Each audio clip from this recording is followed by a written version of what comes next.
Simply visit our exhibition booths, collect a complete set of stamps on your lucky draw card, and stand a chance to take some exciting prizes.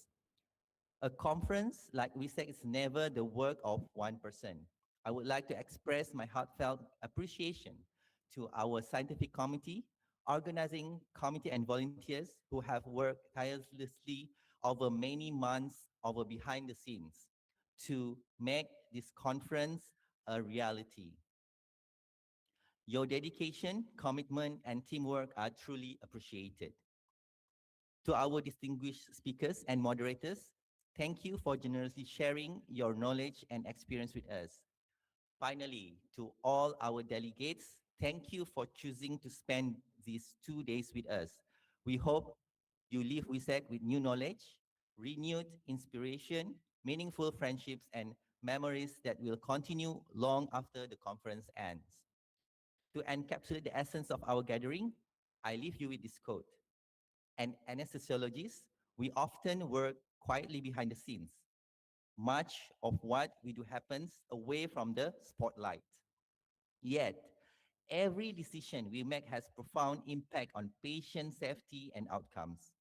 That shared responsibility is what brings us together today to learn from one another, to challenge ourselves, and to continue striving for excellence. With that, I wish everyone a productive, enjoyable, and memorable WISEC 2026. Wabillahi taufiq wal hidayah. Wassalamualaikum warahmatullah. Thank you very much. Thank you, Dr. Khairul. Thank you, Dr. Khairul, for setting the tone for what promises to be an exciting and enriching conference. The moment has now arrived, ladies and gentlemen, for the official opening of WISEC 2026. It is my pleasure again to invite our esteemed Head of Anesthesiology and Critical Care Specialty for the state of Selangor, Dr. Nur Liza binti Muhammad Noor, to deliver the officiating speech and officially declare WISEC 2026 open. Ladies and gentlemen, please give a round of applause as we welcome Dr. Nur Liza to the stage.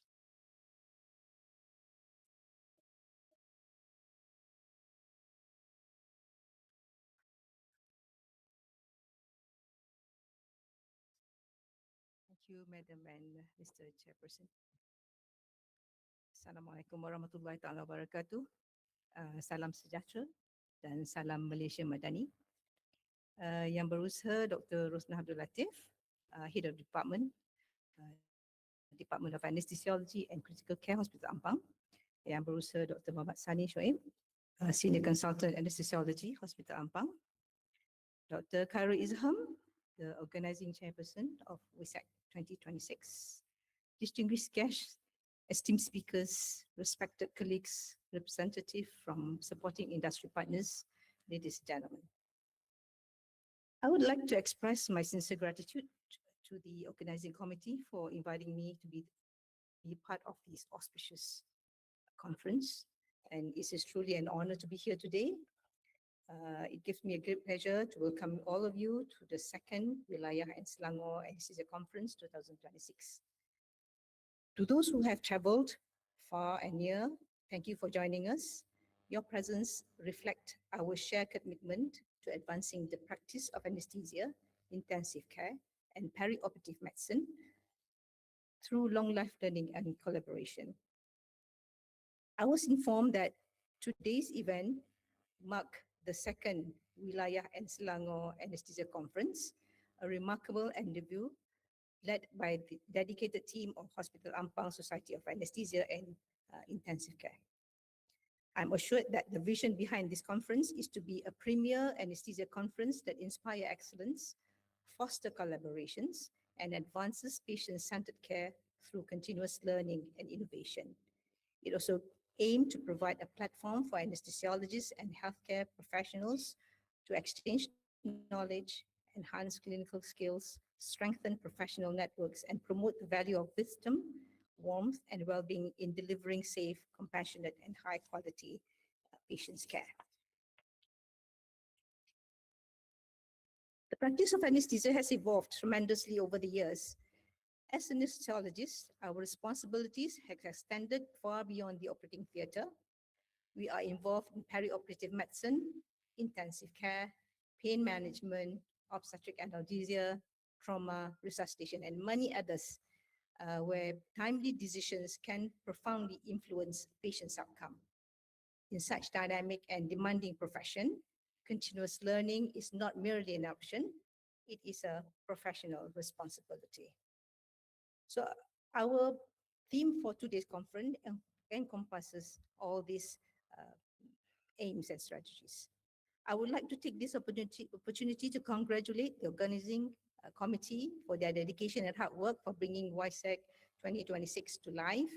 Organizing a conference of this scale takes careful planning for months and commitment, and I sincerely commend everyone involved for their outstanding efforts. Please give them a round of applause. To all delegates, I encourage you to participate actively, engage in our faculty, visit the exhibition booths, and take full advantage of everything WISEC 2026 has to offer. I hope you leave this conference enriched with new knowledge, fresh perspectives, and lasting professional friendships. So on that note, in the name of Allah, the most gracious and most merciful, it is my great pleasure to officially declare the second Wilayah and Selangor Anesthesia Conference 2026 open. I wish all of you a successful, productive, and enjoyable conference. Thank you. Thank you, Yang Berusaha, Dr. Nurliza, for your inspiring officiating address and for gracing us with your presence today, despite your busy schedule. May I kindly invite Dr. Nurliza to remain on stage, please, as we proceed with the official inauguration of WISEC 2026. To accompany her for this special occasion, I respectfully invite Dr. Muhammad Sani bin Shoaib, Deputy Head of Anesthesiology and Critical Care Specialty for the State of Selangor, and also Dr. Rosnah binti Abdul Latif, Head of Department of Anesthesiology and Critical Care Hospital Ampang, to please join us on stage. Please welcome.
Before we adjourn for our coffee and networking break, may I have your attention, please, for a few housekeeping announcements. Firstly, we kindly ask for your cooperation in helping us keep the hall clean and comfortable for everyone. please dispose of any rubbish in the designated bins provided. For those who wish to perform your prayers, the surau is located at level 2. Our volunteers will be happy to direct you if you require any assistance. Number 3, we also kindly request everyone to return to the hall on time after the break. Keeping to the program schedule will help ensure the smooth running of the conference and out of respect for our speakers and the delegates. As we resume our sessions, please remember to switch your mobile phones to silent mode to minimize the interruptions during the lectures. And finally, please don't forget to visit our exhibition booths outside to collect stamps on your lucky draw card. Tomorrow, there will be a lucky draw session, and I promise you amazing prizes await you. With that, ladies and gentlemen, please enjoy your coffee break at the side. Take the opportunity to network with colleagues and visit our exhibition booths. We look forward to welcoming you back for the next session, like in 20 minutes, around 11:05 a.m. Thank you. Photo. Oh, everyone wants photo. Oh. Probably before we move to this side, can we just spare 1 minute of your time? We gather around here, we take a group photo. So sorry, just 1 minute. Everyone can just come and stand behind our VIPs. So sorry.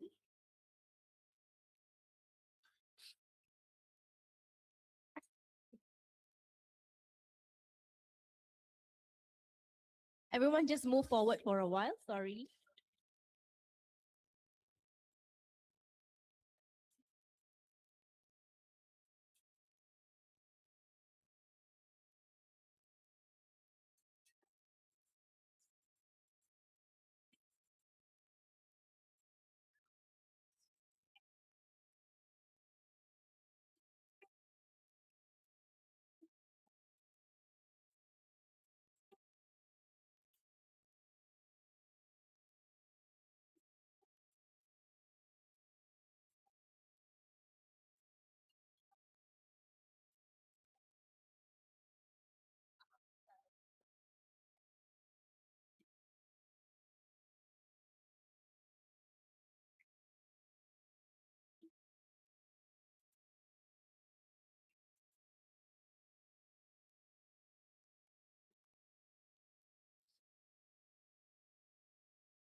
We spent a lot of time doing our makeup. Make sure your pretty face is seen, okay?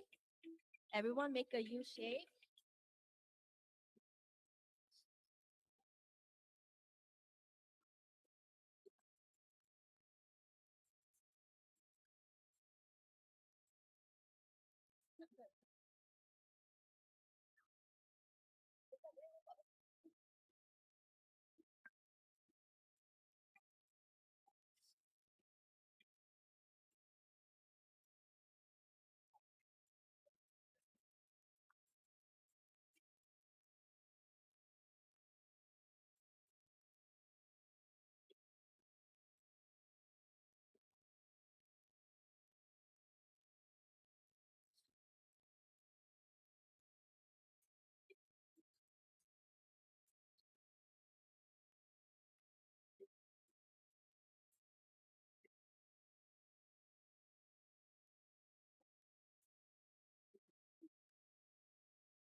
Also, sorry, ladies and gentlemen, there will be a short 1-minute video montage playing on the screen. If I could have your attention for a moment.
physiology.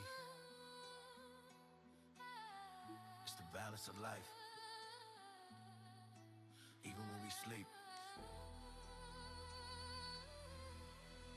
the systems keep working. Let's break down the flow. Yo, it starts in the chest, respiratory mechanics. Negative pressure gone, don't initiate panic. Diaphragm rises up, the FRC drops low. Atelectacies creeping where the air doesn't go. VQ mismatch, shunning the blood. Hypoxic constriction, stuck in the mud. Then the heart takes the hit, cardiac out equation. Stroke volume times rate, essential foundation. Propofol drops the SVR, vasodilation. Wide pressure falling down, nowhere to hide. Auto regulation curve, gotta stay in the zone. Keep the air pie enough so the brain ups the bone.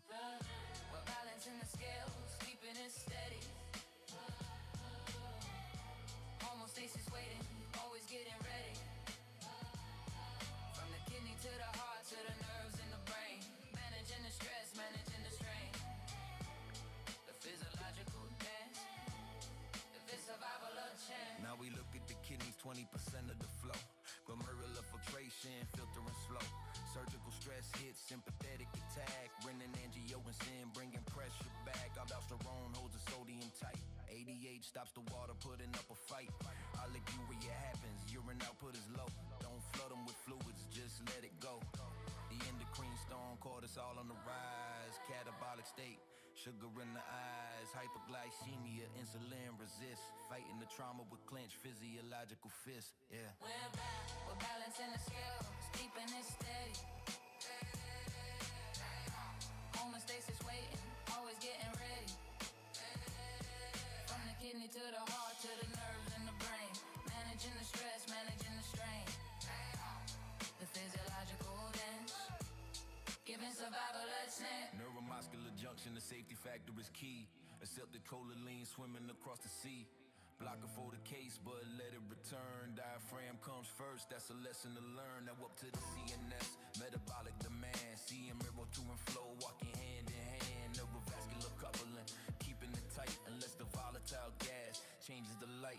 Uncoupling the flow, pressure might spike. Protecting the neurons, riding the bike. Reticular activating system, waking up slow. Consciousness returning, ready to go.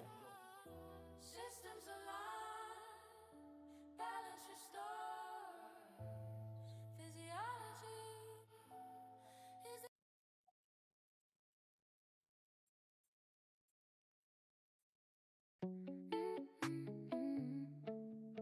Yes, take a ride. 30 seconds on the clock. There we go. It started in the 70s, John Glad at icing. Looking for a way to make a continents fly. Aquafino structure, this the new technique. But the first mix failed. Come off, it was a mess and a lack of shot. Put the drug to the test, so they first the vehicle made it safe. The toy lack, let it thing get so on the soybean oil. Yeah, that was lit properly. Case the water, let the fat hits the bloodstream. Tell me where it's at. Straight to the CNS, crossing the gate, got a receptor, yeah. Determined to fate, binds the beta subduing. Keeps the channel wide chloride ions pushing on the inside, repopulation. Silence the scar to run, shuts down. Fade into the dark, drifting on, loving anesthesia. Stepping under his leader, just sees it. What on brain top, count back from 10. You'll never know where your mind has been. It's a smooth white dream in a sterile vial. Gone in a minute, wake up with a smile. Your cup of full haze, the surgical day. Now we talking headaches, wake up from him out of bolus. It's the brain for speed food, throttle vessel which booze. Get the first adoration, but hold up, that's not the termination. Speed distribution, the alpha face slide. It leads the brim out, I got nowhere to hide. Goes to the muscle, then into the adipose. That's why you wake up, crack from a single dose. Relativa maintenance, you can block with steady context, sensitive tap tie. Always leg and ready to drive out 50%. Rapid and clean, less nausea, less vomit and best.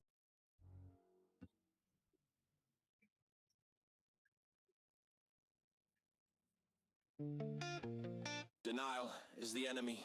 The routine is shattered system. Two thinking engaged. All hands. Call the code.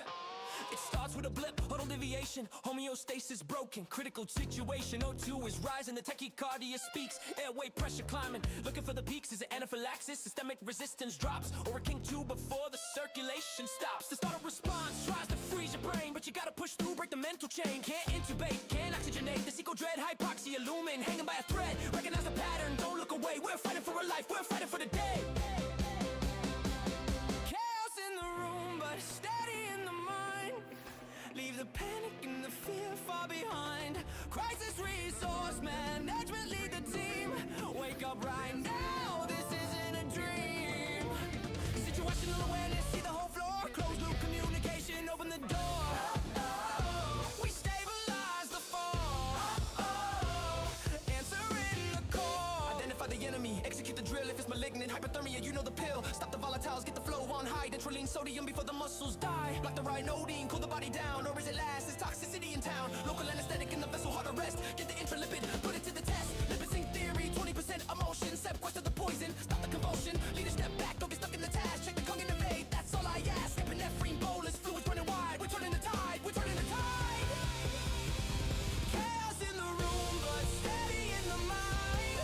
Leave the panic and the fear far behind. Crisis resource management, lead the team. Wake up right now, this isn't a dream.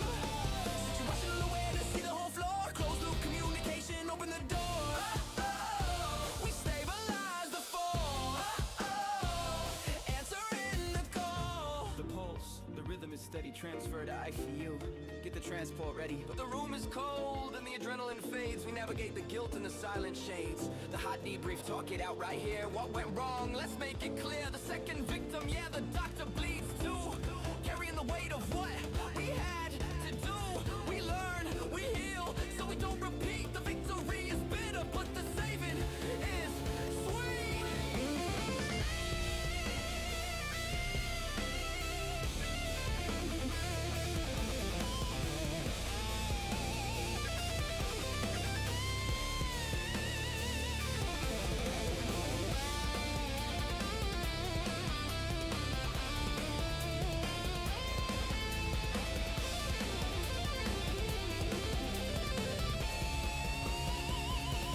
Chaos in the room, but steady in the mind.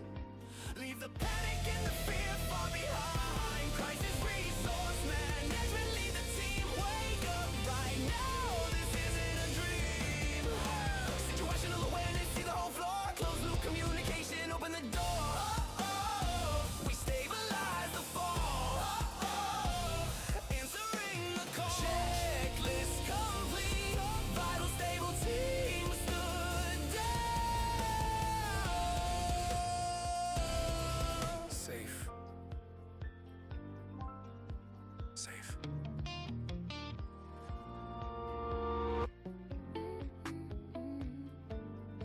Yes, like a ride. 30 seconds on the clock. Belly go. It started in the 70s, John Glad at icing. Looking for a way to make a continents fly. Aquafino structure, it's the new technique. But the first mix failed. Come off, it was a mess and a lack of shot. But the drug to the test, so they switched the vehicle, made it safe. The toilet lag, let it thing get so on the soybean oil. Yeah. That was lit privately, haste the water. Cause the fat hits the bloodstream, coming with reset. Straight to the CNS, crossing the gate, got a receptor, yeah. Determined to fate, bonds, debated, subduing it. Use the channel wide chloride ions, pushing on the inside, hyperpopulation. Silence the scar to run, shut down. Fade into the dark, drifting on, loving anesthesia. Slipping under his leader, just seize it. What on brain time, count back from 10. You'll never know where your mind has been. It's a smooth white dream in a sterile vial. Gone in a minute, wake up with a smile. Look up before, hey. The surgical day. Now we talking lyrics, break up from him out of bolus. It's the brain for a spoonful, thought of vessel which booze. Get the first adoration, but hold up, that's that's not determination. It's free distribution, the alpha face slide that leads the brim that I got nowhere to hide. Goes to the muscle, then into the adipose. That's why you wake up, break from a single dose. Punitive maintenance. You can block with steady context, sense to the tap tie. Always staying ready to drive out 50%. Rapid and clean, less nausea, less vomit, and best one to see. Watch the caloric load, 1.1. Keep it aesthetic or the bacteria rhyme. Drifting on a real girl, amnesia. Slipping under, yeah, eager to seize ya.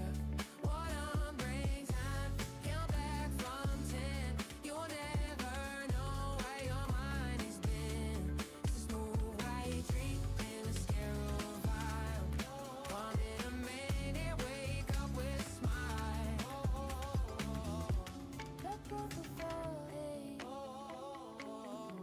let's send you boarding. But respect the power, don't lose the sight. Cause I'm like cardio depressant. Turning up the lights and stomach resistance drops to the floor of attention. Knocking at the patient's door, and if the deuce is hard or the time is too long, praise is the killer when the mighty cardio go wrong. Metabolic acidosis, muscle breakdown, pain, heart failure, low, gotta watch the van. Glucose validation, liver pit the cost. Kidneys push it out so the life isn't lost. Drifting on a nailed up amnesia. Slipping on days, leader to seizure. What on brain time, you're back from 10. You'll never know where your mind has been. It's a smooth white dream and it's still bright. Gone in a minute, wake up with a smile.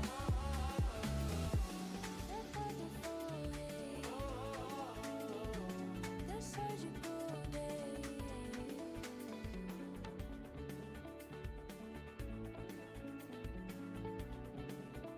Leaving up clear. No hate.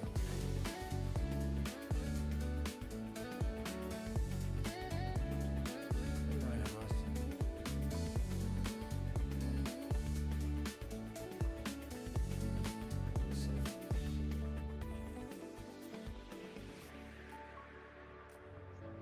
Denial is the enemy. The routine is shattered system. Two thinking engaged. All hands. Call the code. It starts with a blip of deviation. Homeostasis broken. Critical situation. O2 is rising. The tachycardia speaks. Airway pressure climbing. Looking for the peaks. Is it anaphylaxis? Systemic resistance drops. Hurricane 2 before the circulation stops.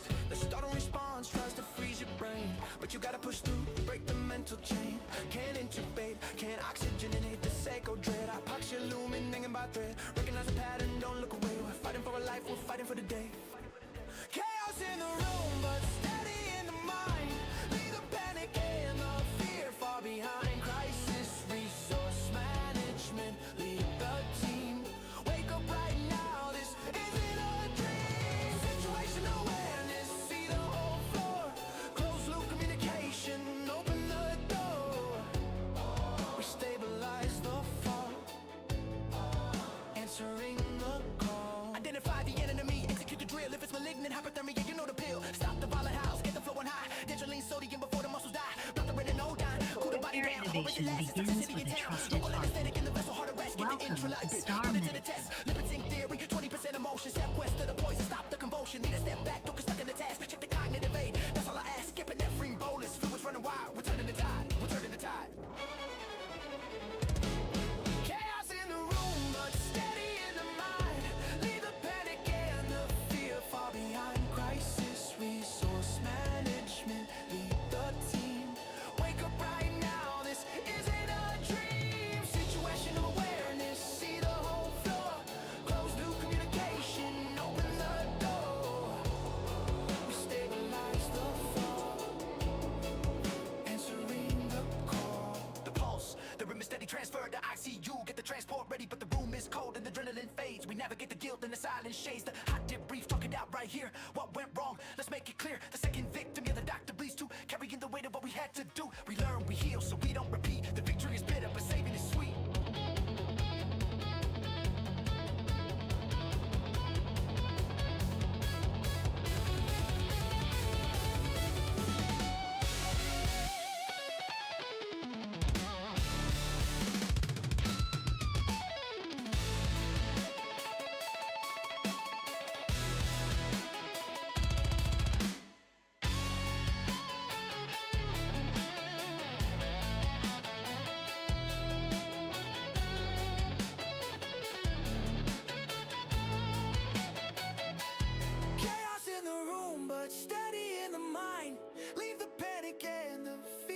behind crisis resource management. Lead the team.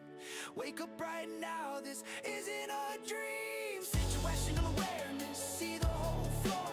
Closed loop communication, open the door. We stabilize the fall, answering the call. Checklist complete. Vital stable team stood down. Safe.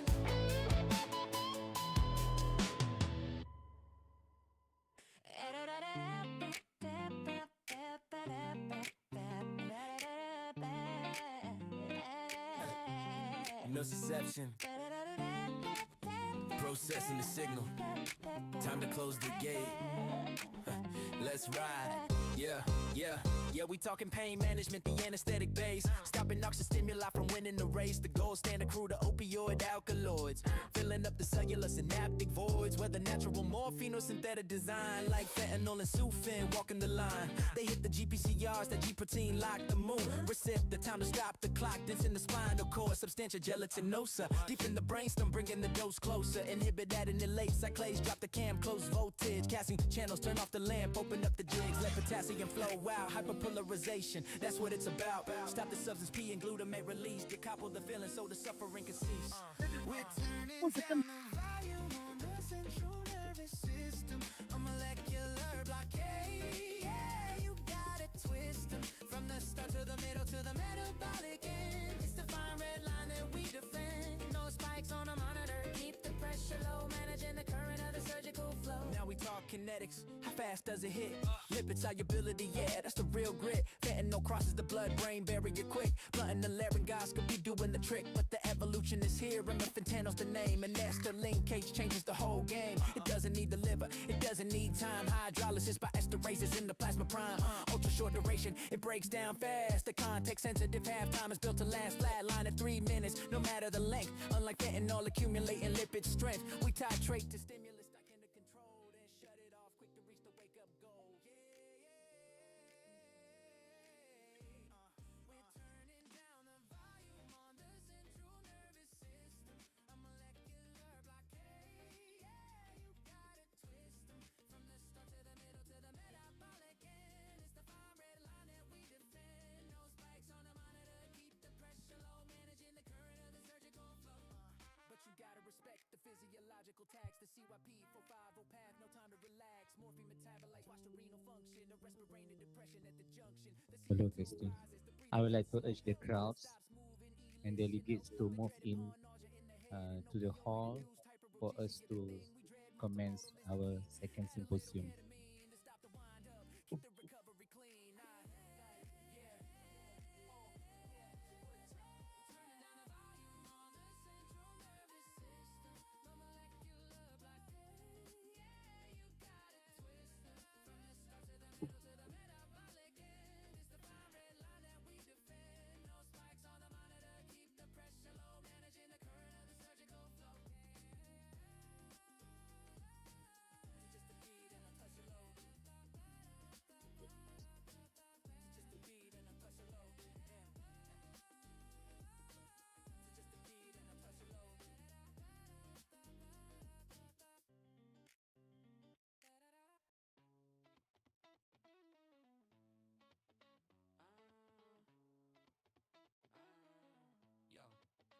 Yo, what happens at the cleft? The synaptic gap. Motor neuron fibers laying out the map. Acetylcholine ready to attach. Nicotinic alpha opening the latch. Sodium rushes in, the muscle starts to flex. But we hijack the system. Yeah, it's complex. First up is sucks, the depolarizing king. Sucking alkaline makes the fibers sting. Fasciculation twitches in the frame. It's a phase one block, that's the name of the game. But the non-depolarizers, they play it cool. Rockaroni and stick to the rule. Competitive antagonist blocking the gate. No depolarization, just a flow. Check 1, 2.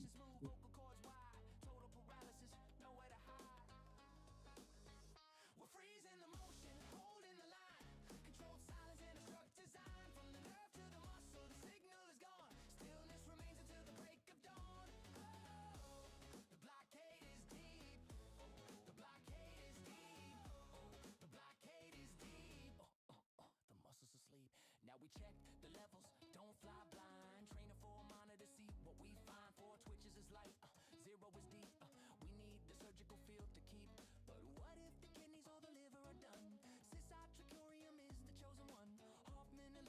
injection, it's a chemical trick. Breaks down by temperature, doesn't make you sick. pH dependent, organ free clear. The safest route when the failure is near. No accumulation, no lingering doubt. Just a clean profile when we flush it out. We're freezing the motion, holding the line. Controlled silence in a struck design. From the nerve to the muscle, the signal is gone. Stillness remains until the break of dawn. The blockade is deep. The blockade is deep. Bismillahirrahmanirrahim. Assalamualaikum warahmatullahi taala wabarakatuh. Salam sejahtera, selamat pagi dan salam Malaysia Madani. So welcome to our symposium 2 for today, pediatric anesthesia. So it is my great pleasure to welcome everyone to this pediatric symposium. Today's session focuses on two important aspects of pediatric perioperative care that have a direct impact on patient safety, recovery, and quality of care. Our first presentation with the topic daycare surgery in obstructive sleep apnea will explore the careful selection, perioperative assessment, and post-operative monitoring of children with obstructive sleep apnea undergoing ambulatory surgery, as these patients are at increased risk of respiratory complications. Evidence-based decision-making and multidisciplinary collaboration are essential to ensure safe outcomes. Our second presentation will be optimizing pain care in children from operating theatre to ward, highlights the importance of seamless pain management throughout the peri-operative journey. Effective pain control not only improves comfort but also facilitates early recovery, reduces complication, and enhances the overall experience for both children and their families.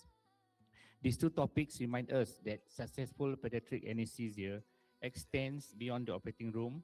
It requires careful planning, vigilant monitoring, effective communication, and coordinated teamwork across the entire continuum of care. I am confident that our speakers will share valuable insights and practical strategies that we can apply in our daily practice. Okay, I would like to introduce the first speaker for the topic daycare surgery in the presence of obstructive sleep apnea or OSA. Introducing Dr. Imelda Conway.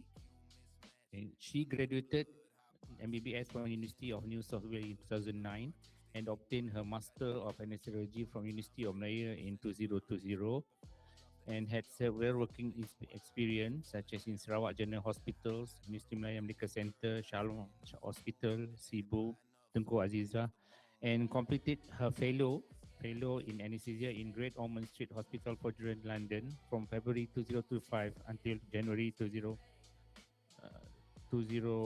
until February 2026. And currently she is pediatric anesthesia fellow at Women and Children Hospital Lika Sabah until present. She had numerous presentation, and one of the most prominent one is the use of total intravenous anesthesia in neonatal non-cardiac surgery, a case series with Albert model, which she presented in a free poster in World Congress Anesthesia 2024 Singapore on 5th March 2024.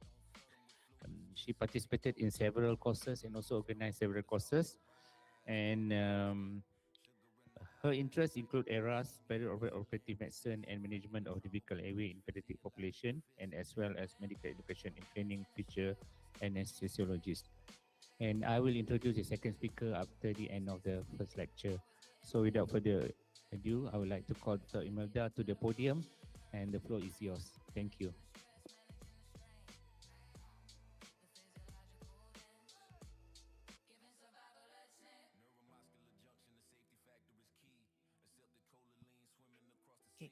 Thank you, Dr. Sani, for the kind introduction. Good morning, everyone. First of all, can everyone hear me? Am I loud enough? Okay. So I actually volunteered to give this talk when Dr. Pham put in our chat group the program for WISAP. And the topic today, daycare surgery in OSA.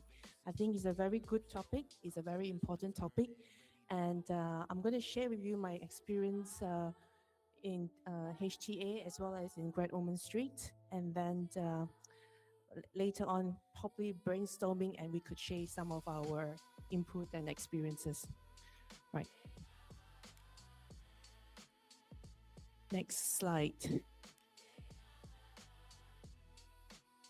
So I just came back from London in January, end of February 2026, and currently I am working in Hospital Wanita Kanak-Kanak Sabah. And next slide. So this is I spent a year in Great Ormond Street Children's Hospital. It's a tertiary quaternary referral center for all over Middle East, Europe, and also UK and Scotland. And we run a lot of complex cases there.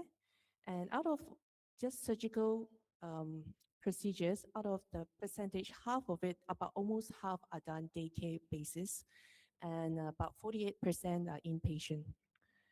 And there is no emergency center in Great Ormond Street, so hence the emergency admission is referred from other emergency departments, hence 6% of emergency admission. And most of the daycare cases are from urology, pediatric surgery, and ENT. And as you can see, the one I put beds for day cases, we have a huge number of beds just for daycare. So the main one is a Nightingale unit, is 19 bedded. And the Wallace ward is for cardiac patients that come for daycare procedure for their cath lab as well. Have 7 beds. Starfish are the neuro wards. Safari ward is for neuro-hemoncology, where there are 16 beds where patients come in for their IT methotrexate, BMAT, and bone marrow trophine. Kingfisher are the gastro ward, where all the endoscopy, colonoscopy, we also do mostly under daycare, under general anesthetic. So the main topic of my content will be, first, I'll talk about, it's important to know how OSA insurance is. I'll give an overview. And then next, we'll talk about what we have in Malaysia, the Malaysian CPG on management of OSA. They have a part of pediatrics statement there. It was written in 2023. And then we'll talk about perioperative respiratory adverse events, because this is very high risk in patients with OSA as well. And lastly, I will share about what they do in UK and how they come up with a consensus guideline on doing day case, especially for adrenal tonsillectomy. Right, next one. So the first part of my, the next 10 minutes, probably I'll give an overview of OSA insurance. And so this is a paper written in 2009 by Johns Hopkins Medicine, Department of Anesthesiology. So it's dated way like about 17 years ago. It's a very good paper. You can just Google, it's readily online. It gives a very good review about OSA insurance and the classifications, the thing that, which I will talk about in the next few slides.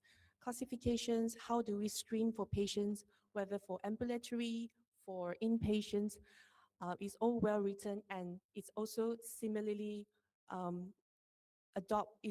but after years and years of research in other countries like in UK and New Zealand, the percentage is still similar despite 17 years ago it was written. Right, next slide. So definition of obstructive sleep apnea, it is prolonged partial or intermittent complete obstruction of the upper airway causing disruption to our breathing, normal ventilation, and also disturbance in sleep. And the sequelae of it will cause hypoxemia if it's severe. It can cause hypercapnia, and in children particularly, it can cause behavior disturbances like poor attention in school, sometimes can be sleepiness, ADHD, and aggressive behavior, and all this can be presented in children. And next slide. So what causes OSA? And particularly in children, it can be divided into 3 main segments where we look at things that cause airway narrowing, things that cause hypotonia, it means loss of tone in the airway muscles, and also genetic background, those syndromic patients.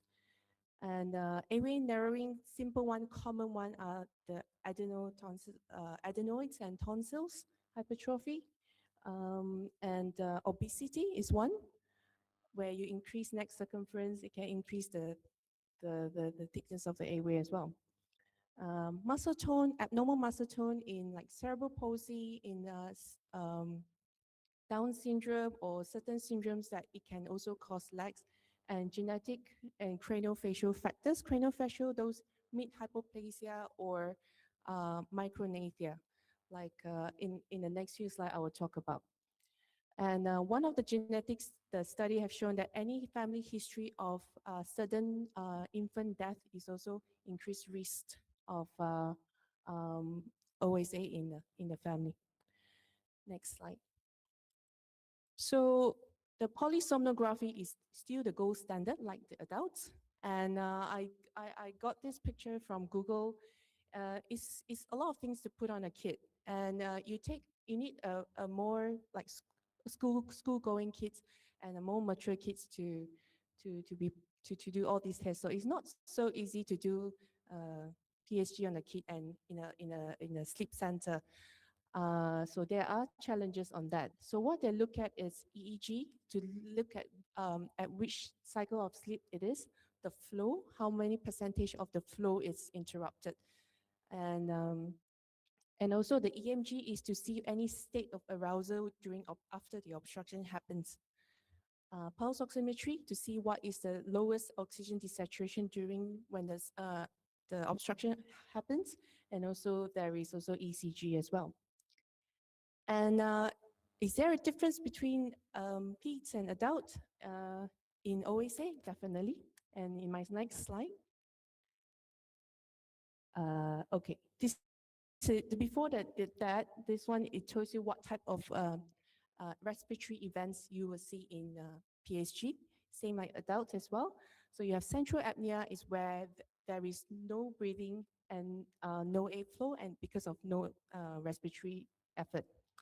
Complete obstruction is more than 90% of the flow obstructed, but the respiratory effort still continues. And hypoapnea is taken as about more than 50% of airflow cessation, and there's still respiratory effort continuity. Mixed apnea is a mixture of central and obstructive, and also obstructive hypoventilation, where inadequate ventilation occurs. That's where desaturations happen, and hypercapnia as well. So all these are being read by all respiratory physicians. And comparing adult and peds OSA in my next slide. So the peak presentation for kids is 2 to 6 years old. Adult is as you grow older, you have increased incidence of OSA. There's no gender difference in kids, whereas in adult, more common in males. Obesity, not an indicator. There's a few it can, but mainly in adult is obesity and increased neck circumference. So often it's caused by tonsils and adenoids enlargement in kids. And daytime sleepiness, they are very much less common, but can be seen in those very severe OSA in pediatrics, especially the syndromic ones. And adults, the daytime sleepiness is common. So for their sleep pattern, there is obstructive apnea and hypoventilation, whereas in adults, it's mainly is obstructive apnea. And the sleep architecture is usually normal, and there's decreased delta and REM in adults. So arousal if obstruction is, and when there is obstruction, desaturation, adults get aroused. So you see them waking up halfway, coughing, choking episodes, but not really seen much in kids. And surgical treatment like adenotonsillectomy is usually definitive in most patients, and in adults, not always is effective. And treatment of CPAP is better for adults, whereas kids it's selective. Yeah. And move on to my next slide. Now, just now we look at the polysonographic patterns. Now the reporting of it. It is different for kids and adults. So for children, anything more than one, it's a mild or you have OSA already. And adult, you need more than 5. Okay. The classification as well, mild 1 to more than 1 and less than 5 event is mild in children. Adult is 5 to 15, and then moderate is between 5 to 10. Anything more than 10 is severe in kids, whereas in adult is more than 30. So often we get referral to our NS clinic from our surgeons. Is it suitable for daycare or not? I will talk later. But just remember that the severe ones are usually not for daycare. So more than 10. Apnea duration, they count by the breath rather than the duration of seconds. So it must be 2 missed breath. So on average, that's about 3 to 5 seconds for children. And adults, you have witness of obstruction for at least 10 seconds. And hypoapnea definition, more than 30% in airflow, lasting 2 breaths, and linked to an arousal more than 3% drop. So almost the same for adult, except that it's count by their breath rather than the duration. And hypoventilation, when the desaturation happens, or hypercapnia, your CO2 is more than 50 for 20%, 5% of the sleep time for kids, and adult is higher threshold of CO2. Right. So that was an overview. And so I have a look at what with a very good comprehensive CPG on obstructive sleep apnea. They even have a section for pediatrics, very well written, and which I will go. I'll take some of the snippets from it, and they talk about perioperative management, but it's nothing about whether the suitability of daycare or not. So we'll move on to the next slide. So this is a simplified chart from the chart of the CPG, like how do we screen our children in Malaysia? So usually there will be complaint of changes of behavior inattention in school, or parents witness snoring. So most of the kids with sleep disorder, they are primary snorers, and most of the time it can be harmless. So they will be referred to our ENT colleagues or pediatrician, or if the severe ones, probably the RESPI. And what we use in Malaysia is the Pediatric Sleepiness Questionnaire, the PSQ. I think it's my next slide. Right. So this is, don't have to memorize this. It's a 22 questions. So our stop bank is like 5, 6 questions, and this is 22 questions to screen. But just look at the main components they look at. So snoring and breathing, there's about 8 of them. And then daytime sleepiness and behavioral issues. So in kids, for OSA, we always look at the main thing, the quality of the snoring and the way they breathe when they sleep. And also behavioral issues are more prominent usually. So any scoring more than 8, our ENT colleagues will either refer to a center with PSG to screen for OSA, because it's high risk of OSA, or if it's limited resourcing, there is also looking at oxygen desaturation index. In the Malaysian guideline, there is some positive predictive value in oxygen desaturation index. And can we go back to the previous slide, the chart? So after they do the PSG or overnight pulse oximetry, that's where we classify, is it mild OSA, moderate OSA, severe OSA, or no OSA? So most of the time there is some. So for the mild OSA, most of the time you can get away without surgery. Maybe they can try with nasal spray and Montelukast, because it helps in reducing all the turbinates hypertrophy, and it reduces all that swelling. And if failed, then and for moderate OSA onwards, our CPG say the management is to do adenotonsillectomy. And severe OSA, it depends whether to start CPAP first, before, or after. But based on literature, which I will talk about in a bit, the UK side, there is no evidence that it will improve CPAP. So it's still the gold standard is still go for adenotonsillectomy, right? And then after that, follow up to see any persistent sign and then reevaluate later. Okay, next slide, another slide. So I've talked about this, that PSQ is used for screening here. And if, and then it should be considered for diagnosis for OSA. And adenotonsillectomy is a treatment of choice. Next one. So it sounds very ideal, right? You know, we can't, it's like you get diagnosed and then you know what type of OSA, then you can say, okay, this patient is suitable for daycare. No, this patient can't.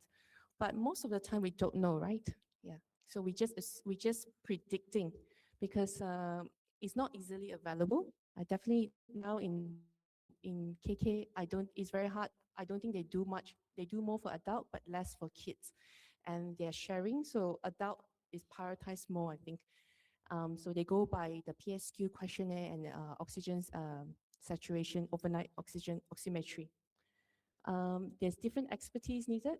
So sleep disorder breathing, 26% are primary snorers, but only 1 to 4% it's based on the other American, UK statistics, is only 1 to 4%. So it's not cost effective and it's not it is time consuming if you want to screen every child before the surgery. And yeah, so now, so when do we decide that snoring can be a problem or can be dangerous to a kid, especially those that are going for op?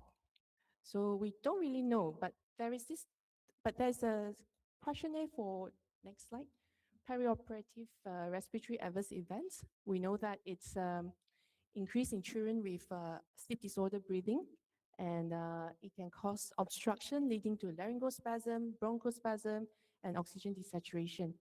And in this group of children also has increased sensitivity to operates causing over sedation. And with obstruction, it can have risk of negative pressure airway edema. And the risk factors, one of it is OSA, but there's other risk factors as well, like recent URTI, surgical airways manipulation where intubation rather than keeping on a native airway with nasoprong or LMA. And also the way we anesthetize the patient, it can be too light, that causing stimulation and causing them to have go into laryngospasm and secretions, especially after they cry a lot. So these are the risk factors for PRAE. And next slide. So we have this thing called, Dr. Pang came up with this a couple of years back, and we do it routinely, especially in HTA. Snore, trouble breathing, and unrefreshed is STBUR questionnaire. So it's a validated questionnaire where they look at, they screen for all the kids that goes for surgery, and they have 5 questions. So I think 4 questions are related to the way they snore and sleep. Similarly, like PSQ, that classification, but this is just 4. Don't have to memorize, but I think if you practice by asking the way the child sleep, you'll become like a bread and butter whenever you, and before you anesthetize a child. So always snoring and then more loudly, and trouble breathing or struggling to breathe. And the other key thing is apnea. Observed apnea is a very significant is a very significant sign that tells you that, oh, you know, this child is at risk, you might run into trouble. So you have to plan your general anesthetic, how you're going to deliver it, and how you're going to, whether you want a deep extubation or awake extubation, and all that things you have in mind. And if they have a wake up feeling unrefreshed. So if there is 3 out of the 5 questions, there's 3 times of risk of having preoperative respiratory adverse events. And if all the 5 questions is yes, it's 10 times more. And the same author and group that came up with this questionnaire, they bring the the group of children with the high, yes to all these questions, and they do a PSG on it, and most of them have moderate to severe OSA from one of the study. So the the final part of my talk I'm going to share is this is written a very detailed consensus guideline written by the ENT from UK about their day case pediatric adenotonsillectomy. So when I was in Great Ormond Street, all our tonsillectomy is done as day case. Only the syndromic ones or craniofacial anomalies are done, and obese patients are done as inpatient. And I asked the clinical lead consultant for the pre-op assessment. So all the children are seen by the consultants pre-operatively. And she suggested me to go through this article, and it's very well written and with a lot of evidence base. Right. And this can be found freely on website as well. So what is their selection criteria after all their systemic review, meta-analysis? So they look at the age, which is an important factor. So more than 3 years old, they can do at level 1 center. Their level 1 center is hospital without any pediatrician, without any pediatric beds. So it's like just adult mainly, and they have 5 daycare ENT units or other surgical units that can do cases there. So this is more than 3-year-old. In a center where you have pediatrician or PEDS HDU, in here we call it acute bed, you can do 2 years old and above and more than 12 kilo. So the weight they take, the cutoff point weight they take is 14 kilo for level 1 and 12 kilo for level 2 and 3. 3 is the tertiary center where you have PEDS anesthetists and all PEDS intensivists, PICU backup, everything. And anything less than that weight, the risk of complication is higher based on all their studies. So this is their selection criteria.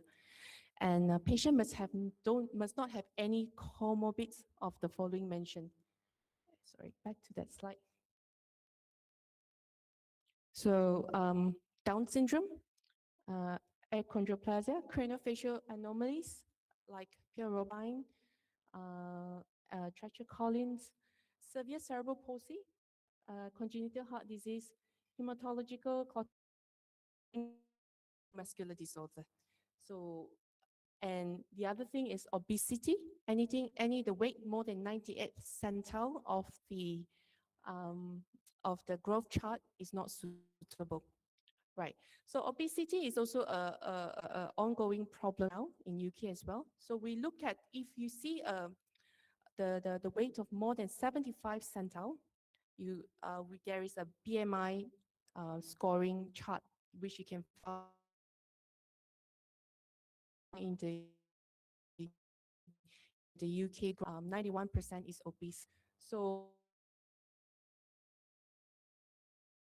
I will explain later. And next one. Right. So they look into like, do everyone needs a PSG, a sleep study before the op? It would be a problem if everyone needs to be screened and a lot of cost and time consuming involved. So they go around looking at all these problems by following these questions. So the first question is there a group of children that have such high post-operative respiratory complication rate within the usual 3 to 4 hour a day case observation?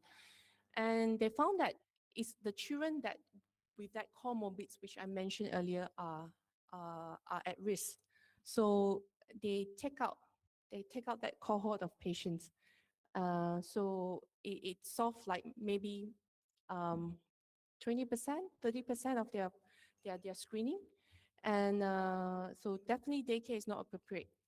And the next question is, how severe are these complications pre-operative sleep investigation reliably identify risk children? So are they reliable? That can we just base on clinical factors or not? So what they look at, they divide major complications to minor complications post-operatively.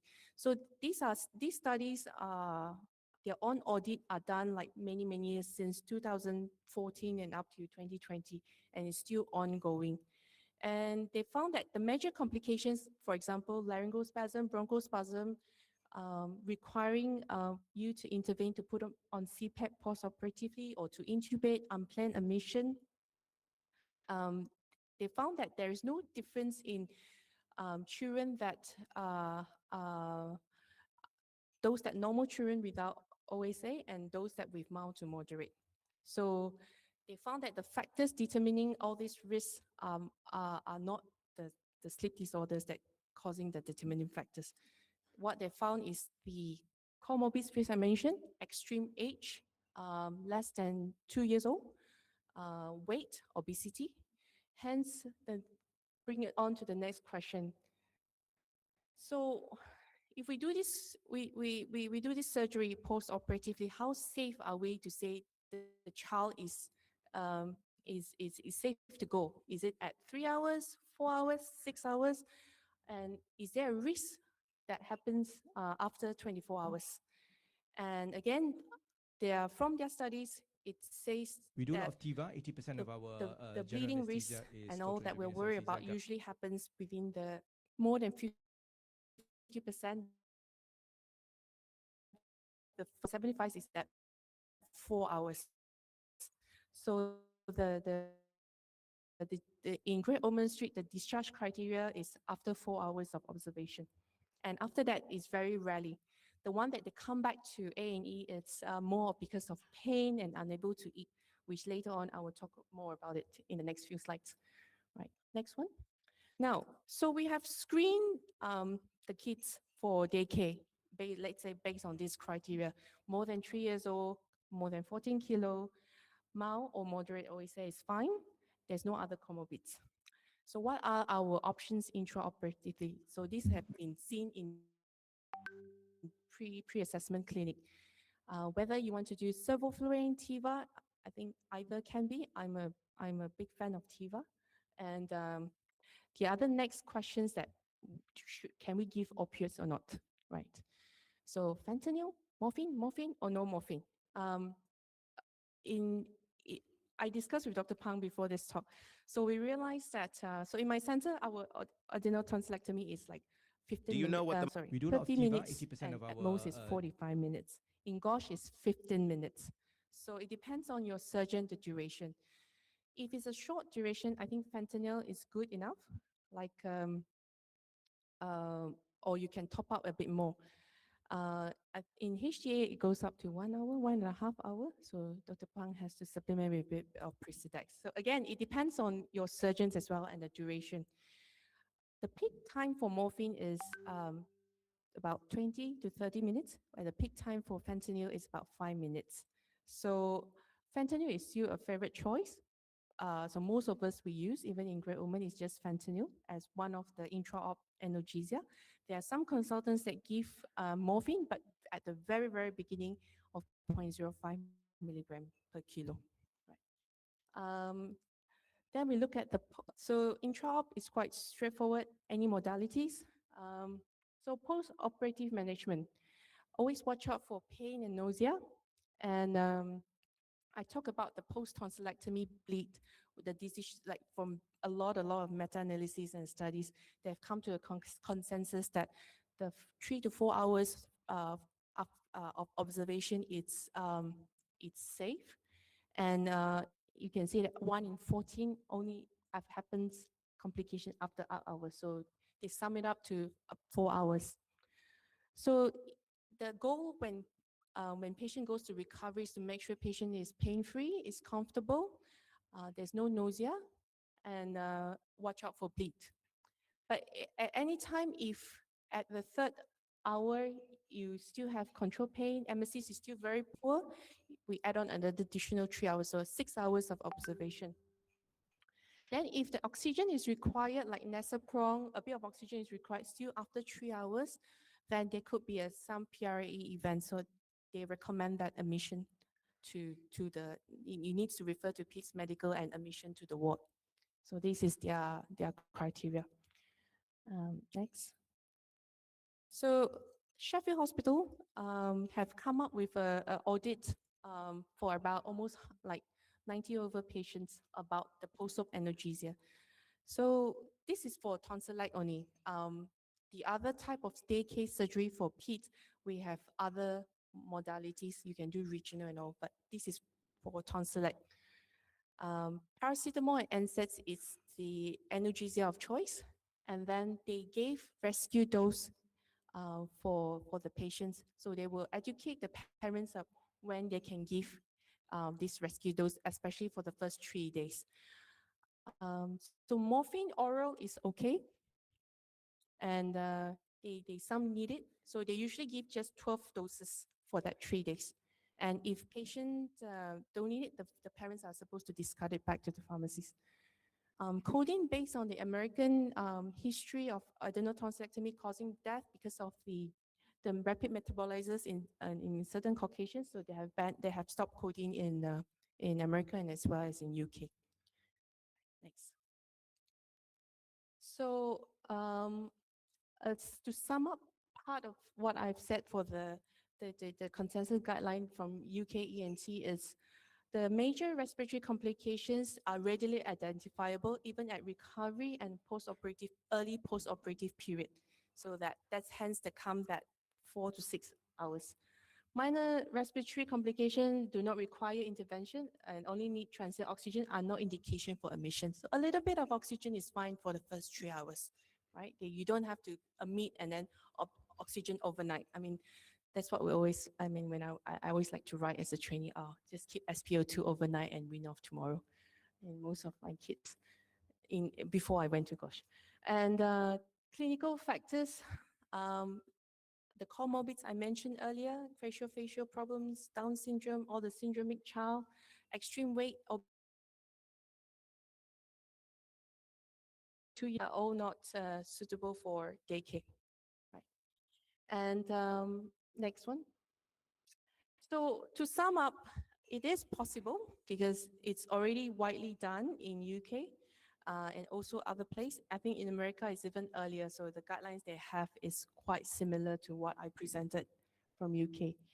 And I think it's feasible in Malaysia. I think some centers might have done it already. I've asked a few. In Sabah, we do more than 4 years old in QE, and also and also mild OSA. I think in Alostar they do as well, and Sarawak they do. So to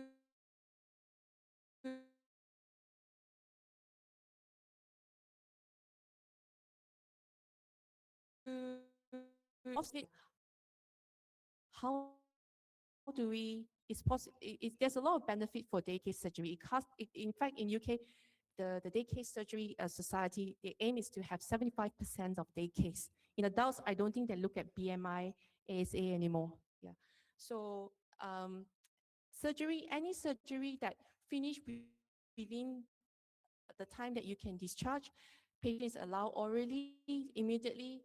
You can control the pain through oral. Nausea, vomiting can be controlled as well orally. It should be doable, but you need to have a. I still think that Malaysian is still very like. I think we are busy to do so, starting from your own local hospital. I think it's good to talk with all the surgical colleagues. Like, look, can we do this as daycare? Collect the data first and monitor the patient in the ward and see how you can stretch the observation period. So these are done.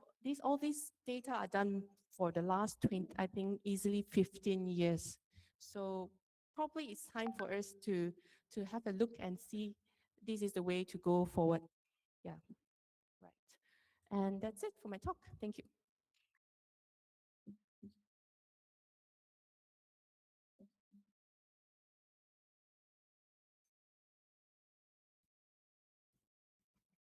Thank you very much, Dr. Imelda Kong. So I would like to introduce the second speaker for the Symposium to Pediatric Anesthesia. Dr. Pang Yiyun is currently a pediatric anesthesiologist in Hospital Tunku Azizah, Kuala Lumpur Women's and Children's Hospital. She obtained both a medical degree and postgraduate master of anesthesiology from University of Malaya. She further underwent pediatric anesthesia subspecialty training under MOH and obtained fellowship in pediatric anesthesia from Sheffield's Children's Hospital in the United Kingdom. She has special interests in pediatric pain management and regional blocks and currently involved as a trainer in the pain-free program of Ministry of Health Malaysia. Her other interests are pediatric sedation, pre-medication, and emergency delirium, in which she wrote a chapter on restless child in recovery in Pediatric Anesthesia Handbook produced by Malaysian Society of Pediatric Anesthesiologists.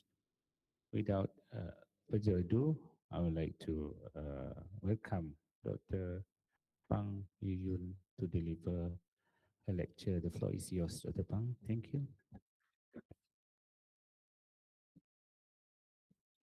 Good morning, everyone. Thank you very much, Dr. Sunny, Chairperson, for your very kind introduction. I am actually very honored and pleased that Dr. Cairo, the organizing chair for WISAC, to invite me to give a talk on pain. Pain is always a passion for me because I still feel Malaysia is very lag behind in pain awareness, especially in pediatrics. So as anesthesiologists, we actually spend years of what we are doing in the theater, like airway management, regional blocks. But just want to ask one question. When does our job actually end? Is it just in the theater or actually when the surgery ends? So I believe the success of as an anesthesiologist is not measured by our techniques, our perfectly done block, but we also wish our patient to wake up very comfortable, smiling, recover confidently, and go home smiling. So today I would like to share my thoughts on this, a practical framework that help us to shift our focus just from performing successful anesthesia and analgesia in a theater and to deliver more holistic view on optimizing pain care and delivering a better recovery. So this is a journey from the OT to the ward, and a journey how we can optimize pain care, especially in pediatric patients.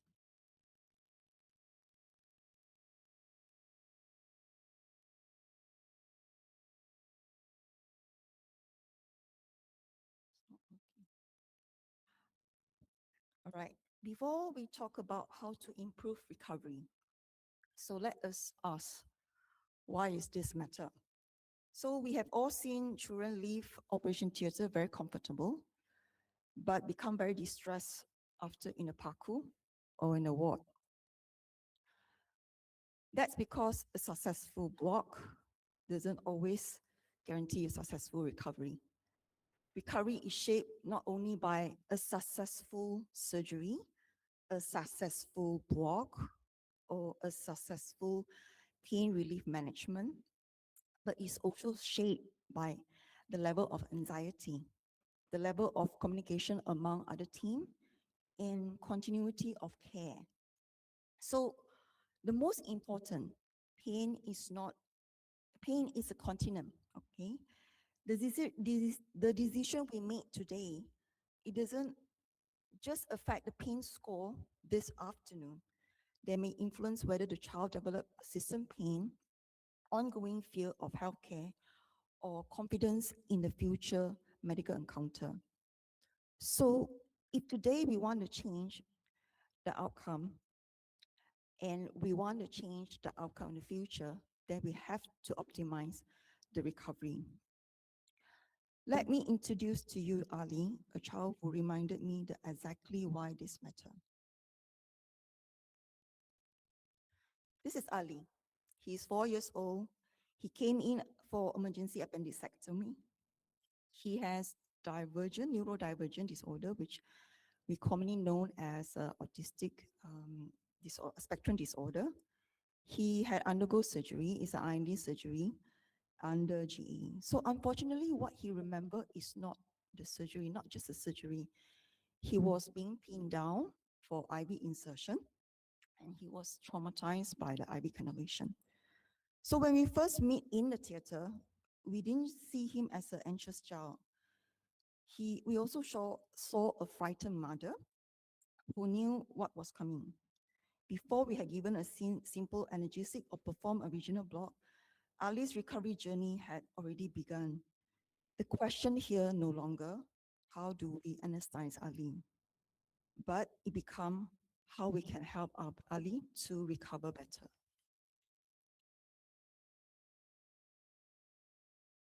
So as usual, as anesthetists, we all hope it's going to be a smooth induction, successful regional block, multimodal anesthesia, and hope patient come out from the surgery with pain score of 0. Technically, we just hope everything went well. But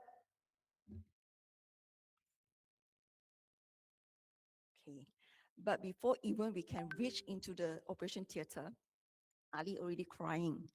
The IV line become dislodged. He refused for us to insert another cannula, and his sensory overload escalated, and his mother became increasingly distressed. So at that moment, I realized something is important. Even the surgery haven't started, Ali's recovery had been compromised. Perhaps recovery doesn't even begin in the operation theater. It begins the moment we meet the children.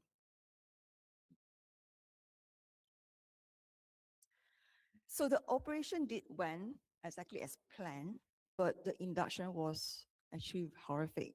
He needed to be pinned down, gassed down, and the surgery did go well. He received successful ultrasound-guided tap block, multimodal analgesia, rescue opioids, and technically he woke up actually not too bad, pain score of 3/10, and was discharged back to the ward. But 9 o'clock that night, the ward called APS. Ali was screaming, crying, and mother was distressed, and flag score was reported 9/10. That's the moment I realized good anesthesia alone doesn't always translate to good recovery. Perhaps we have treated Ali's pain, but what we haven't done is to give actually a good recovery. Okay. This question leads us to rethink the entire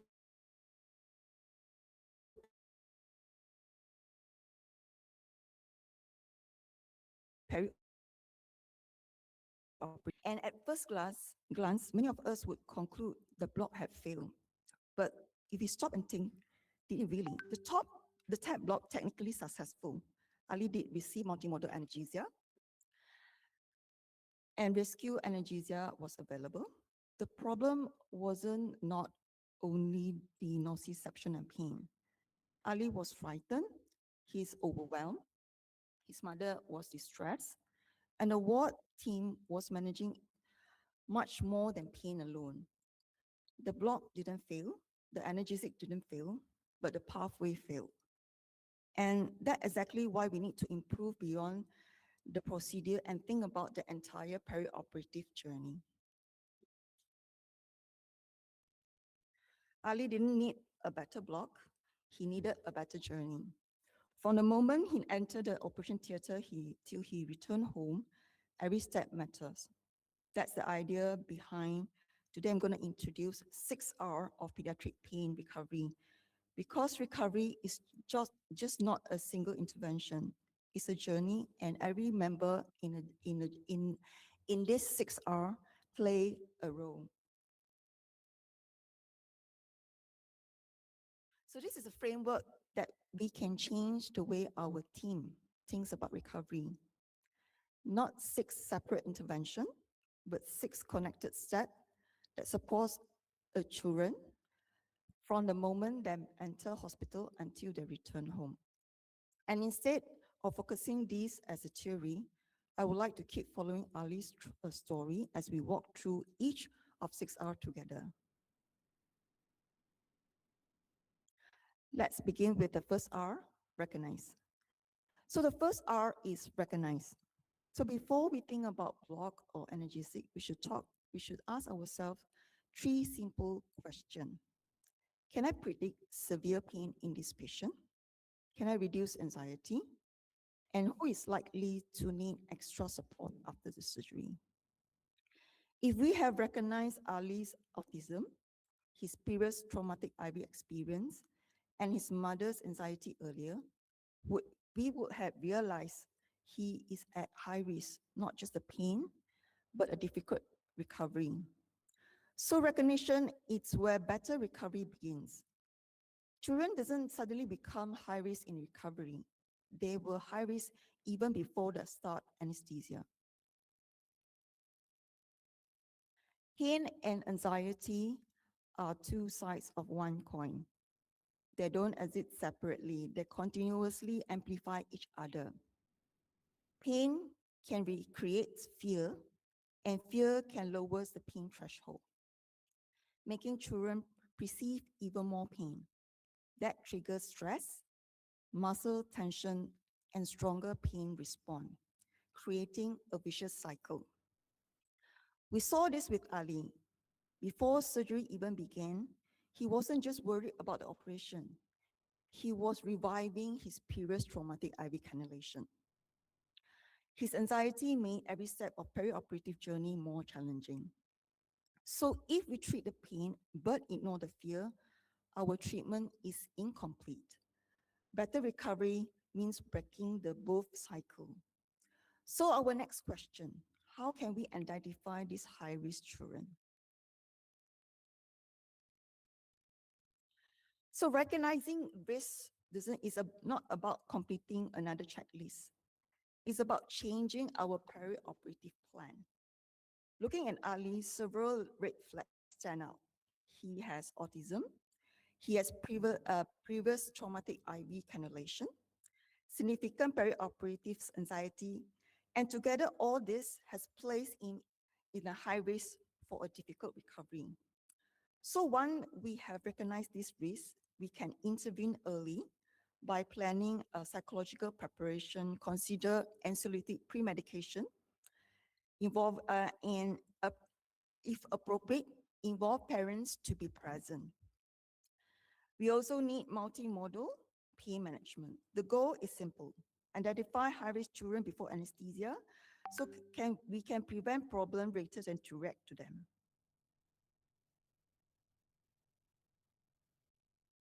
So in our busy perioperative assessment clinic, we don't always need a complete complex scoring system. Sometimes we just need to ask, which child worries me most? So I like to think of a traffic light approach. Greens mean routine care is usually sufficient. Yellow reminds us to prepare a little more, and red tells us to slow down and change our plan. So Ali is clearly a red light child. He has autism, traumatic experience, severe anxiety. He just lacked one high-risk factor: undergo a simple surgery, which is actually for anesthesiologists, is a simple surgery not needing a much of opioids requirement. But he already had all this high risk, which had impaired his recovery. When we recognize a red light child early, we can tailor our care with preparation, targeted pre-medication, and individualized induction plan. So after we have identified high-risk child, we can actually choose a targeted pre-medication. So actually in HDA, we have this policy how to pre-med high-risk patient. For major surgery, that is like major surgery, like pain is actually a significant factor, like scoliosis, thoracotomy. We probably had spine the mother, that patient will have to receive a lot of opioids requirement. Like those having anxiety or behavioral mentally challenged or behavioral issues, we give selected targeted pre-medication. We can give midazolam, which is the option will be buccal or oral. So buckle, I have done it in UK. It's actually 0.3 to 0.5. We don't routinely do it in HTA, but we give quite routinely to autistic child. The dose will be 0.5 mg per kilo, maximum to 10 mg to 15 mg, according to a local policy. So one thing I like about dexmedetomidine is I find that it's actually well tolerated, especially those patients with OSA, because we know that in OSA patients, they are very sensitive to opioids. They tend to have respiratory depression. So in HTA, usually we call a patient that are high risk of having difficulty induction. We call early to the theater. It actually takes 45 at least to 1 hour for the nasal Pisidex to act on it. And we give at least 2 and can up to 2.5 mic per kilo. For those hospitals that don't have a nasal atomizer, you can actually use a syringe, non-diluted, and give to the nasal, right? So let's talk about another R, all right? So one, we have identified high-risk patient. Let's move on to another pathway, which is the second R, relief. So multimodal analgesia is not simply about giving more medication. It's about targeting different pain pathway. By combining simple analgesic, regional analgesia, and selected adjuvant, we can actually interrupt pain transmission at multiple level of nervous system. The goal is not to maximize drug, but actually to maximize analgesia while minimizing opioid exposure, reducing side effect, and to improve recovery.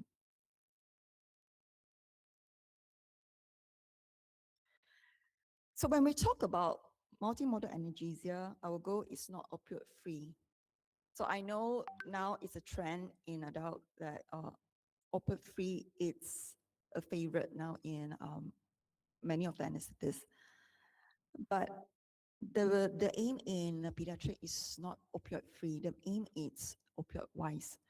What do you mean by opioid wise? Is to select a correct dose and correct patient and when to give appropriate opioids requirement, right? Like patient that Dr. Imida have discussed, we had discussed earlier, why we actually need to pick up this OSA patient is actually they have higher risk of PRAE perioperatively, especially when we receive opioid. They are very sensitive to opioid, so we need to cut down.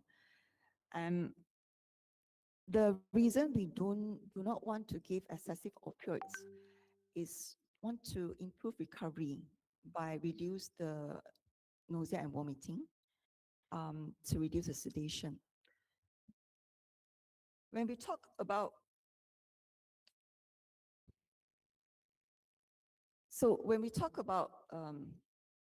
opioid stewardess in children, one of the things we can do is regional anesthesia. So by giving a block, actually we can reduce opioid requirement. So the third R is regional anesthesia. But a successful block doesn't mean more than a reduced pain. It provides early analgesia, facilitate mobilization, and it reduces nausea, sedation, and opioid-related side effect. It also begins with selecting right patient, right block, using correct dose, ensuring accurate needle placement and ultrasound, and maintaining vigilance for safety. The next question, how do we choose right block for the right surgery? Rather than mastering every regional techniques today, I would like to remind you a simple principle. Choose the right block for the right surgery. Different operations have different pain pathway, so the block should match the surgical site and recovery goals. So for example, an inlet inguinal or type block is ideal for herniatomy, while quadratus lumbarum block may provide broader coverage for lower abdominal surgery. An erector spinal block is useful for thoracic procedure. Adductor canal blocks help preserve mobility after lower limb surgery, and a brachial plexus block provide excellent analgesia for upper limb operation. The block itself is not a destination, it's a tool to reduce opioid requirement, to achieve earlier mobilization and a better recovery. As for Ali's appendectomy, the question is not simply, can I do a TAP block, all right? It's which block best match his pain. So as you can see here, TAP block is actually reliable for abdominal wall and port incision. It only covers somatic. It doesn't really cover visceral part. So probably in Ali's condition, I would choose quadratus lumborum block because there's better spread into thoracolumbar fascia and to the paravertebral space, and can actually cover the visceral analgesia. And in children, doing that safely requires us to understand that pediatric regional anesthesia is just not doing analgesia in an adult in smaller scale.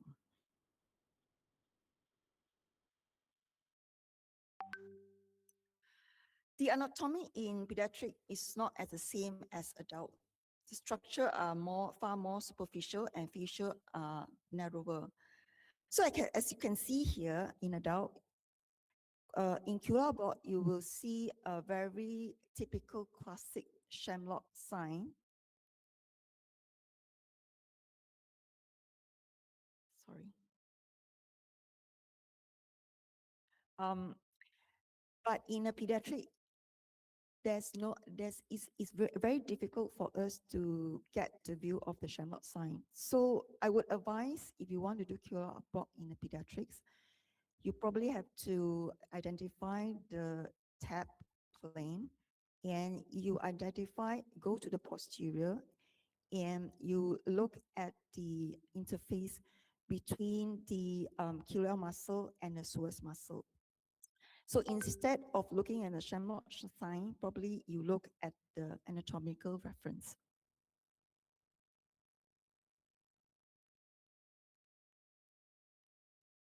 And to perform a safe and successful regional anesthesia in children, I always remember 3 principles. First, children is not just a small adult. Their anatomy allows LA to spread more easily, and the small volume are often effective. Second, they are also vulnerable to LA toxicity because of increased absorption and immature metabolism, especially in infants. And we must always respect the maximum dose. Finally, success comes from precision. So a small techniques actually can make a huge difference on the successful of the ultrasound block. So before we move on, I'd like to leave you with one key message. A successful block does not always mean a successful recovery. Our goal is not just a technically perfect block, but a child who remains comfortable in PACU on the ward or at home. That means we need to anticipate a block effect, planning rescue analgesia, setting the right expectation for both the ward and the parents. Most importantly, the plan must communicate clearly from the operating theater to the PACU, the ward, and to the APS team. And this brings together to our next pillar, the importance of relay. The fourth pillar is relay. A pain plan is only effective if everyone caring for the patient understands it. So let's go back to Ali. He had a successful operation, well-performed tab block and multimodal analgesia, but at 9 p.m., the ward called and he was crying in severe pain. So imagine the handover has been done and communicated. So Ali have a tab block and expected to wear off at the night. So supposedly he would have a regular anesthesia, and APS team should have been there to give a regular analgesia to prevent the rebound pain. So all these things wouldn't happen if a shared plan has been given to the APS team. So recovery is not just what we do in a theater, but it's also happen after we leave the theater.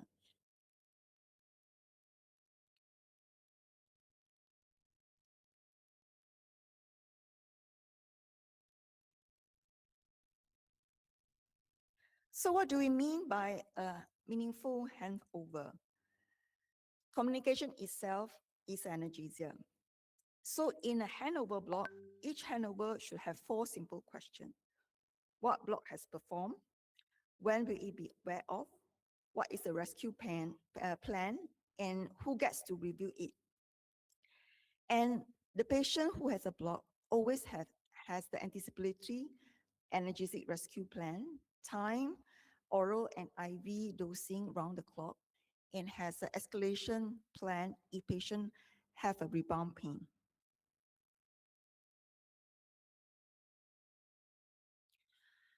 So once the team has a shared plan, the journey will be the 5th R, reassure. The 5th pillar is reassure. We often focus on treating the pain pathway, but we sometimes forget the fear pathway. The regional block can numb the incision, but it can remove the fear, uncertainty, or loss of control. Think about Ali.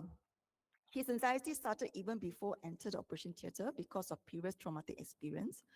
By preparing the child and the family communication clearly and providing reassurance throughout the journey, we treat both pain and fear. That's when the child recover best.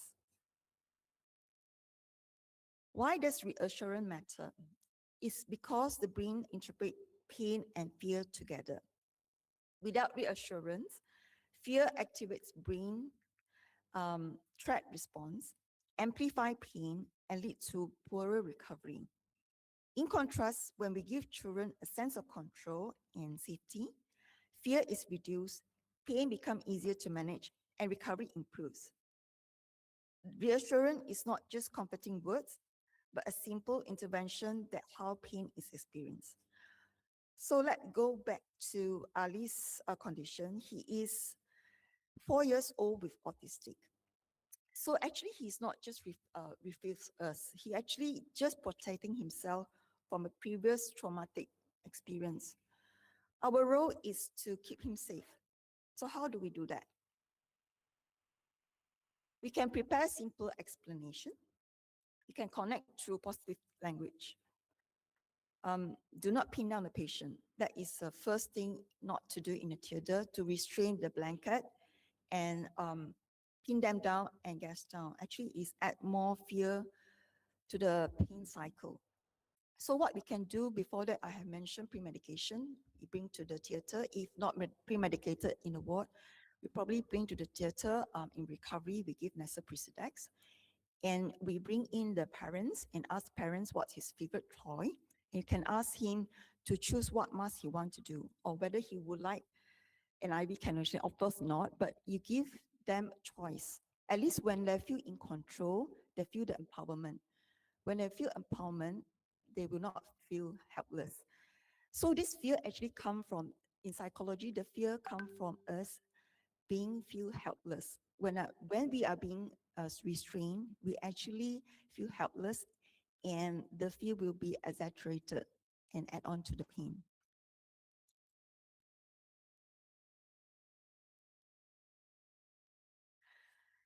These are some simple mind toolbox that mind body toolbox you can use to help your patient in during APS round, to empower them how to control their own pain. So this applicable not in Ali's situation where he actually is so distressed that you cannot communicate with him. But actually you can use this tool in any child that understands simple language. One of it is guided imaginary. So I often teach young children how to control their pain. Just imagine their pain is like a dial. The dial of 10 is pain up to severe, and 0 is no pain. So I asked him to imagine themselves, just imagine their pain is like a pain dial. So they have to, they imagine themselves to dial down the pain, and it's empowered them to control their pain level. Actually, it's very effective. So another choice that you actually can ask them to do is a deep breathing exercise, diaphragmatic breathing. So this diaphragmatic breathing actually can activate the parasympathetic pathway and can slow down their anxious level. So what you can do is give them a 5 and ask them to breathe in, breathe out, breathe in, breathe out, breathe in, breathe out, breathe in, breathe out for 5 times. And this is part of a tool that you actually can help them to empower their pain. So last but not least, this is us anesthesiologists is good at review. So review means APS, acute pain review. And APS team play an important role by reassessing pain and function, optimizing anesthesia, supporting ward team, educating family on what to expect. And in pain review, we are not just there to give more anesthesia when there's a rebound pain or blood failure. We also must look for any surgical complication. When you have given an optimal dose of anesthesia, probably you need to think of whether there is a complication of surgery, like a leak causing abdominal distension, in patient on IVI morphine infusion, in patient pain score still very high, probably you need to invite them to come and review the patient. So every review, it's not only about pain, it's actually an opportunity to learn, to improve our practice, and to strengthen the quality of care. And we also close the recovery loop to give a successful recovery. So this number tells us an important story. This is what we do in HTA. For past 1 year, HTA, a National Referral Center for Pediatric and Obstetric cases from the nationwide. And last year we have done almost 5,000 to 6,000 pediatric cases. And it's more than 2,000 of the patient is under our acute pain service. So as you can see here, 1/3 of us, of a patient receive intravenous anesthesia, and 2/3 actually receive regional blocks. So this has emphasized multimodal techniques is actually important in the model pediatric pain management. It's not just oral or IV anesthesia. So we also had incorporated extensively regional blocks into the modern pediatric pain pathway. So part of it I don't mention here is anxiety management. I know that in Malaysia we are short of, actually we have none play therapists or child psychologists working in KKM that can help us and help anesthesiologists how we can reduce anxiety in high-risk patients.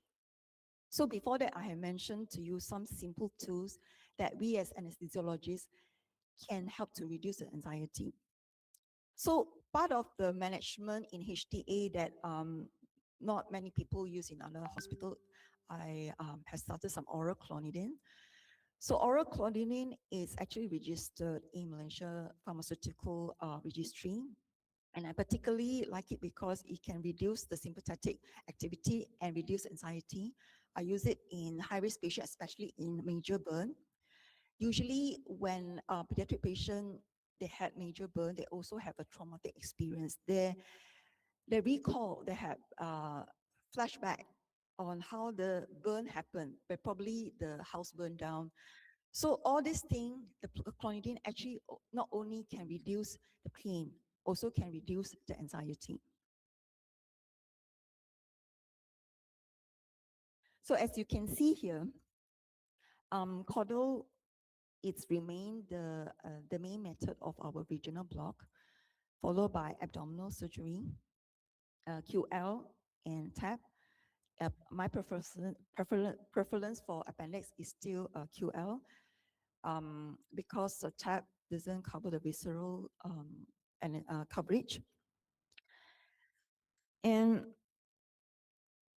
pain is not just built by methods, it's built by a system, ecosystem. So as you can see here, there's more and more of us putting IVI infusion of opioids plus a regional block. The reason we do that is because of Ali stories. We know that regional block usually lasts for 2 hours, 3 hours, and how to prolong it, it's in HTA, we probably put IV clonidine inside the blocks.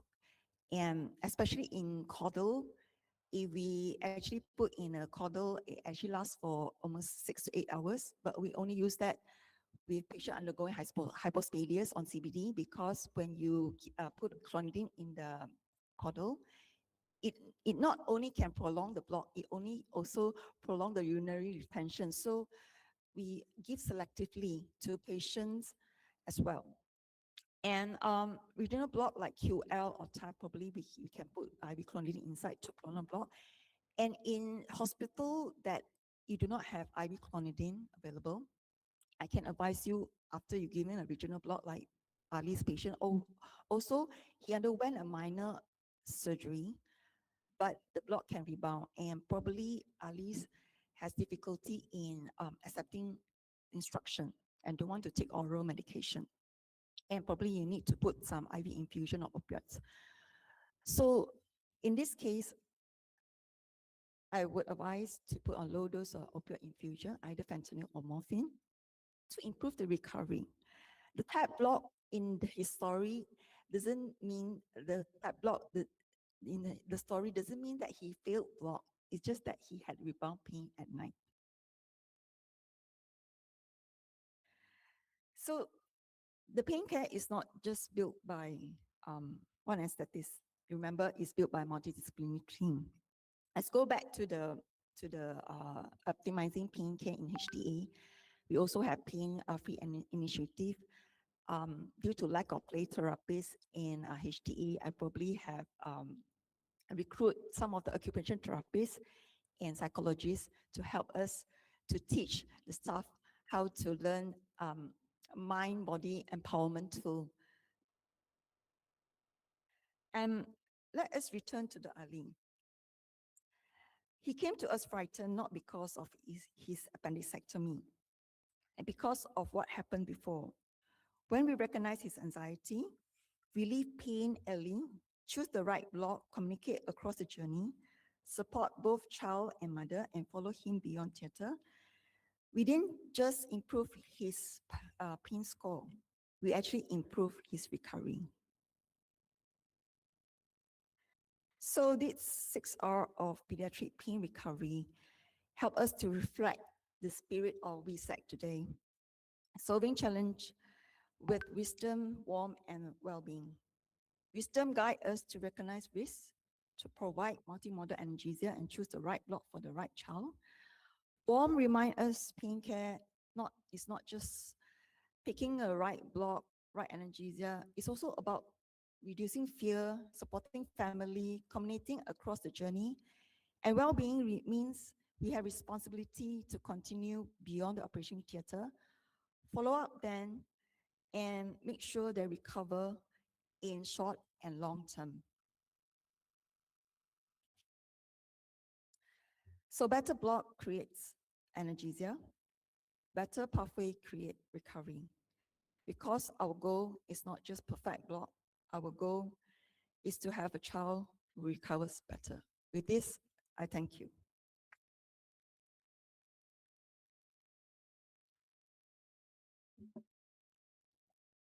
Thank you, Dr. Pang, for the interesting lectures.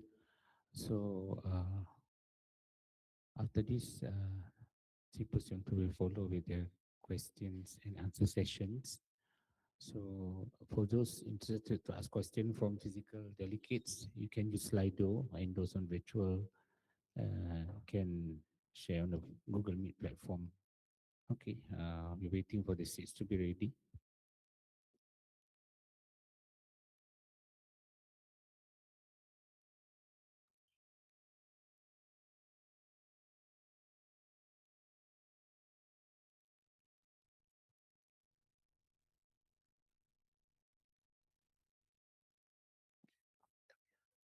I would like to invite Dr. Melda and Dr. Pang to the stage.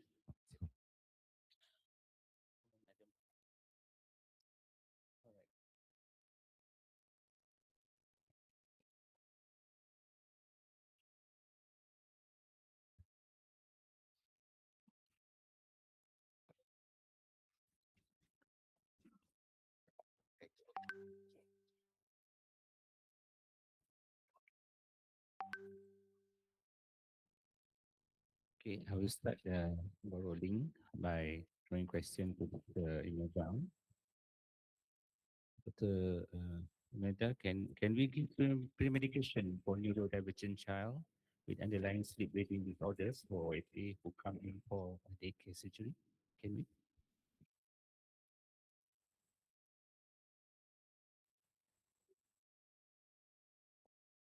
Hello. Yes. So I think Dr. Pang mentioned in her slides about pre-medication. So I would like to add on. Um, we will see a lot of neurodivergent in daycare procedure because it's better for the family. You know, they come for procedure, they go home, but sometimes there's a lot of anxiety going on. Yes, we still give. You can give pre-med for the mild, moderate one. The severe OSA we tend to not, but the options like what Dr. Pang said is intranasal dexmedetomidine. I personally like oral midazolam, 0.5 milligram per kilo. We give a lot in GOSH. Almost every patient has it. In order to give pre-medication, you must have a trained nurse and also a good monitoring.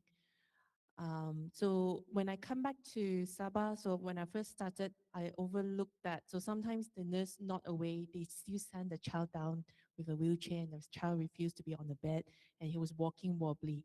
So most of the time they don't just, with just single pre-medication, they are okay. They just get, it calms them down a lot. Yeah. So for mild, moderate, I will still give oral midas. Dexmedetomidine, you need to be very, very quiet and in a very calm, dark environment for it to work based on my experience. So maybe, yeah. So it's not fully contraindicated. Okay, the next questions to Dr. Pang. Many centers faces challenges such as limited manpower, time constraints, or lack of dedicated pediatric pain teams. In your experience, what are the first practical steps a hospital can take to improve pediatric pain care despite these limitations? Okay. Um, I think the first thing we actually need to do is to increase the pediatric anesthesiologist number. Yeah, that would take another 5 to 10 years. In HTA, we only got 4. Home Malaysia, probably 20 plus pediatric anesthesiologists. And in GOSH itself, actually got 22. The number of the pediatric anesthesiologists in GOSH actually equivalent the number of pediatric anesthesiologists in Malaysia. Double. Yeah. So that's the reason I actually happy to give a talk here, because our role as a pediatric anesthesiologist in Malaysia now, it's not to do pediatric case anymore. Actually, it's our job to educate the general anesthetists how to handle pediatric cases. So the first thing is I realized that in Malaysia, we have very low awareness regarding psychological preparation and psychological management for even adult patients. I have shown one of the slide, pain and fear is actually at the same coin. If you do not treat the fear, you actually exaggerate the pain. The first thing is to recognize the high-risk patient. So I would like to ask the audience, do you usually pin down pediatric patient? or do you give pre-medication, the high-risk patient, pre-medication? Can you give a raise of hand? Do you ever give pre-medication for pediatric patient? Do you? So there's no raise of hand means, okay, I see. Okay, at least there's a raise of hand. It's actually not for us to stop giving pre-medication. It's actually help the child to accept what you instructed them. If you do not give pre-medication, they are fear, they're in fear and anxious. And actually you are winding up the pain cycle. So you can convince your department, now start a local protocol. You identify the high-risk patient when you come to the theatre first. You identify and you start to give some mida. If you not comfortable, start with 0.5. That is the first line. So let's say you have an autistic child, you come to the theatre and you have given mida and patient still retching. The second option is nesopristic. So it's okay that patient take mida and you give pristic. It's okay because why? Dexmedetomidine have no respiratory depression. I have done that many times. And they are cooperative, surprisingly. But you have to give at least 45 minutes. So after you have identified the high risk, you have to have a plan. Not only a multimodal analgesia. A multimodal analgesia doesn't mean multiple drugs. You at least have to give every pathway, you give a different drugs that target different pathway, like ascending pain pathway, descending pain pathway, peripheral pain, nociceptor, and if possible, regional block. And let's say it's not a rule that if your hospital do not have a pediatric anesthesiology, you cannot use ketamine or you cannot use dexmedetomidine. So the reason I'm saying here is we are moving towards opioid stewardess. We are moving to multimodal analgesia. We want to help patients to recover faster, recover better. We have to refrain ourselves from thinking, oh, in pediatric patient, we shouldn't give more drugs. No, actually, you can give more type of drug, but lesser dose. Actually, this is better than you give one drug, which is opioid, very high dose, then end up with respiratory depression. It's actually better to have more drugs, little dose, you target on multiple target, and patient have better recovery. So this is another point. The third point is the APAs. So the problem in current situation is I know that the APAs team is a multi-system, multidisciplinary setup. So not only you need to train the doctors, you actually also need to train the nurses. Not many hospital comfortable, the ward nurses comfortable in handling IVI morphine in post-op pediatric patient. So what I can suggest that you have to elect one lead in the anesthesia so that they can go to teach around. Did I answer your question? All right. Okay, the third question to Dr. Imelda. This question, I believe, on the online platform.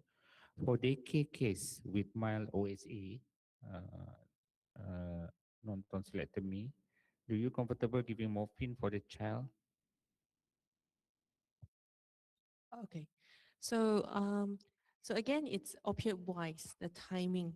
It depends on your surgeon. If I think any procedure like more than 1 hour, if you give from the very beginning, give a bit, 0.05 milligram per kilo, I think it's fine. But let's say it's a very short procedure. If your tonsillectomy finish in 15 minutes or half an hour, I give fentanyl. So the duration of surgery helps me to decide whether do I give morphine or do I give fentanyl. Yeah. So it's not wrong to give morphine, but you have to see when is your peak effect, when is the time that you're going to extubate the patient, and then when the peak effect of morphine reach, that's where probably you have to monitor longer in recovery with oxygen until they are more awake.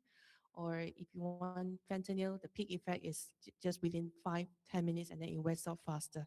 So again, it depends on the timing of the surgery and the type of surgery. Yeah. Also, one online question for Dr. Pang. How much LA do you advise for QL block if I want to do bilateral QL for 8 kg child? Which dose protocol you use? For what type of surgery? They stated bilateral QL block, I believe for abdominal surgery. It also depends on which side of the operation. Mm. So let's say it's appendicectomy, which is unilateral. The first is unilateral. So you have more advantage of using a maximum dose at the unilateral side. That means if, let's say patient is 8 kilo, you want to give ropivacaine, and its maximum you can go up to 3 mg per kilo. And in QL block, the tricks of having a successful block, it's obviously it's operator dependent, and also the volume. So in facial block, any facial block, I would advise as much as you can. So, but it's at least 0.5 mils per kilo. So let's say bilateral, you have no choice, then you have to give 0.5 mils per kilo. Bilateral. If unilateral, you actually can go up to 1 mil per kilo. But as long as the calculated dosage doesn't exceed the maximum dose requirement. You mean protocol? I think what he meant is QL123. Which one I prefer? For that, we prefer QL3 because there's some visceral coverage, right?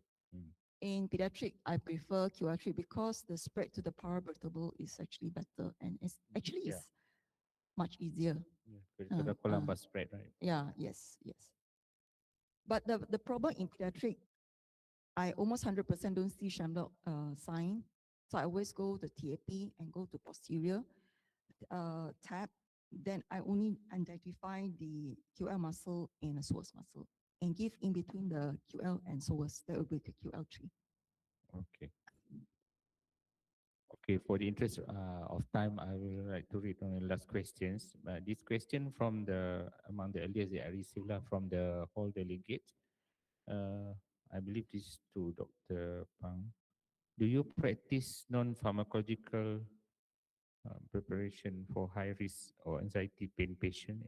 Example, visual aids, sensory corner pre and post-op, play therapy, dim light or musics. I think those who are asking want to share his or her experience integrating non-pharmaco approach. May I know whose question is it? From the Ami. Maybe. Yeah, I would love to, this non-pharmacological approach. I'm trying to do that, but it's because in KKN, we do not have a post for play therapy. I'm trying to fighting for it, and it's very hard for us to embark on non-pharmacological treatment because the first thing is we need to educate our own staff. Even our population, we have very low awareness about psychological approach. So first thing is to have lecture. So I just come back from KKH attachment, and the main problem in Malaysia, it's not because we do not want to do it. In KKH, everything is paid. If you refer a play therapist, they need to pay for the play therapist. If you want to refer for music therapist, have to pay. In KKH, everything is free. So what are we trying to do now? It's in HTA, I'm trying to educate the staff. We start with something simple. The tool that I have explained to you, like to empower the patient, do not restrain them. If you want a set line, also you need to tell them, oh, I'm going to set line. Distract them with, if you got iPad, it's good.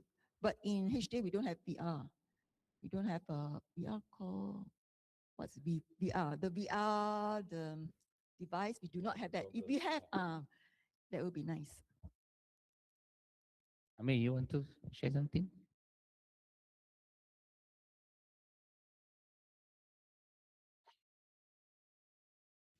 Good morning. Sorry for the request to share. Just take a few minutes, hopefully not too long. I think it's my passion regarding pediatric anesthesia, even though I'm not a pediatric anesthetist. I've had the chance to practice in HPKK UKM for about 2 years. So I didn't manage to set up the autism corner there because I left after the idea came. So I have a daughter with autism in her teens now, so it's kind of my passion lah, and especially approaching the non-pharmacological aspect of preparing patients. So I'm so used to preparing my daughter for things coming up. For example, any simple things lah. We will use visual aids, we will use videos. So I Google up when I was working in HPKK, I Google up preparation for surgery, daycare surgery in autism. So of course, the videos that came out were from the United States lah. So I used those videos and I just had an idea why not I try on the normal kids. So some of the kids they went through these videos at home. It has to start from the outpatient. They go through these videos many times, like more than 10 times. And to my surprise, they actually cooperated for IV line insertion. So there's no gassing down, it's IV induction.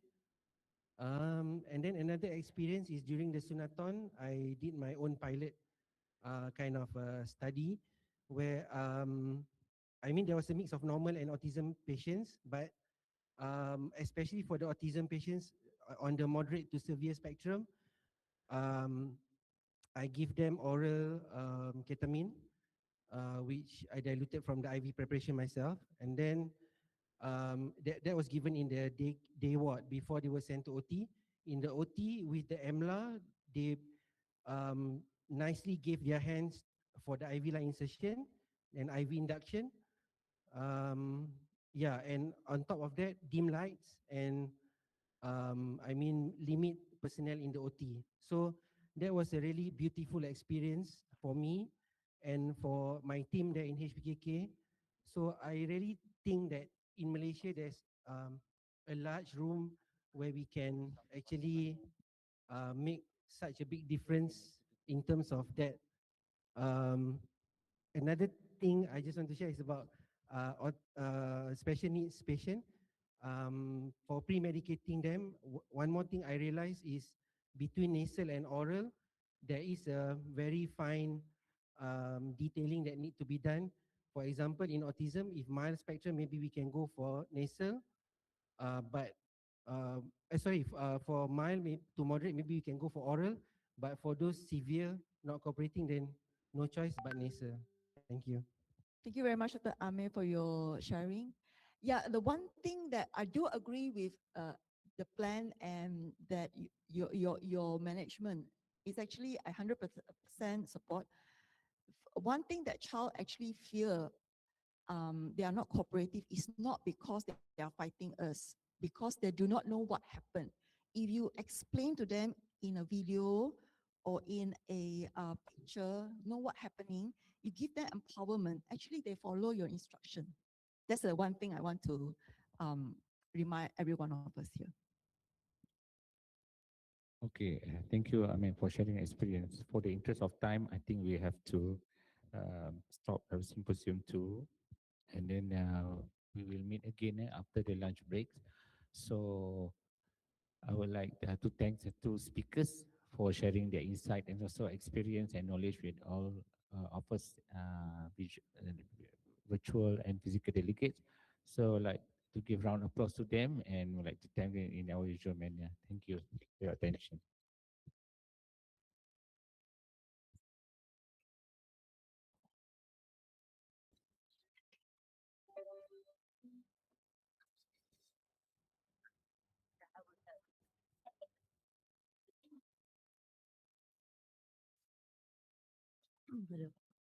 Such interesting and engaging lectures, wasn't it?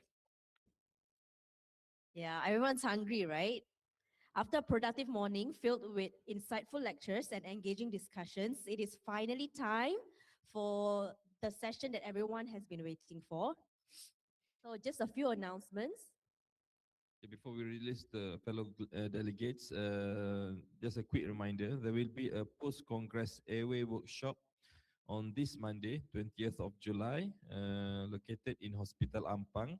And do bear in mind, 8 CPD points will be awarded and Dr. Theodore will be our speakers and facilitator during the hands-on session. We still have a few hot seats available, so grab your seat soon and do register via the link sent in the WhatsApp group.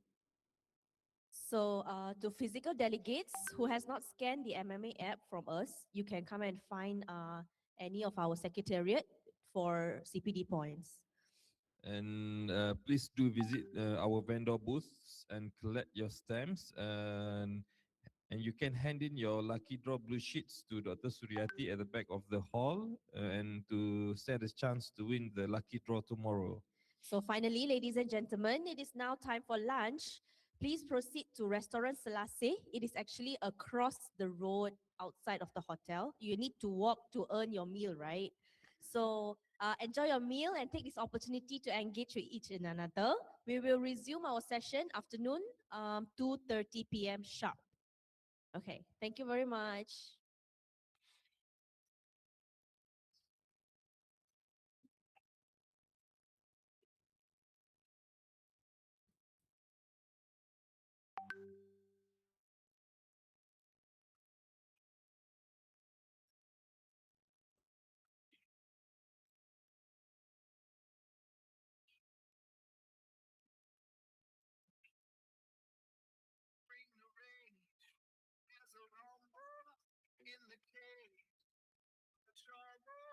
Hit the game.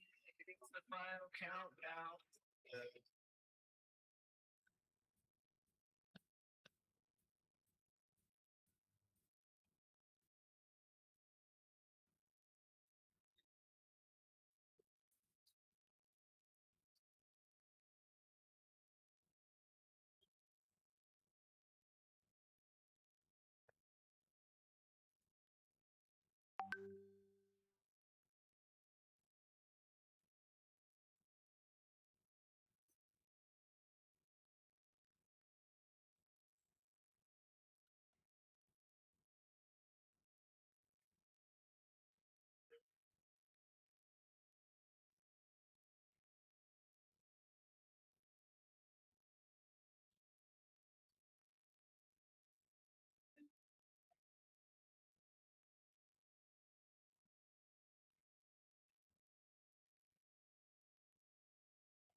Ada barang pun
Care innovation begins with a trusted partner.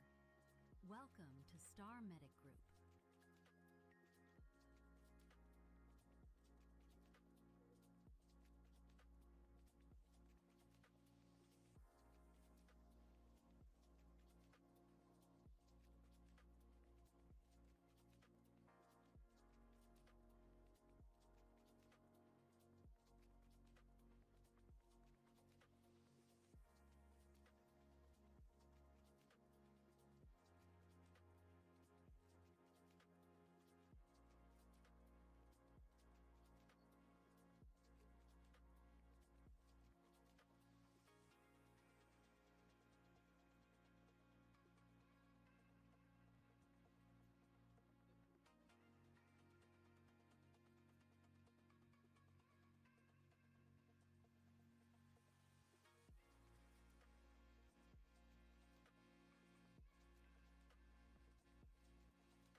At Star Medic Group, we are committed to advancing healthcare through innovation, quality, and trusted partnerships.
clouds so dark up above.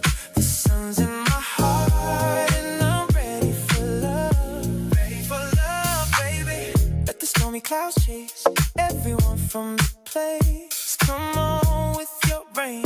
I've got a smile on my face. I walk down the lane with a happy refrain, just singing, singing in the rain. Why am I smiling and why do I sing? Why does December seem sunny as spring? Why do I get up each morning to start happy and head up with joy in my heart? Why is each new task a trifle to do? Because I'm living a life full of you.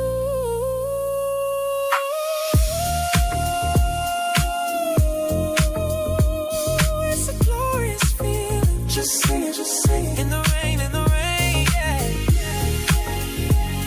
Ooh,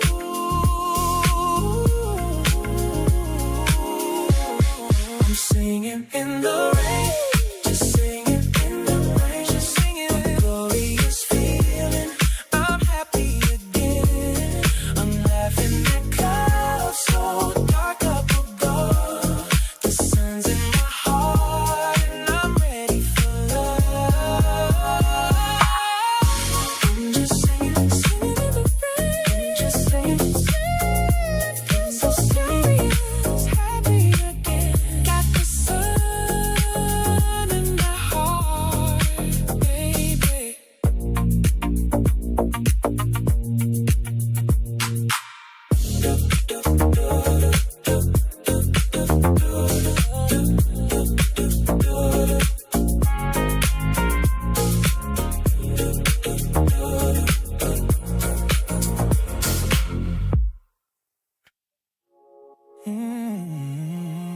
Yeah, listen to me, baby.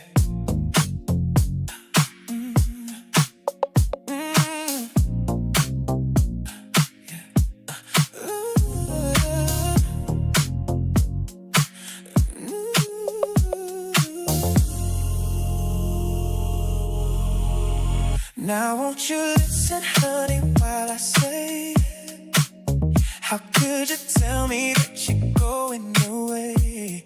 Don't say that we must part. Don't break your baby's heart.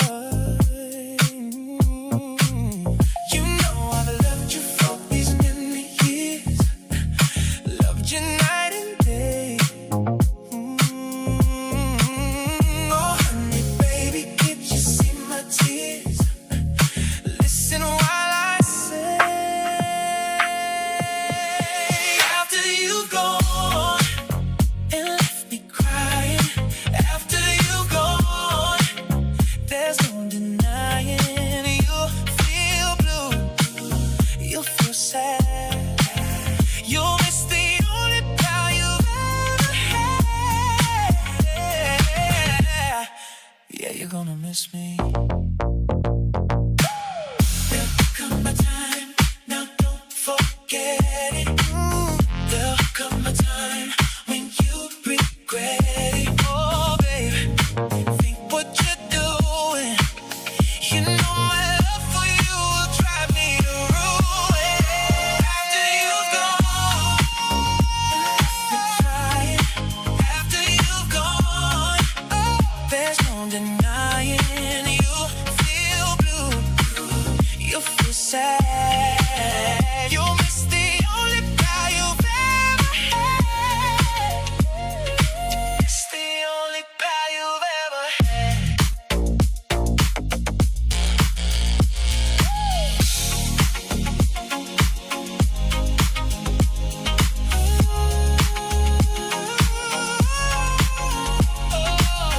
There'll come a time, there'll come a time.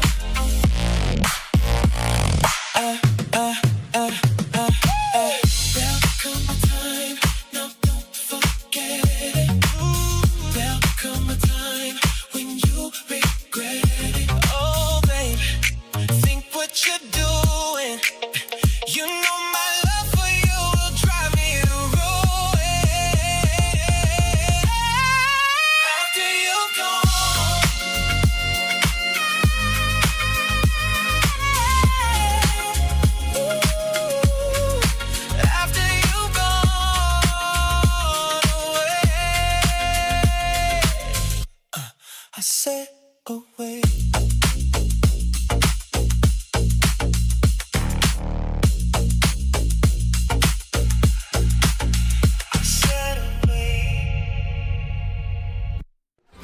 good now. Jangan lupa dengerin terus lagu Sesi Potret featuring Ariel Semana hanya di Spotify.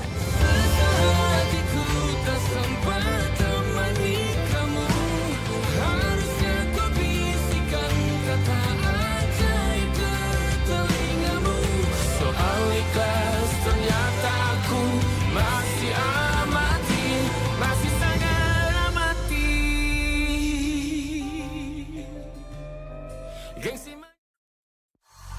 Can't get enough of your song of the moment? Download and indulge in the tracks you love over and over again with Spotify Premium. Tune in to discover an ad-free music listening experience where you can play your favorites in any order. Tap the banner to learn more.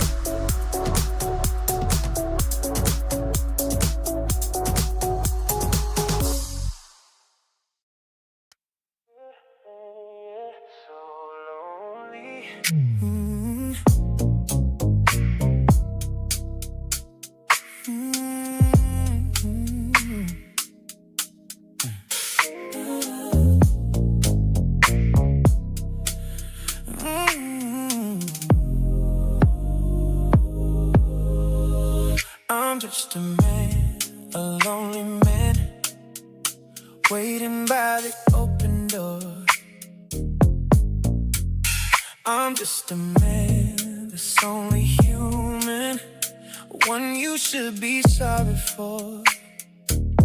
I know she's up in Chicago, and I'm down here in Birmingham, trying to get the money to go and find my baby. I am, yes indeed I am. Woke up this morning, alone around dawn, without a warning. I found she was gone. How could she do it? Why would she do it? She never did this before. Am I blue? Am I blue? Ain't these tears in my eyes telling you? Am I blue? Why you be too? If each plan with your girl just fell through, yeah, it all fell through. I got the blues deep in my heart, and my shoes wanna start, but I'm in a jam, such a terrible jam. Don't ask me, am I blue? How can you ask me, am I blue? Ain't these tears in my eyes telling you? Don't I remember the time when I was her only one? But look at me now, I'm the sad and lonely one. So lonely. Was I fine right until today? Now she's gone and went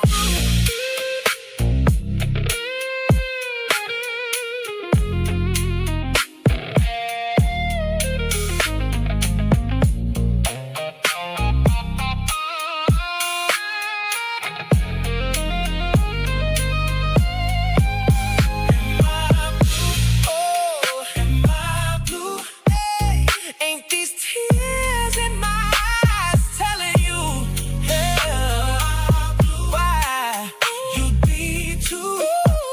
If each plan with your girl just fell through, Lord, I miss you. Lord, am I blue? So blue, baby.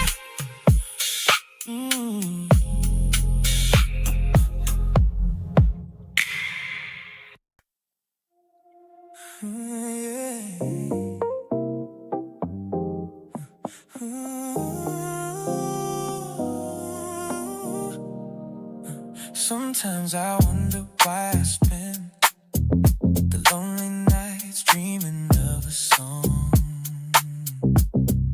The melody haunts my memory, and I am once again with you. Once again with you. When our love was new,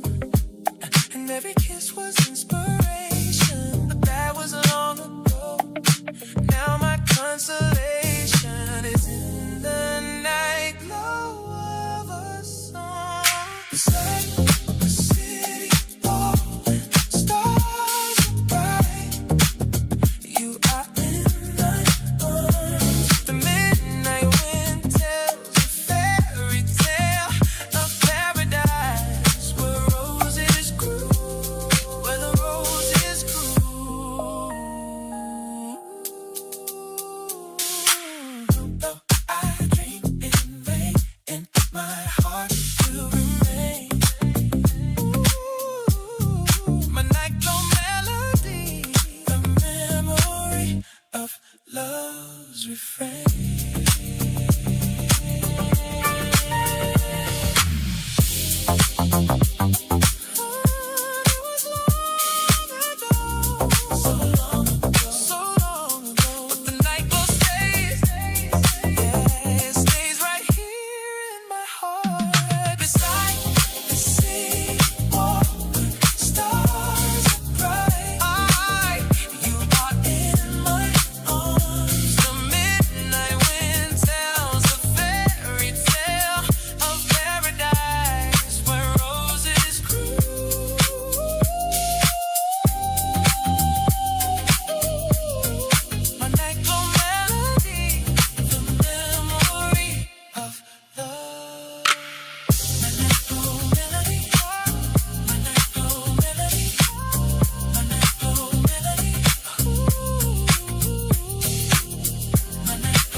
Oh, Danny boy, the pipes are calling from Glen to Glen and down the mountainside. The summer's gone and all the roses falling. 'Tis you must go and I must bide. But come ye back when summer's in the meadow. Oh, in the valleys hushed and white with snow. 'Tis I'll be here in sunshine or in shadow. Oh, Danny boy, oh, Danny boy, I love you so.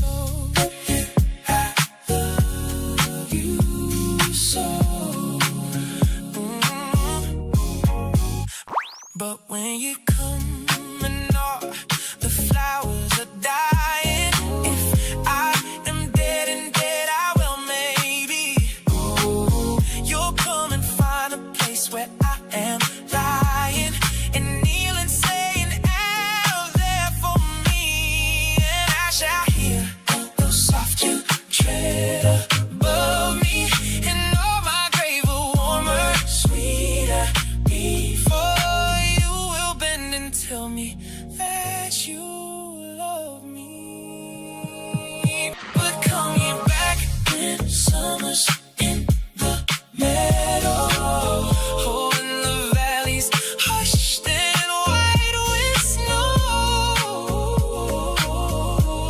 'Tis I'll be here in sunshine or in shadow. Oh, Danny boy, oh, Danny boy, I love you so.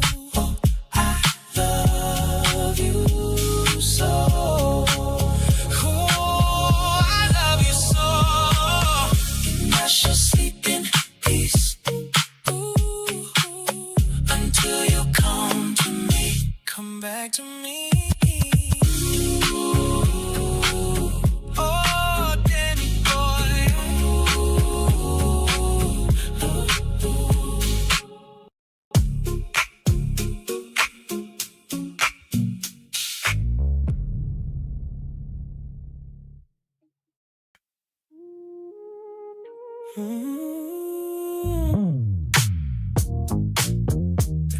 Yeah, thinking about you. Gloria, Gloria, the whole day through. Just a little tune keeps Gloria on my mind. Gloria on my mind. Yeah, just a little tune keeps Gloria on my mind.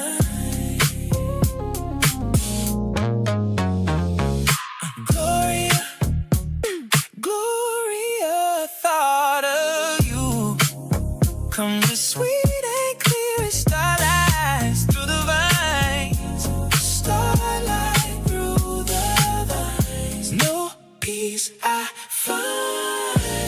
Tell me, what am I supposed to do in just a little time? Keeps Gloria on my mind. Gloria, Gloria on my mind. On my mind, yeah. A little tune keeps Gloria on my mind. Sweet Gloria. Strangers' arms reach out to me.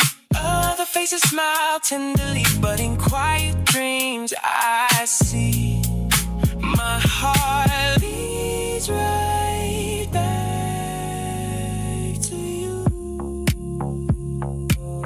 My heart leads back to you, baby.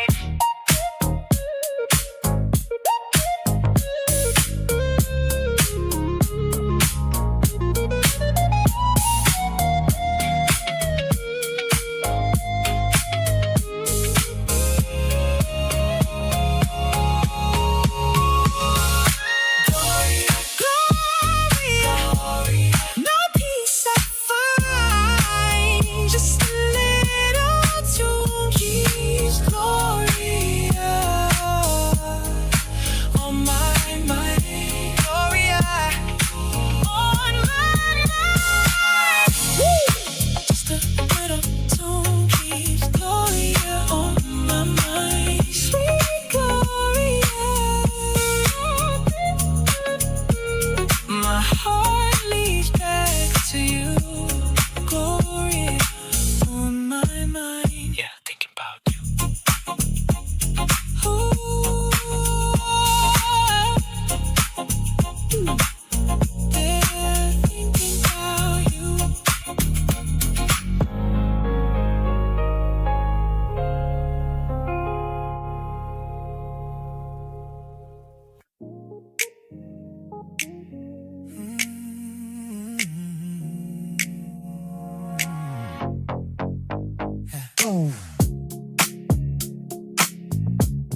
At the end of the rainbow, there's happiness, and to find it, how often I've tried.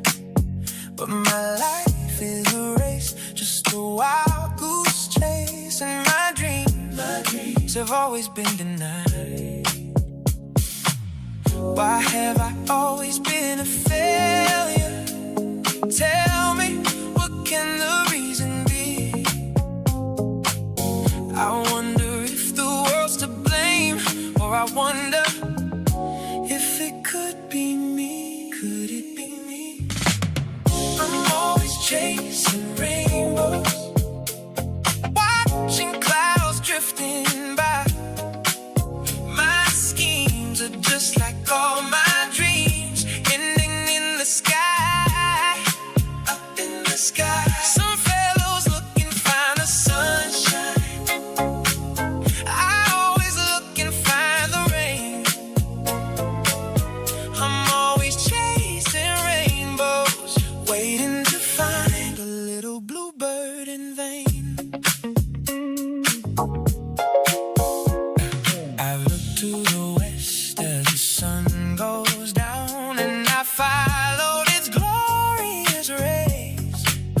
But the faster I'd run, I would miss the sun. My life's full of wasted days, so many wasted days. I've always been a natural loser. Each thing I touch must fail. If good luck ever came to me, it would never seem right at all. No, it wouldn't feel right at all.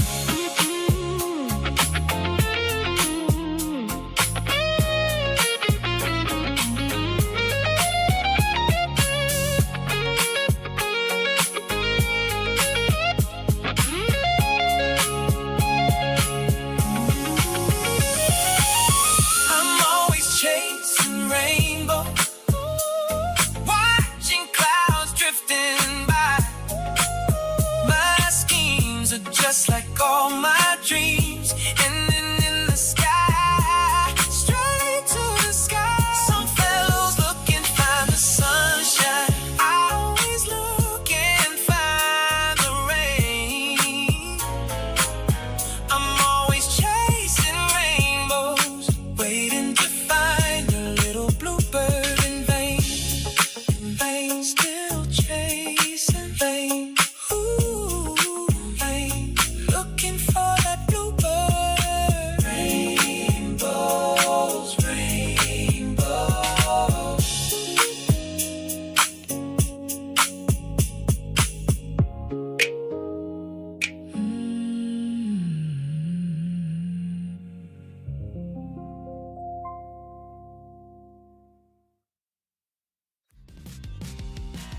bila je kita dengar lagu Gila Bayang ni, memang kita akan auto teringat lah dekat cinta-cinta monyet kita dulu.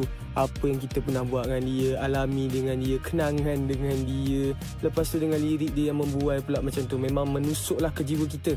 So, saya Ahmad Haikal. Korang semua jangan lupa dengarkan lagu Gila Bayang di Spotify.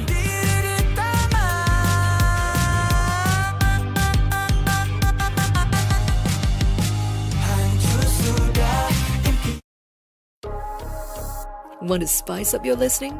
Smart Shuffle can weave in song recommendations for your playlists when you join Spotify Premium, or start a jam where you can invite your friends to create and add to shared playlists, all with unlimited skips and repeats. Tap the banner to learn more.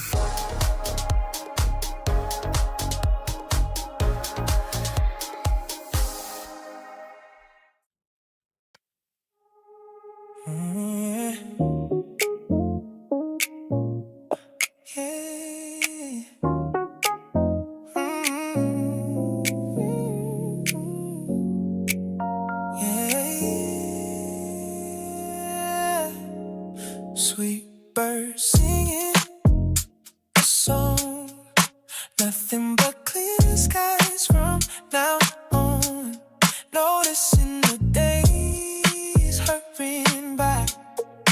When you're in love, my how they fly. How they fly. Clear skies smiling at me. Nothing but clear skies do I see. Clear skies smiling at me. Everything's right, just wait and see. Yeah, I see it now.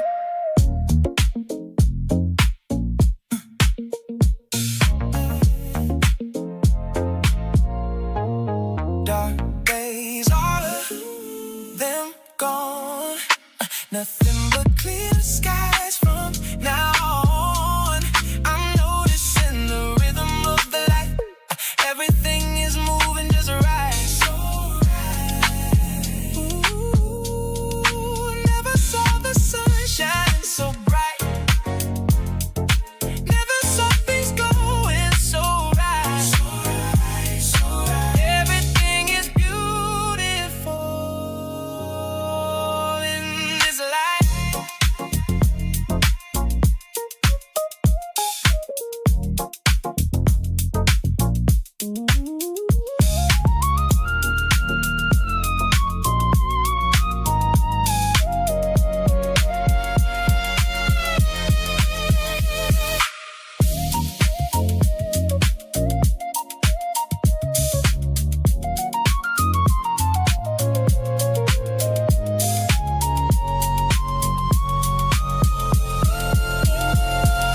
Clear skies smiling at me. Nothing but clear skies do I see.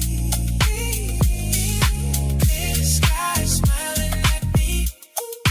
Everything's right, just wait and see. Yeah. Clear skies, nothing but clear skies smiling down on me from now on. Yeah.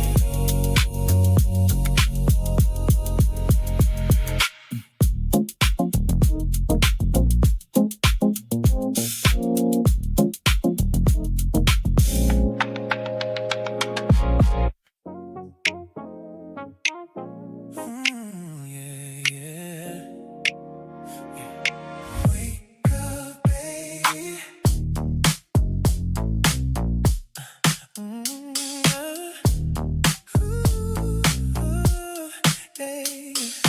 Beautiful dreamer, open your eyes. Starlight and shadows, pain in the skies. Noise from the city we heard in the day. Lost in the moonlight, it all fades away.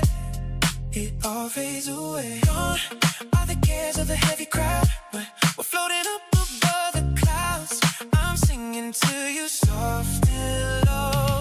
Beautiful dreamer, queen of my song. Oh, listen to me as we're grooving along. All of the sorrow is falling apart. Beautiful dreamer, wake up in my heart.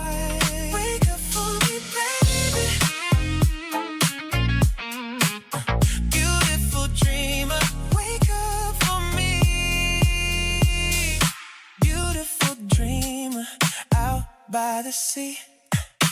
Waves catch the rhythm for you and for me. Mist on the water is floating so light, waiting to fade at the end of the night. End of the night. Gone are the cares of the heavy crowd. We're floating up above the clouds. I'm singing to you soft and low. Beautiful dreamer, queen of my song. Oh, listen to me as we're grooving along. All of the sorrow is falling apart. Beautiful dreamer, wake up in my heart. Wake up for me, baby. Beautiful dreamer, wake up for me. Beautiful dreamer, shine on my soul. Just like the sunrise, you make me feel whole.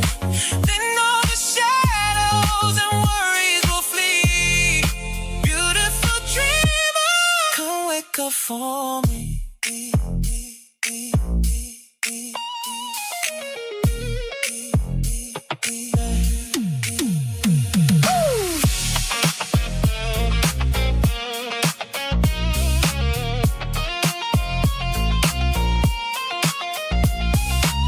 Beautiful dreamer, queen of my soul.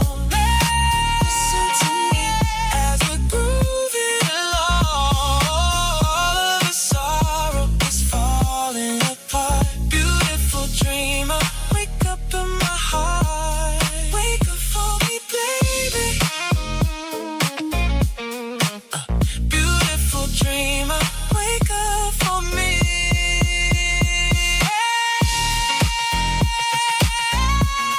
Wake up for me, queen of my song.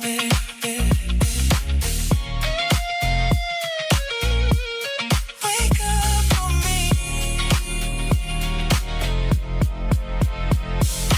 beautiful dreamer.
Play the music the moment is calling for. Whether it's turning up the party or winding down to relax in the evening, curate the day's soundtrack with ad-free music listening and offline downloads on Spotify Premium. Tap the banner to learn more.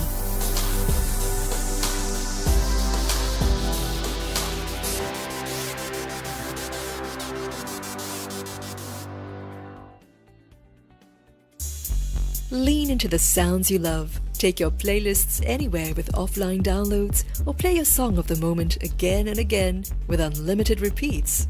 Get all the music without hearing audio ads on Spotify Premium. Tap the banner to learn more.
Play the music the moment is calling for. Whether it's turning up the party or winding down to relax in the evening, curate the day soundtrack with ad-free music listening and offline downloads on Spotify Premium. Tap the banner to learn more.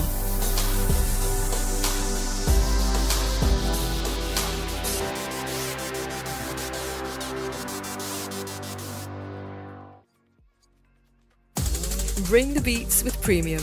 Download and bring your music anywhere so you can dance to high-quality music without hearing ads. Mix up your playlists with song recommendations from Smart Shuffle or take total control of your listening with unlimited skips and repeats. Experience music without limits. Tap the banner to get started.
innovation begins with a trusted partner.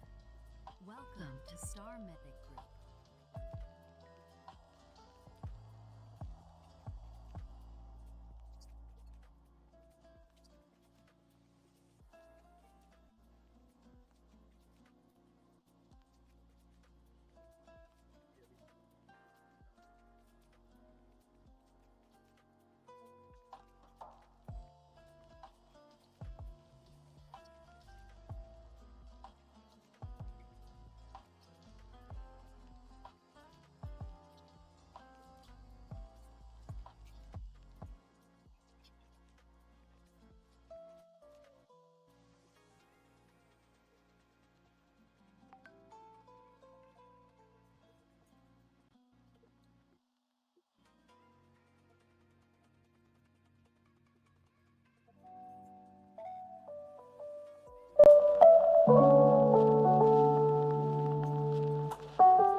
Okay, Assalamualaikum. Bismillahirrahmanirrahim.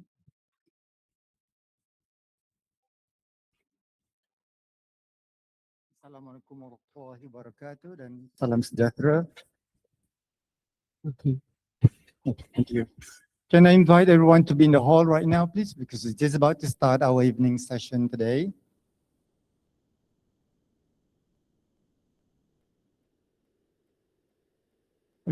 I can still see some people still wandering around outside of this hall.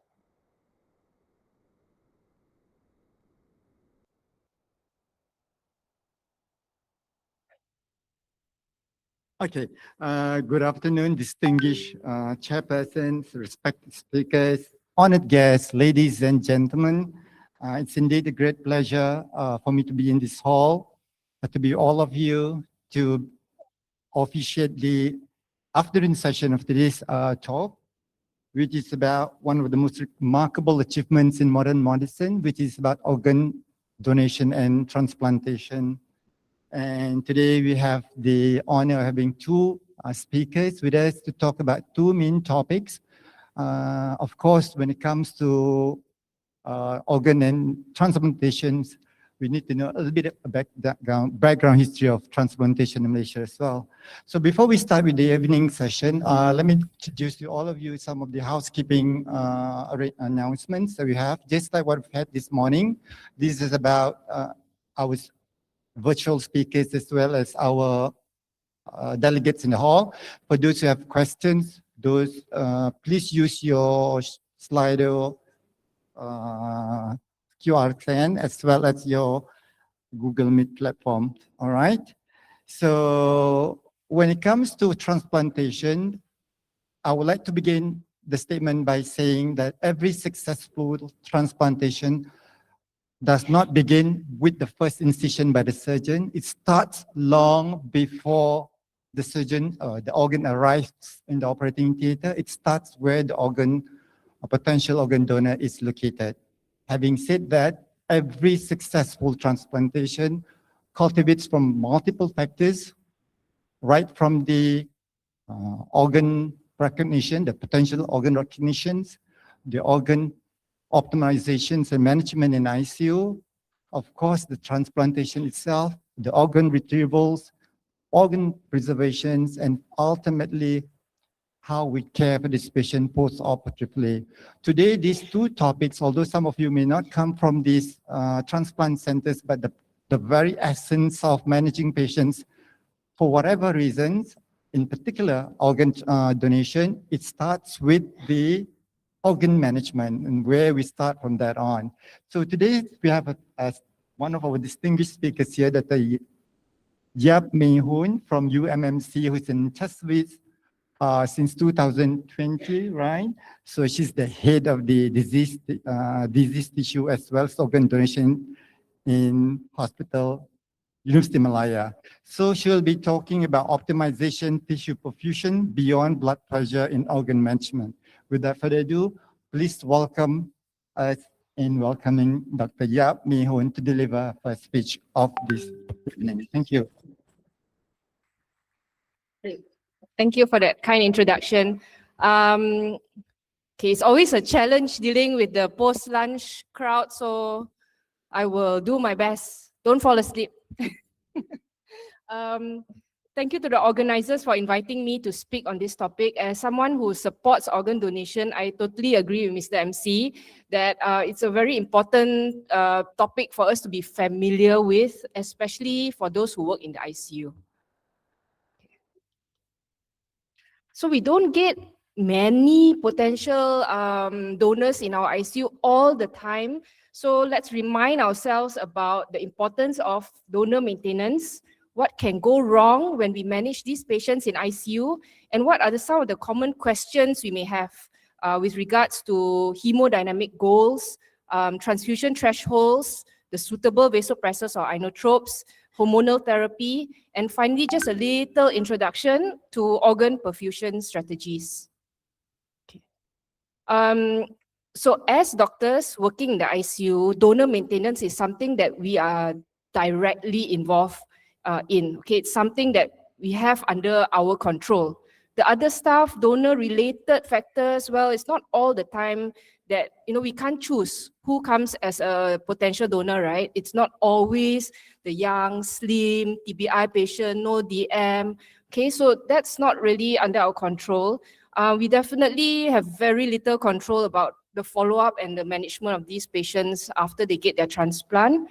And the recipients also, we don't really choose them, okay? So really, how we manage and maintain our donors is so important.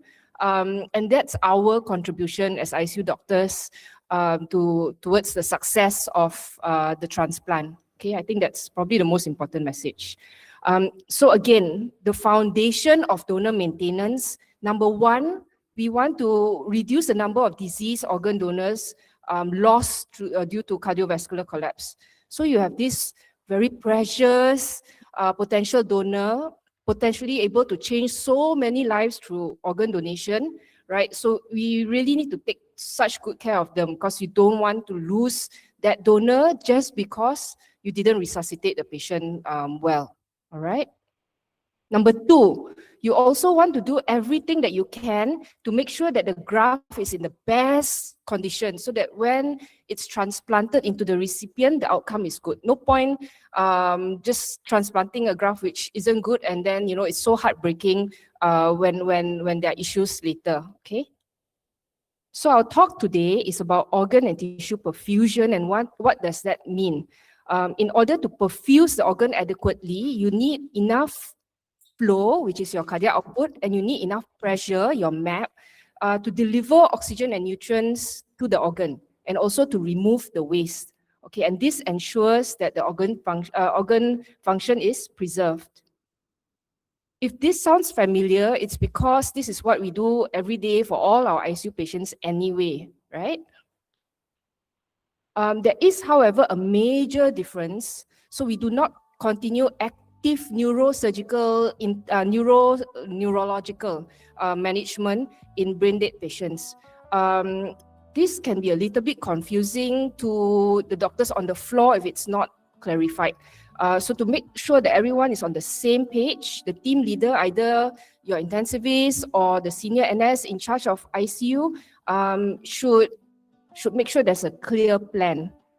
So once brain death is suspected and medical futility has already been established, we no longer have to worry about achieving your cerebral perfusion pressure, what to do if the ICPs are high, or cannot give hypotonic fluids. Those are not of a concern anymore, but we still, and we shift our focus to optimizing the patient for brain death, and also to maintain the organ perfusion, anticipating that this patient may potentially be a donor. Okay, so I think that can be quite confusing. I mean, when I was a junior doctor, sometimes that line is not clearly drawn for us, and then we are wondering actually what are we doing. You know, are we still trying to achieve CPT, but then looks like brain dead? You know, what do we do? So I think it's up to the team leader in the ICU to draw that line, and so that everybody is clear why we are doing what we are doing. Okay. Let's move on and look at what can compromise the potential organ donors. The donors' organ perfusion, and in other words, what are the threats to the hemodynamic stability of your potential donor? So is it something related to what brought him and what made him brain dead? You know, is it under resuscitation, bleeding from femur fracture which wasn't picked up, tension pneumothorax from the trauma, or neurogenic shock in a patient with high spinal cord injury? Okay. Or is it something related to the patient's medical problems? Could he have had an MI while in your ICU, cardiogenic shock, or polyuric hypovolemic shock because he's gone into DKA? Okay. Or is it something, could brain death itself be the cause of the hemodynamic instability? Let's see how this can happen. So as the patient's intracranial pressure rises to a certain level, it's really high, the cerebrum herniates downwards into the brainstem, and in that process, it causes a rostral to caudal pattern of ischemia. So if you watch your patient closely, maybe you don't notice, but maybe your nurses will tell you. Sekejap would be like tacky, sekejap would be like brady. So it's like a roller coaster. We know that sympathetic storm, when a lot of catecholamines are released, causing tachycardia, vasoconstriction, and then later there may be vasoplegia when the sympathetic system is just overwhelmed, right? But you don't see this in all the patients. So it's not to say that if the patient doesn't have sympathetic storm, then it's not brain dead. No, sometimes you see it, sometimes you don't. Okay. So once again, the hemodynamic instability in a potential donor is multifactorial. Okay, again, you can have insults from the injury, the initial injury itself, due to a patient's medical problems, due to sympathetic depletion, post-sympathetic storm, or you can have like endocrinopathies, induction of inflammatory response, which can lead to problems. Okay, so the most famous one is DI. So you might get DI, polyuria, you don't catch up with the fluids, patient goes hypovolemic. You can have hypothalamic pituitary adrenal disruption causing adrenal insufficiency. Okay, you may have acute thyroid insufficiency. Brain death also causes activation of your inflammatory responses that can lead to SIRS and vasodilatory shock. Okay, again, it shows the simple relationship between organ function and MAP and cardiac output. And before we look beyond blood pressure, let's look at blood pressure and what do we have to guide us. So this is our local guidelines. Okay, so we aim for a MAP above 60, volume expansion with crystalloids if needed, and if despite adequate volume status, the patient is still hypovolemic, then depending on the cause of the shock, that you use vasopressors or inotropes.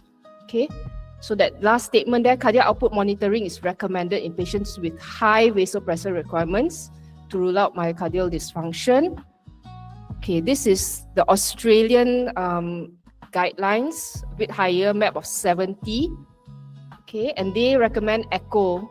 I think echo is something that we do very often as a basic kind of assessment when the patient's in shock, and also more advanced if we are able to. So I think definitely echo should be there.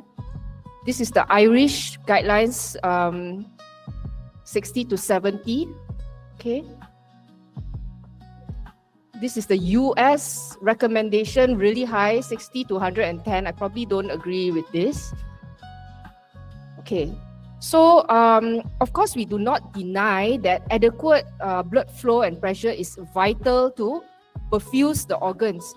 But is it the only parameter which ensures adequate organ perfusion, organ function? And does that really translate to better transplant outcomes, or do we need to look beyond that? Okay, so now we're looking beyond the blood pressure. A mention on transfusion threshold, so it's basically the same. They've not really looked at it in this specific group of patients, brain dead or potential donors. So just follow your ICU guidelines, which is keeping the HB more than 7. Okay. And then you may ask, like, are vasopressors and inotropes okay? Which should I use? Is there anything I shouldn't?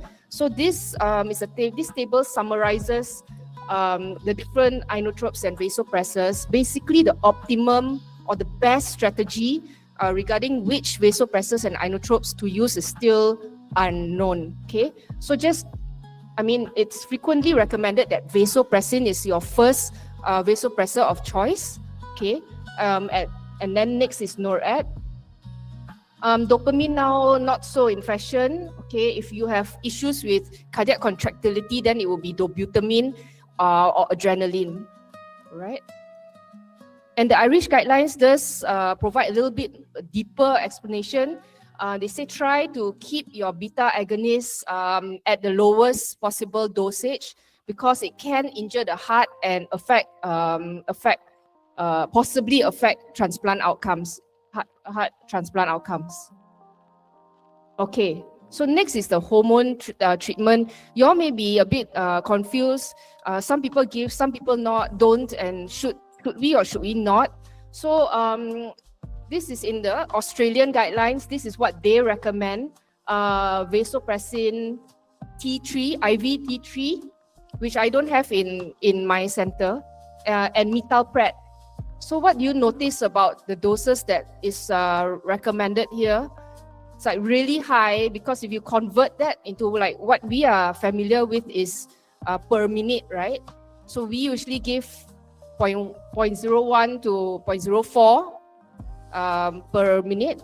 But this is just note that the recommendation that's really high.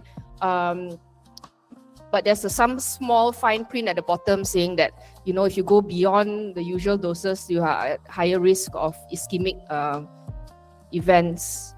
Okay. And our local guidelines does recommend starting the treatment for DI early, even before your results are out. Because if you miss that window to treat, it can cause patient to lose volume, go into hypovolemic shock, electrolyte imbalances. Okay, so they recommend, sometimes you wonder, desmopressin or vasopressin. So it's both are possible, but desmopressin is longer acting, vasopressin is shorter acting. Vasopressin has effects of vasoconstriction and possible side effects there, right? Okay. Intravenous thyroid hormone treatment. So this is a paper where they took 15 organizations. And then they actually assign patients to get IV thyroxine, or if you're in the control group, then you don't. And they looked at outcomes of the transplant, survival 30 days, how fast you're able to wean your inotropes and things like that. And they found that actually whether or not you treat your patients with thyroid hormone, it doesn't make much of a difference in terms of weaning of vasopressors improving your ejection fraction and the outcome of the transplanted organs, okay? But you do get more tachycardia, more hypertension in patients that you treat, that you give thyroid hormone. Okay, this is another meta-analysis. Okay, we showed kind of the same thing. Okay, so 9 RCTs, and it really didn't show that you know thyroid hormones made much of a difference. Okay, so it cannot consistently support the effectiveness in terms of improving your donor heart viability or recipient outcomes. Okay, how about corticosteroids? Okay, so this meta-analysis looked at 11 RCTs and 14 observational studies. So the green boxes are where the outcome was good with steroids, and the blue was just neutral. And it did show that RCTs didn't show much benefit. Only one green box there. But when they looked at observational studies, that there was more. It seemed a bit more promising. So this is another more recent meta-analysis, 10 RCTs, and it says, in terms of how much, if you give corticosteroids, does that mean that you end up using less vasopressors, or your graft function is better post-transplant? Incidence of graft rejection, all not really showing much evidence in support of that. But they did mention, or they did note, that the results were limited because there was so much difference between the different studies. Some studies would give metapred, some hydrocort, different doses, different timing. So it was a bit difficult to draw a very solid conclusion. So basically, this is how I do it. Often I won't wait, definitely don't wait for your PET culture results. I often don't even ask to send. If the patient starts pouring out a lot of urine, because it takes many hours for the results to come back, and you're not going to wait. Definitely you resuscitate, but I feel the fear of giving desmopressin is what are you worried about? Hyponatremia, right? So you're worried that actually the patient's sodium is low, like cerebral salt wasting, and then when you give this desmopressin, you're making it worse. That's why you want to wait for the PET culture to come back before you serve, right? And when we do also sometimes we give very cautious doses, like some centers, they will give one mic at a time, or 1 or 2. But in this patient who is already brain dead, and we are not concerned that the patient will go hyponatremic, you would already know the sodium from that day's results. Okay, it's really not necessary to wait for the results before giving the desmopressin. So and to get the drug itself, in my ICU, because minirin is not kept as a flow stock in ICU. So if you want it, then you have to order it, and somebody needs to go and take from emergency pharmacy. That process itself takes time. So I feel that you really need to be very sharp when it comes to your brain dead patient becoming polyuric. Just treat, and I usually just give 2 mics or to 4 mics straight. Okay, steroids I do use if the NOAD requirements are going up between 0.1 and 0.2, or I'm finding that I'm needing to add another vasopressor. If I give metapred, it's at a dose of 15 milligram per kg, almost 1 gram once. Because usually we also just maintain the donor for, before procurement 1 or 2 days, right? Okay, and I don't use IV thyroid replacement therapy. Okay, I'm reaching the end. Just a little appetizer, on organ perfusion or preservation techniques. So we spoke about maintaining the organs perfusion as part of donor maintenance, but this is actually continued beyond that, the organ preservation and perfusion is maintained before the patient, before the graft is transplanted into the recipient. Okay, so some terms to be familiar with. Perfusion is the passage of a fluid, either it's your preservation fluid or blood, okay, through the vessels of the organs or tissues. Preservation method used to keep the organs viable between the time of procurement and implantation, transplantation, ex vivo outside the body, in vivo inside the body, okay? So our standard practice right now is preservation with static cold storage method, meaning that the organs are packed and they are in an ice box, keeping the temperature between 4 and 8 degrees Celsius. So some more terms: hypothermic machine perfusion, or if there's oxygenation, hypothermic oxygenated machine perfusion. Short form, very nice, HOPE. Okay, so preservation, it's oxygenated if it's the HOPE.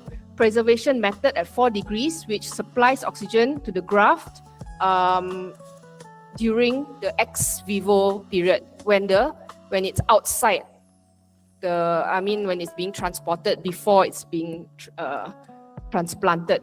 Normothermic machine perfusion, also ex vivo kind of technology, where the organs are maintained at room temperature with a machine that also provides oxygen and nutrients.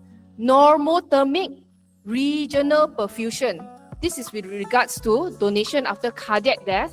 So in vivo, that means the organs are still in the body and you are perfusing inside the body of a portion, that's why it's regional, of the donor's body using an extracorporeal organ support.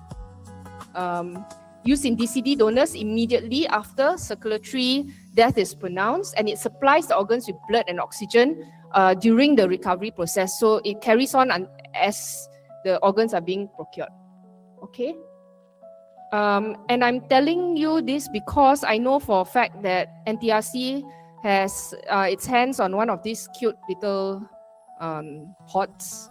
Okay, so this is called the LifePod kidney transporter. So it's an example of a hypothermic, so it's cold, machine perfusion. So there's perfusion, preservative fluid flowing through the organ, but not oxygen. So the pictures there show the organ being prepped and connected to the tubings, and then put into the cradle and to the machine, and then the fluid runs through it, and it's stored that way until it's transplanted. Okay. Okay, this is what maybe it's more of academic at this point, because I don't see it happening here. So normothermic regional perfusion when it comes to DCDs.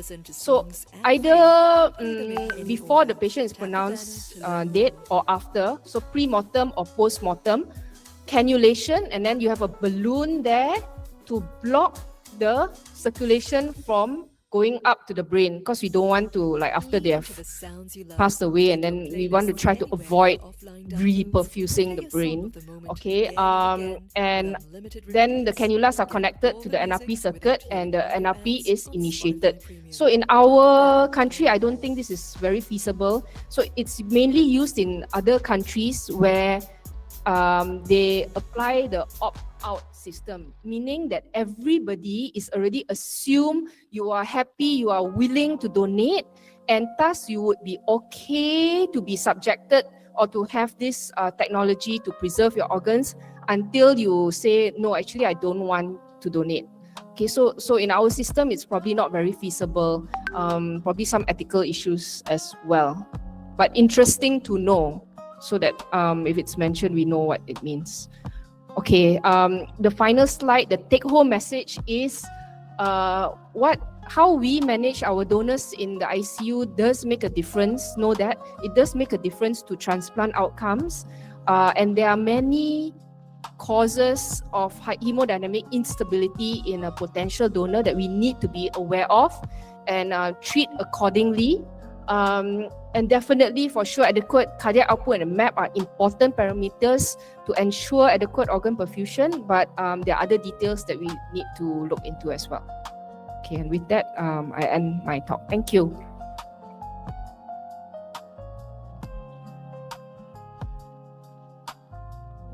Thank you very much, Dr. Yap, for that very nice, very short and sweet presentation on that.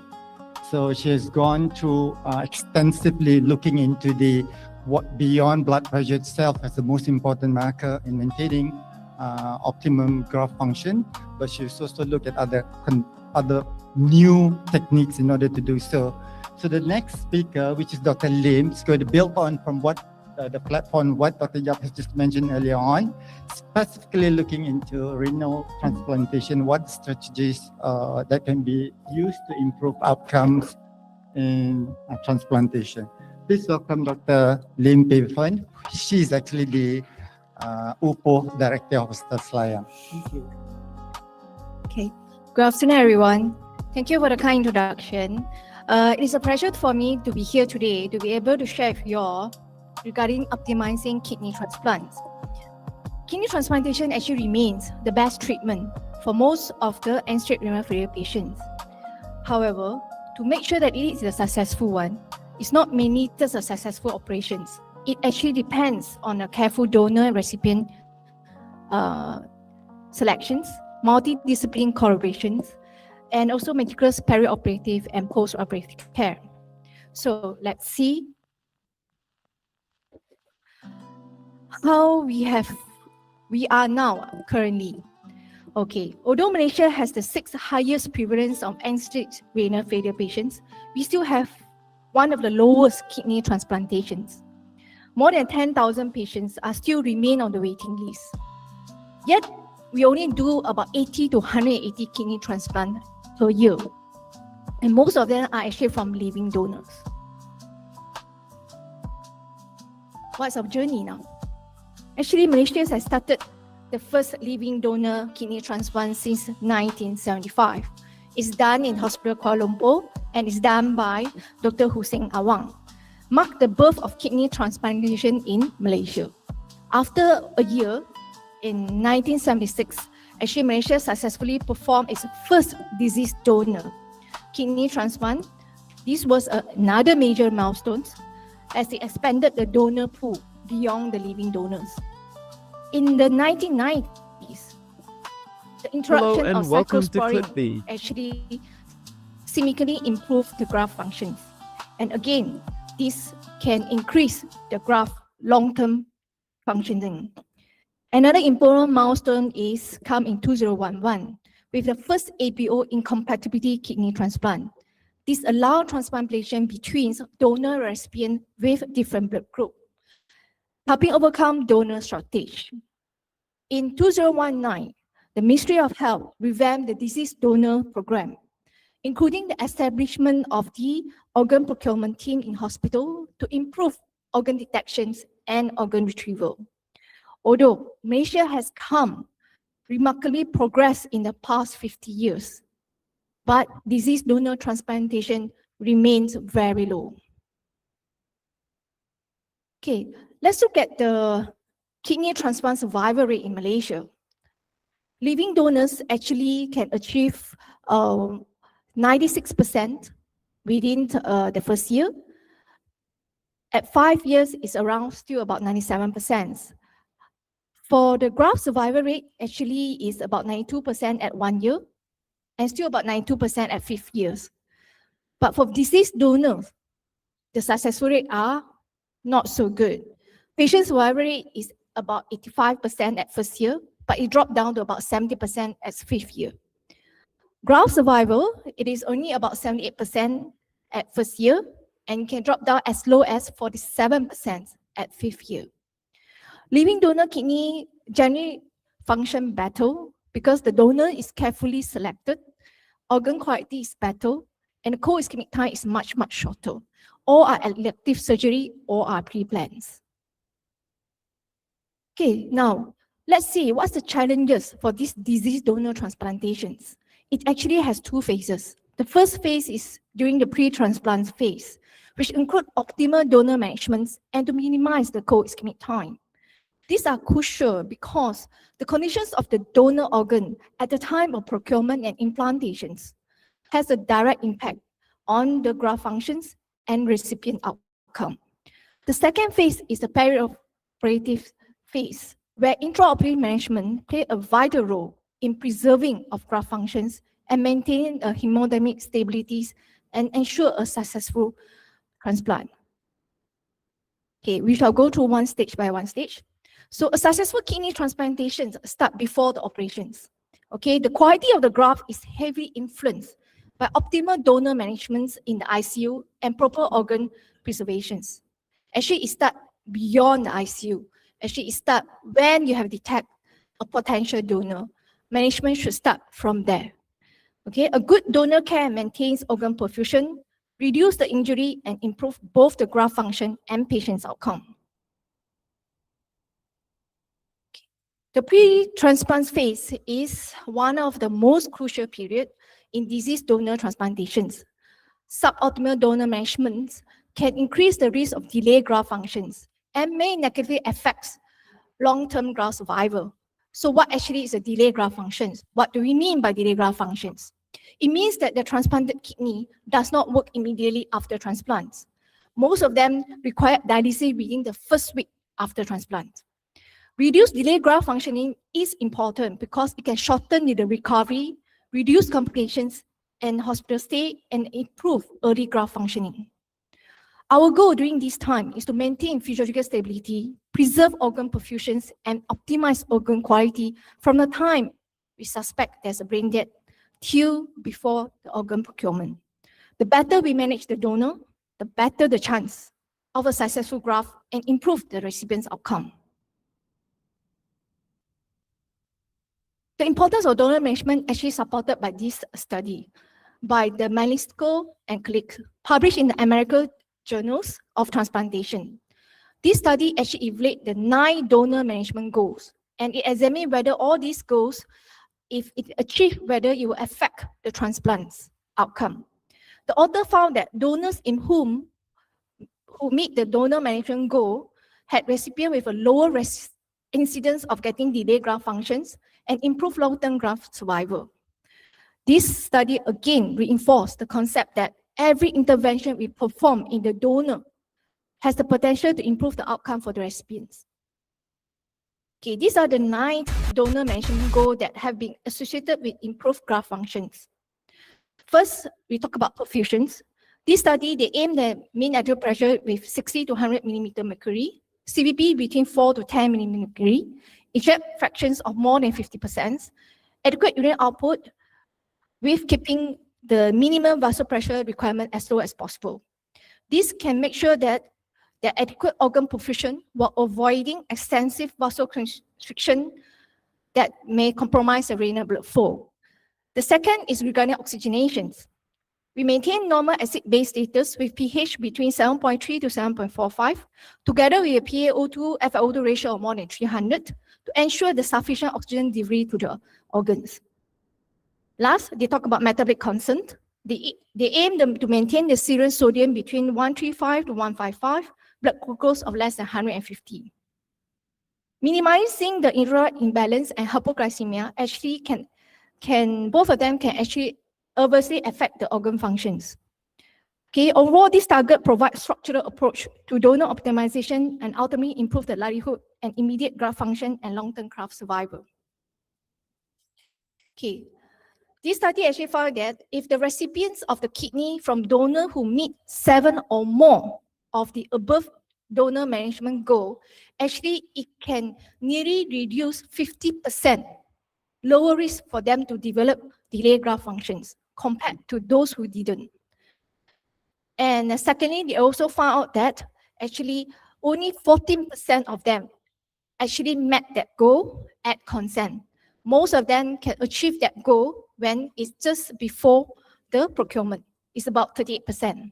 So by achieving donor management goal, we can potentially improve both the quality and also the quantity of organ availability for transplantations. Okay, next is about hormone therapy. I think I'm not going to talk much on it. I think Dr. Yap had talked about it.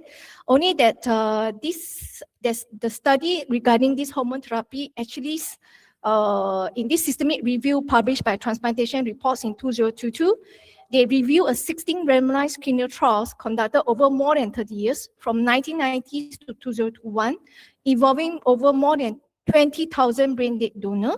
This large evidence evaluated whether hormone replacement therapy improved donor stability, whether it increased the number of transplantable organs, and enhanced the graft survival after transplantations. Their finding actually shows that hormone replacement therapy has the greatest impact on donor hemodynamic stability. It improved blood pressure, reduced vasopressure pressure requirement, and helped maintain adequate organ perfusions. Better donor stability translate into a better organ procurement, and more organ can considered suitable for transplantation. However, when look at the long-term recipient outcome, such as graft survival or patient survival, the evidence is actually less convincing. Therefore, there's an important recipient outcome gap there. So hormone replacement therapy can primarily review as a donor management strategy, but it actually doesn't improve the quality of the graft or the long-term survival of the recipients. Okay, next important time factors that affects the graft function is the cold ischemic time. This registry study examined the impact of cold ischemic time on kidney transplant and outcome. The cold ischemic time refers to the durations of organ cooling after retrieval until the kidney is reperfused in the recipients. During this period of time, the kidney is preserved in ice but remain without blood supply. Although cold preservation slow metabolic activities, but prolonged ischemia can still lead to ischemic perfusion injuries. Delayed graft functions potentially poorer and causing long-term graft survival also reduce. This study by Love and colleague is one of the largest registry evaluating how different duration of cold ischemic affect the transplant outcome. Okay, it analyzed more than 179,000 diseased donor kidney transplant recipients in the US between year of 2000 and 2018. Recipients were divided into different cold ischemic time category, allowing comparison both short-term and long-term transplant outcome. And they found that as the cold ischemic time increased, the incidence of delayed graft functions actually increased. Those with cold ischemic time less than 16 hours, about 23% of them would develop delayed graft functions. If the cold ischemic time increased more than 32 hours, approximately about 37% of them would develop delayed graft function. So there's a very clear dose-response relationship. The longer the kidney remain in cold storage, the greater the risk of developing delayed graft functions. Hence, it's very important for us to minimize this cold ischemic time through efficient donor management, timely organ retrieval, transporting, and recipient preparations. Actually, this study also found that another factors, which is the KDPI, actually is also another more important factors that affects the kidney functions, the graft functions, and the recipient's outcome. KDPI is actually represent the kidney donor profile index. It's actually a stronger predictor compared to cold ischemic time. Kidney with KDPI less than 85% continue to perform well, or even though if the cold ischemic time was prolonged up to about 40 hours. In contrast, if the kidney has a KDPI of more than 85%, had poorer outcome despite their cold ischemic time is shorter. So this shows that quality is actually better than time. Okay, what is KDPI? KDPI actually composite score used to estimate the expected quality of a diseased donor kidney. It incorporates multiple donor characteristics, including the age, the weight, the height, the history of hypertension, diabetes, cause of death, hepatitis status, whether the patient is cardiac death status, and the terminal serum creatinine. KDPI does not rely on a single parameters. For example, if a young patient donor with a transient increase in creatinine due to acute kidney injury may still have an excellent KDPI. But on the other hand, If it's an elderly donor with history of hypertension, diabetics, although they have a very small increase in creatinine, their KDPI is actually much higher because of the overall donor profile. This explains why KDPI is a much more reliable predictor compared to just a cold ischemic time. Prolonged cold ischemic time alone should not be a primary reason for transplant center to decline a kidney, particularly if the organ is a good quality, means the KDPI is less than 85%. Okay, because although the longer cold ischemic time increases the risk of delayed graft functions, but the long-term graft survival is relative, not so much affected by the timing. The strongest determinants of the transplant success actually remains on donor quality, as reflected by the KDPI. In fact, this study actually showed that a good quality kidney with a cold ischemic time of more than 40 hours still perform better than a poorer quality kidney transplanted with a minimum cold ischemic time. Means if you have a good KDPI, even your cold ischemic time is long, it's actually perform better compared to those KDPIs more than 85% and with a short cold ischemic time. Okay. So next challenge is how to overcome this ischemic reperfusion injury. I think this one also has touched by Dr. Yap regarding the static cold storage, having the gold standard. Okay, so this table actually compared the static cold storage, the hypothermic machine perfusion, and also normal thermic machine perfusions. I won't go about it since Dr. Yap has mentioned regarding it. Basically, they showed that the cold storage is the traditionally standard one, is inexpensive, simple, easy to do, but it does not actively preserve or enable us to access the organs. While the hypothermic one actually keep the kidney cold, but can continuously perfuse the preservative solution, and it actually shows that it can reduce the delayed graft function by 23%. The normal thermic one actually still in a lot of need a lot of more clinical trials to prove that how effective it is. Okay, so this is a Cochrane systemic review which include 69 randomized center trials involving more than 6,000 kidney transplant recipients, comparing the hypothermic, normal thermic machine perfusion with a conventional static cold storage. Overall, they shows that the hypothermic machine perfusion reduced delayed graft functioning, especially in diseased donor kidney. However, the reviews found that limited evidence for improvement in long-term graft survival or patient survival. For the normal thermic one, they still need more study on it. Okay, so after all this, after the donor kidney has been preserved, transported successfully, the next important steps is to optimize the recipient before the surgery. Kidney transplant recipients often have multiple comorbid, including diabetic, hypertension, cardiovascular disease due to their long-term end-stage renal failure. The pre-operative assessment should focus mainly to identify any problem that can be reversed before the surgery.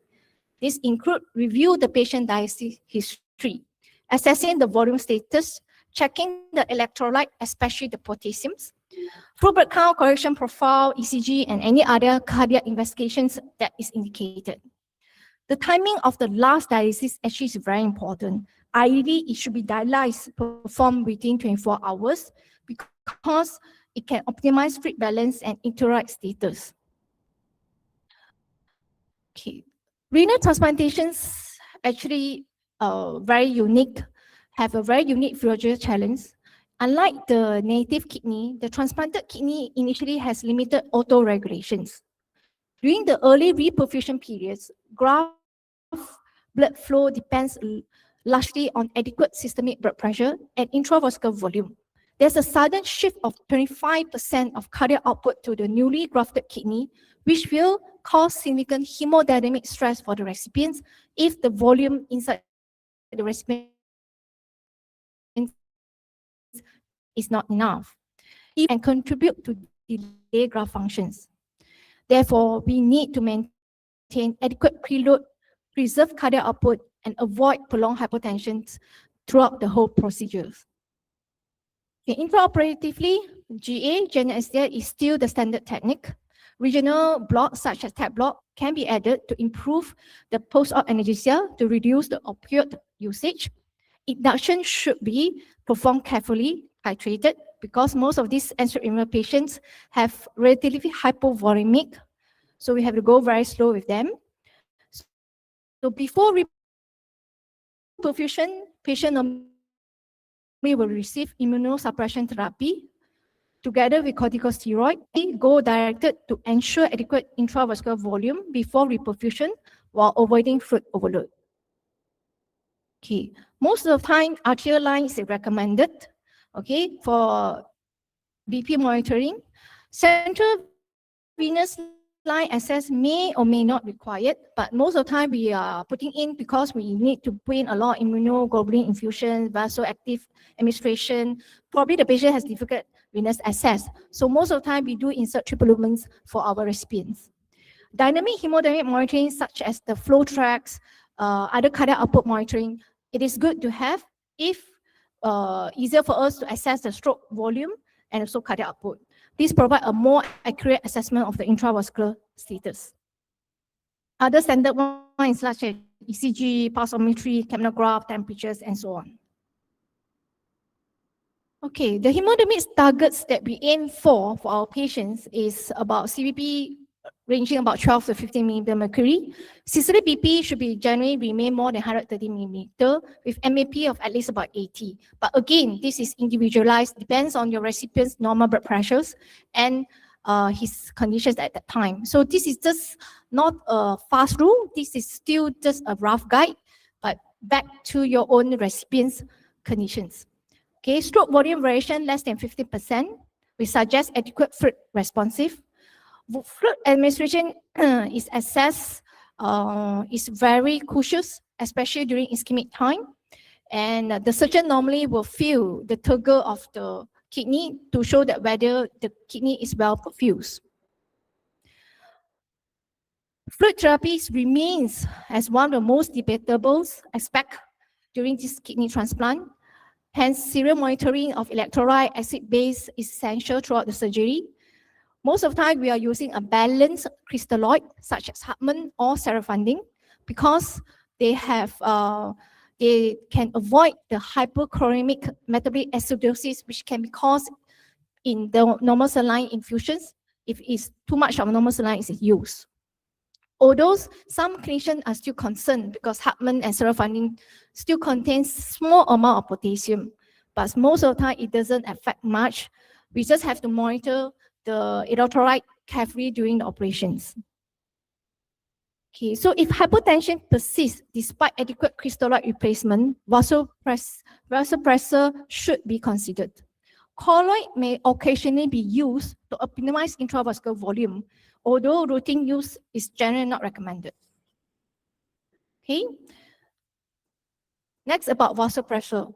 So whether should we or should not be used? Normally we don't, last time we think that we shouldn't be used because it will vasoconstrict, cause reduce in renal perfusions. But nowadays we actually found that it is more harmful if you do not use it because hypotension is worse compared to using small dose, titrating dose of vasopressor. So vasopressor can be used only if you are sure that your intravascular volume has adequately been achieved. Then vasopressor such as NOAD or phenylephrine can be considered. Next, mannitol. Mannitol is an osmotic diuretic usually administered shortly before the reperfusion. It increases the urine output, scavenging free radicals, and reduce cellular edema and may lessen ischemic reperfusion injuries. Although mannitol has been used very long time, but evidence to support that it is useful is actually mixed. Some studies show that it's useful. It can improve the early graft functions, while the others doesn't show that.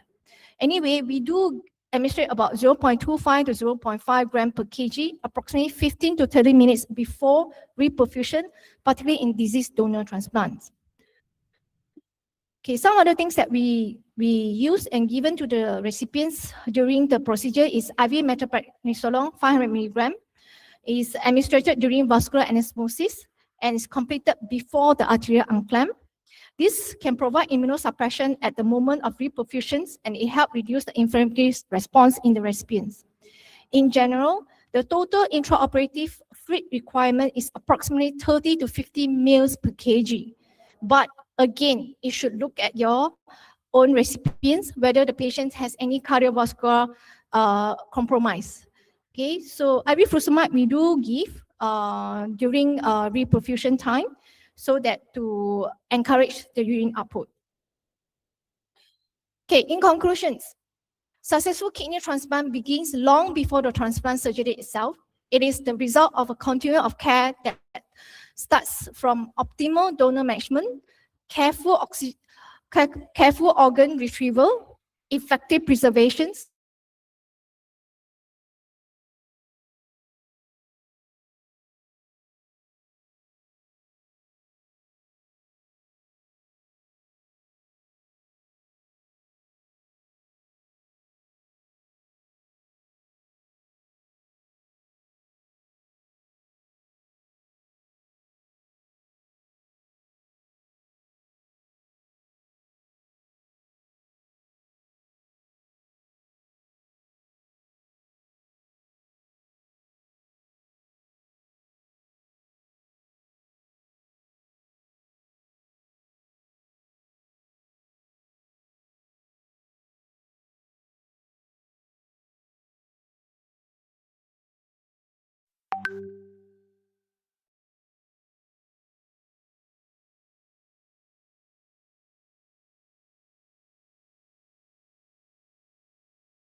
first time the lungs or listen have cracks, or the patient starts looking a bit puffy, actually the nephrologists are quite okay to back down a little bit, but they really would like the patient to be very well hydrated with a high tolerance to high blood pressures, but everybody's has a slightly different way of doing things, so we work very closely. Sometimes things which worry us, like the amount of weights going in on the blood pressure, actually we learn that it's really needed to support the kidney post-transplant. So, in the practice in organ maintenance field, which is the preferable choice? Hydrochloric or nitrochloric? Which studies to prefer? I usually use hydrochloric because I'm quite comfortable with that, because we use that very often when we manage septic shock. So at the doses 100 milligram stat and 50 QID. But if the patient has already been on that for some while, and then the after that, and the patient still requiring very high inotropes, then I would probably switch to Metaprep. But studies-wise, I think there's not very strong evidence, because the studies are so different sometimes, using different protocols. Sometimes it's not only steroids, but it's steroids plus steroids plus basal, so it's very difficult to compare.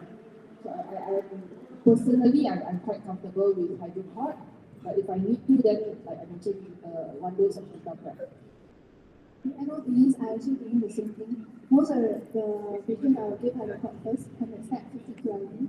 And those people will actually, after the first recent test, they have sort of like a journal, looking forward that the probably agree for organ donation. If the patient's still unstable with all that, then I might use Metaprep. Or after second recent test, awaiting for procurement time, then that time I will probably use Metaprep if the vasopressor is still very high dose. Otherwise, I actually use the same hydrochloric. So, what are the most common pitfalls you encounter during the perioperative management of renal transplant patients, and how can anesthesiologists help minimize them? Common pitfalls in managing renal transplant. I think most of the problem that I saw is we are actually quite careful with the feed.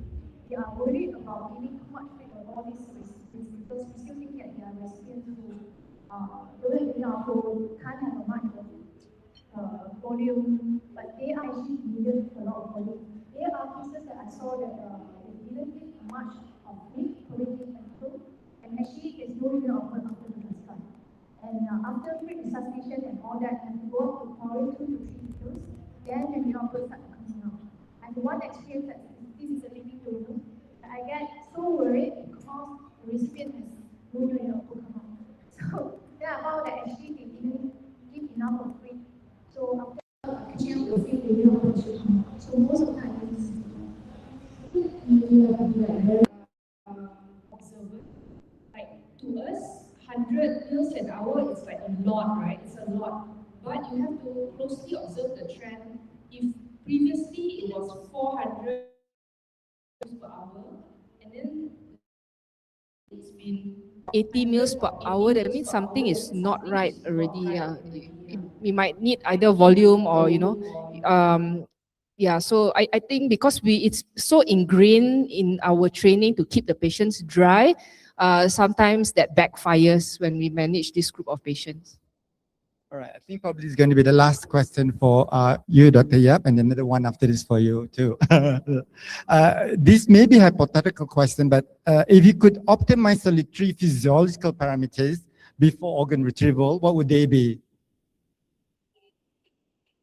Okay, I think MAP definitely. What parameters? 3. Oxygenation, urine output sometimes is difficult to really achieve that 1 ml per kg. Yes, acidosis. Acidosis is bad for the kidney, so just do what you can to maintain everything at we are just aiming for homeostasis. And yeah.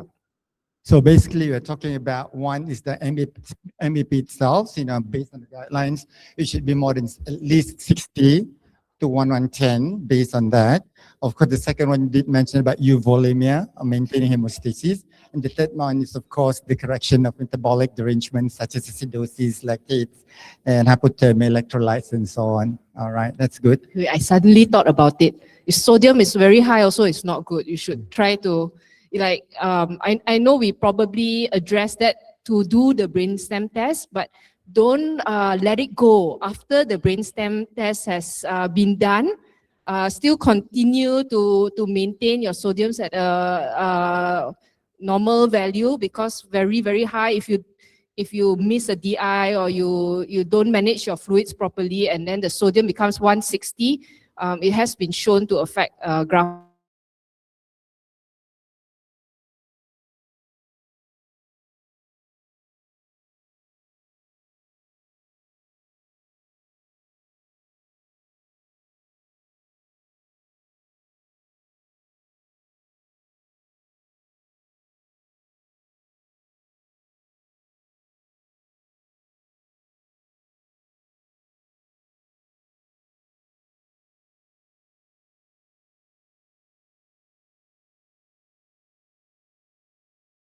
Practical about it, we still think that talking about organ donations is a very difficult thing, because the family is already in a sad condition, patient is passing away, and why are we asking something from them?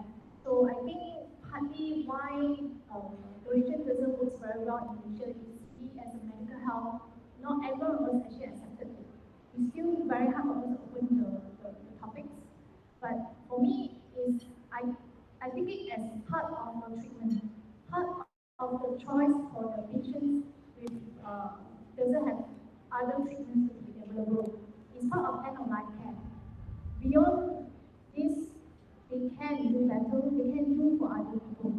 So if you think that you are just your responsibility to inform the family that he or she's family members can do this charity, then it will much benefits and it can actually increase the donation rate once we as medical health people are agreeable and willing to talk about it. Okay, I want to tumpang and add. I feel as a junior doctor, maybe your responsibility would be to highlight to your bosses if you see a potential donor, because we depend on you all to do the rounds outside. Sometimes even as the transplant or manages the transplant program, disease donation program in ICU, I might not see that patient on that list. But I'm so happy when my MOs highlight, this patient with this injury. Do you think it is a potential donor, and should we try to bring to ICU? I think just asking that or thinking about it, or that also helps a lot, because it's almost impossible to do donor maintenance outside of ICU, no matter how hard you try. And if I can just last one before you go, I used to be very afraid to write down in the plan to maintain this blood pressure, to look at these parameters, because it's like so pantang that you are even thinking about donation at that point of time. But like Dr. Payfan said, it's a process. So we should not be shy about it. If we want certain parameters to be maintained, blood pressure, urine output, acidosis, volume status, even to optimize for brain death testing, it is already a reason to keep all these parameters, because you might not be able to bring your patient into ICU immediately. So in the meantime, if you don't write this down, you just bisik to the nurse or to your friend, it will affect the donor maintenance before the patient comes into ICU. Thank you very much to both speakers. And once again, I would like to invite everyone to thank both speakers in the usual manner.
Test. Testing.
Hello.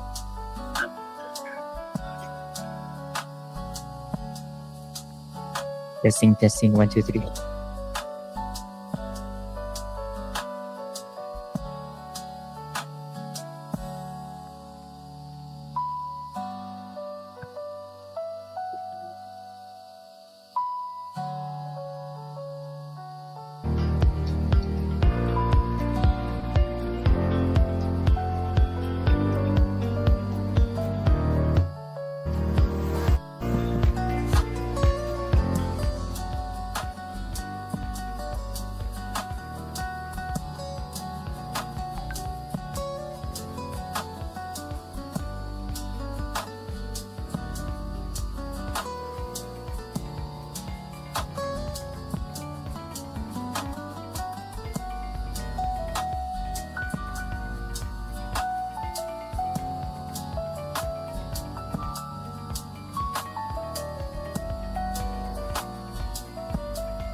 Spotify Premium is the best way to upgrade your listening experience. Enjoy your music fully when you play songs in any order, download them offline at higher quality, and listen to them ad-free.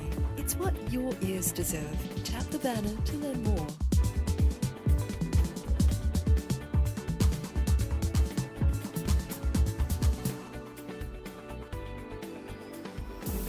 With Premium, you get to focus on the music, explore a vast catalogue of millions of songs without hearing ads, or download your playlists to listen to them anywhere. You can also play your favorite songs in any order with the freedom to skip forward and backward as much as you'd like.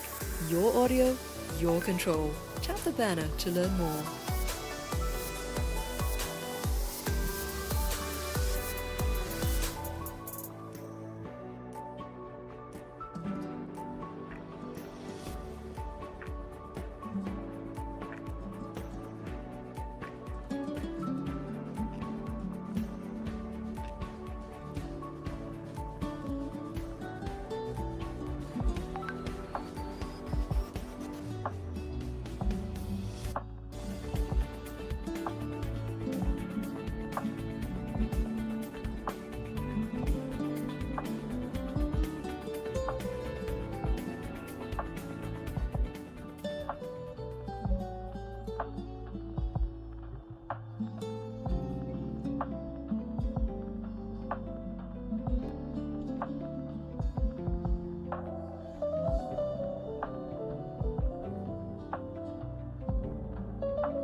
Assalamualaikum warahmatullahi wabarakatuh, and a very good afternoon to everyone. We shall start our next symposium. Our first speaker for Focus Symposium is become a familiar face in the field of point of care ultrasound education and regional anesthesia training in Malaysia.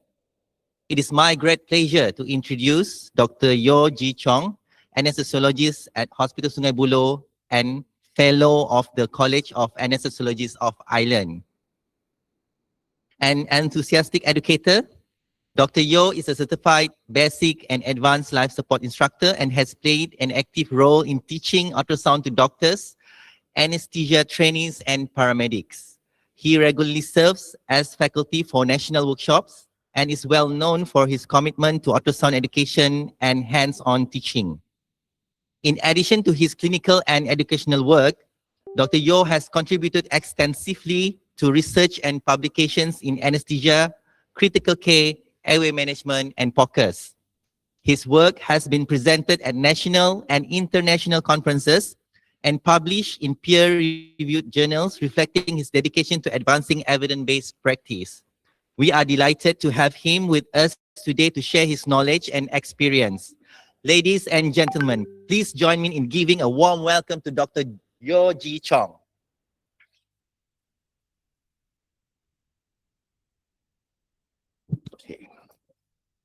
Okay, thank you very much, Dr. Khairul, for the kind introduction. And I'm very happy to be here today to have this session with you all. All right, and I think perioperative focus has been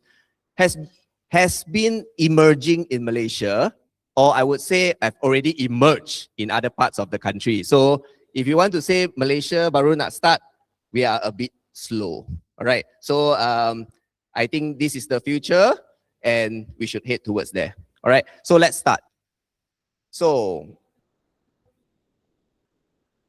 let me just introduce what is POCUS. All right, so POCUS is an examination. I would say it's a clinical examination that us as an anesthesiologist or a clinician use by bedside to make a certain decision, and you scan the findings and then you make a decision based on what you see. Okay, we are not doing a formal reporting. Okay, we are not going to report like fatty liver, full stop. Okay, and please correlate clinically. Okay, we are the clinicians. We are going to do the scans and we are going to act upon the findings that we see. So that is what POCUS is. All right, and it is done repeatedly to see, does your intervention changes? Does your intervention works? And it is definitely not a replacement for formal radiology. We still need our radiology colleagues. All right. So do not replace them. This is a very important concept because if you think that you can replace them, you will make a lot of mistake along the way. All right. And it is not an untargeted examination that is not relevant to the conditions. Okay. For example, if the patient does not have breathlessness, do you think that you will find something weird when you do the examination? And you scan the lung, okay, breathlessness, and you scan the lung. Okay, patient does not have breathlessness, and you scan the lung. Do you think the chance of you finding something weird is high? Yes, because it does not correlate clinically. Okay, so now how you want to answer your findings? Okay, so do not do that. Always have a clinical indication first. I hope you all don't mind me standing on the floor because I prefer to go towards the audience, okay? And I will ask some question. All right. So these are some of the applications that we know about POCUS in anesthesia. So first of all, let's talk about this. Okay. I think recently it has been quite popular that gastric ultrasound is getting its attention. So we use it to identify gastric volume and also to a certain extent to establish the gastric content. Whether is it solid, is it liquid, is it full or is it empty? All right. And also, it is also mentioned in DAS guideline that we should now use it for identification of cricothyroid membrane as part of your pre-op airway assessment. And also, it's very well established that it is very sensitive in detecting pneumothorax, all right? If you can find a lung point in lung ultrasound, that is almost how many % sure that that is pneumothorax? Any idea? If you find a lung point, 99.5. You want to be exaggerated, 100%. Okay? So it is also used by us as an anesthesiologist that we use it for vascular access and regional anesthesia. And I'm sure in the past, probably 5 years ago, it's a bit sad to hear that NS only knows how to use ultrasound to set line and do block, which is not true. There is many applications that we can use ultrasound for. And this is the time to use it. All right. And of course, it does change the bedside decision making. All right. And it is, for example, you have a patient very frail and coming for a hip replacement or a PFN insertion. And the patient cannot really tell you how's the functional status. And you know the patient is already 80 plus with comorbidities and had some query heart failure symptoms. Okay, let's say the first choice is spinal anesthesia, but due to some reasons, you can't provide the spinal anesthesia. You do a bedside scan, you noted the heart is only about ejection fraction about 20%. Does that change your management or how you're going to induce the patient? Yes. Does the ejection fraction results tells you? Yes. All right. But if you don't scan, you probably will just do your routine, and like the Malaysians will already say, agak-agak cukup rasa lah, give fentanyl and then in titrated dose. How titrated? Okay, I think POCUS can really guide in the way that you titrate the anesthesia, right?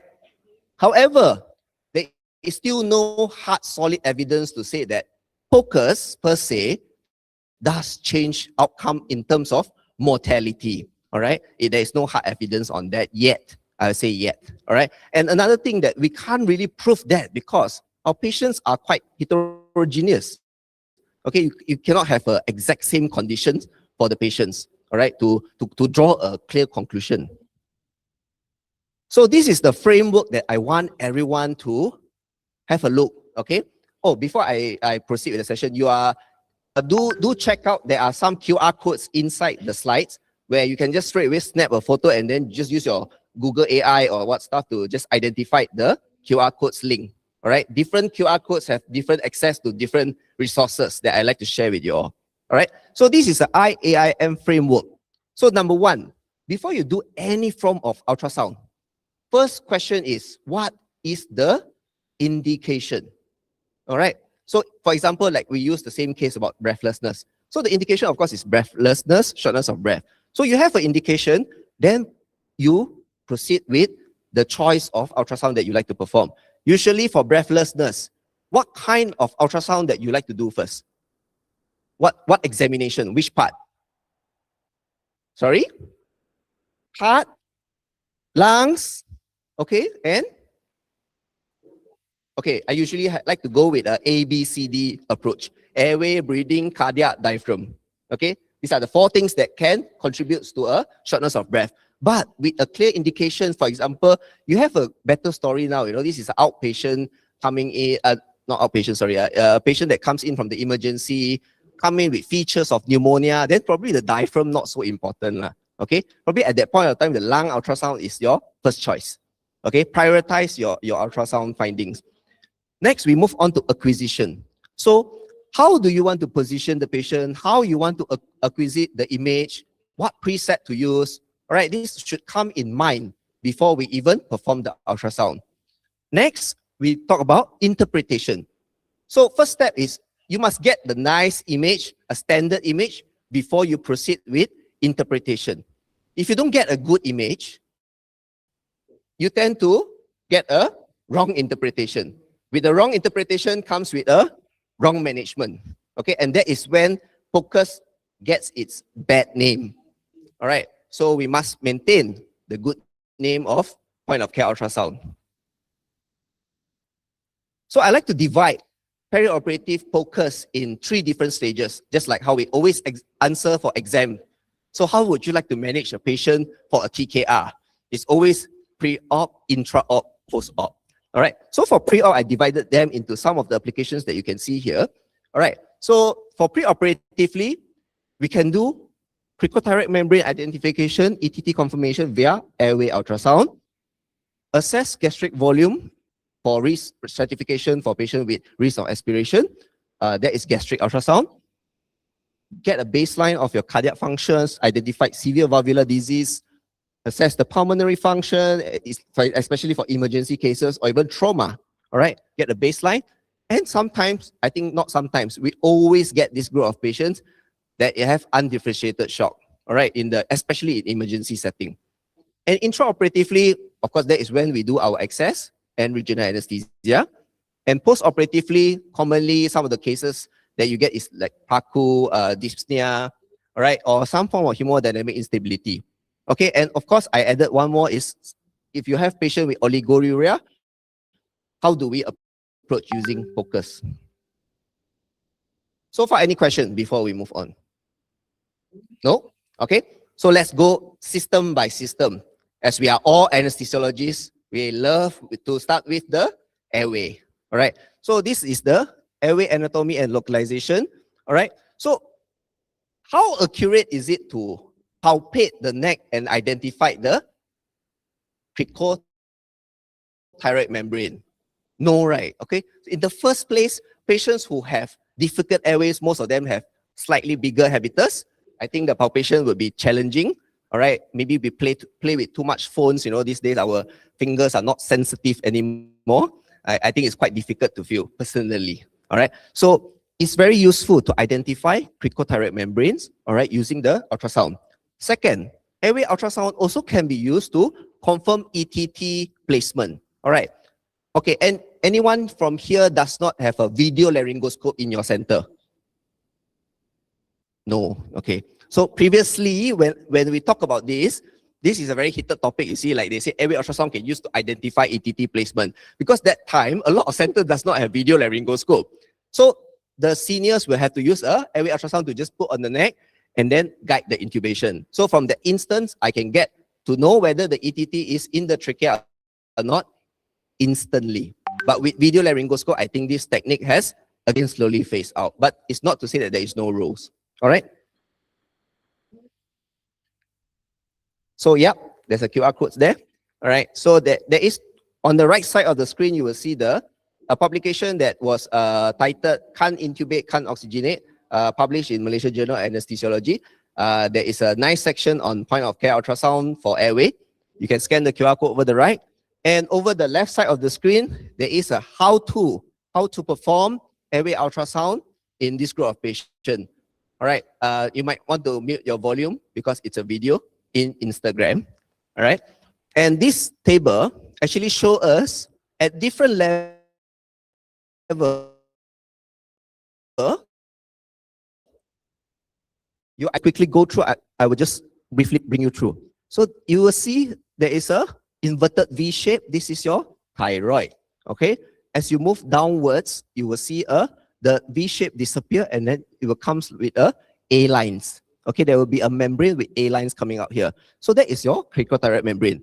In case you missed it and you go down, you will see a inverted C, that is the cricoid. So you just have to reverse back up, go down, reverse back up, and then that is your cricothyroid membrane. All right. And last but not least, this is where your trachea ring is. Okay, this is especially useful when we do percutaneous tracheostomy in the ICU. Even DAS have mentioned this is in 2025 bites, under the bites section. All right. So they do have contents on this to educate people on how to do airway assessment. And as you can see, cricothyroid membrane identification and gastric ultrasound is listed as part of the airway assessment pre-operatively. So it's not I say, big society guidelines said also. All right. So next we move on to gastric content. So for gastric content, generally I would want to identify the two extremes. High risk, low risk. The tengah-tengah one, not sure. Don't make any conclusion in that. Not sure goes back to your clinical risk factor. Obese, trauma, emergency, they are already automatically in the high risk group. All right.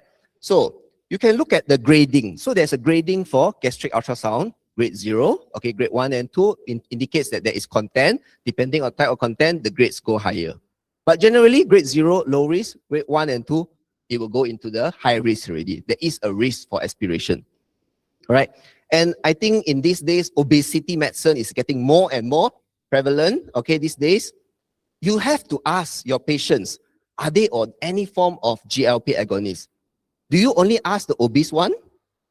No, because the thin one has been on GLP. All right. So you need to ask them, are they on GLP agonist? Because it's during the induction. All right. And I think recently, even there is a conference on obesity medicine. Everyone was talking about how great about GLP. You know, it's so good, it's so efficient. But no one talk about the risk of aspiration for patient undergoing general anesthesia. So I think this is something that we should raise. So we use gastric awareness to tell the patients that there is a risk of patient. Can anyone here just confidently tell me, how long should you withhold GLP prior to a surgery? Is there a fixed duration? Answer is no. If you look at ASRA, you look at ESRA, you look at different guidelines, all give you different timing. Okay? I even read that there is one journal mentioning that 24 hours on liquid diet, you pass the patient for surgery. But is that truly the case? Because we know that gastric emptying is variable in different group of patients, especially if they are stressed versus not stressed, it makes a difference. So just to let you see some of the images that we have for gastric ultrasound. So this is a standard sonoanatomy that you should get. I'm not going to go further into it. There is a QR code there that you can also scan. Right side again is the evidence published in Malaysian Journal of Anesthesiology. The left side is also a how to perform gastric ultrasound. So this is empty. Nice and cute blue eyes appearance. When you start having a little bit of fluids, the walls are still thick, but you can see there's a hypoechoic content. And you see the walls are still thick, and there is some dense opacity content inside the gastric. And this is a full. Can you see the full stomach?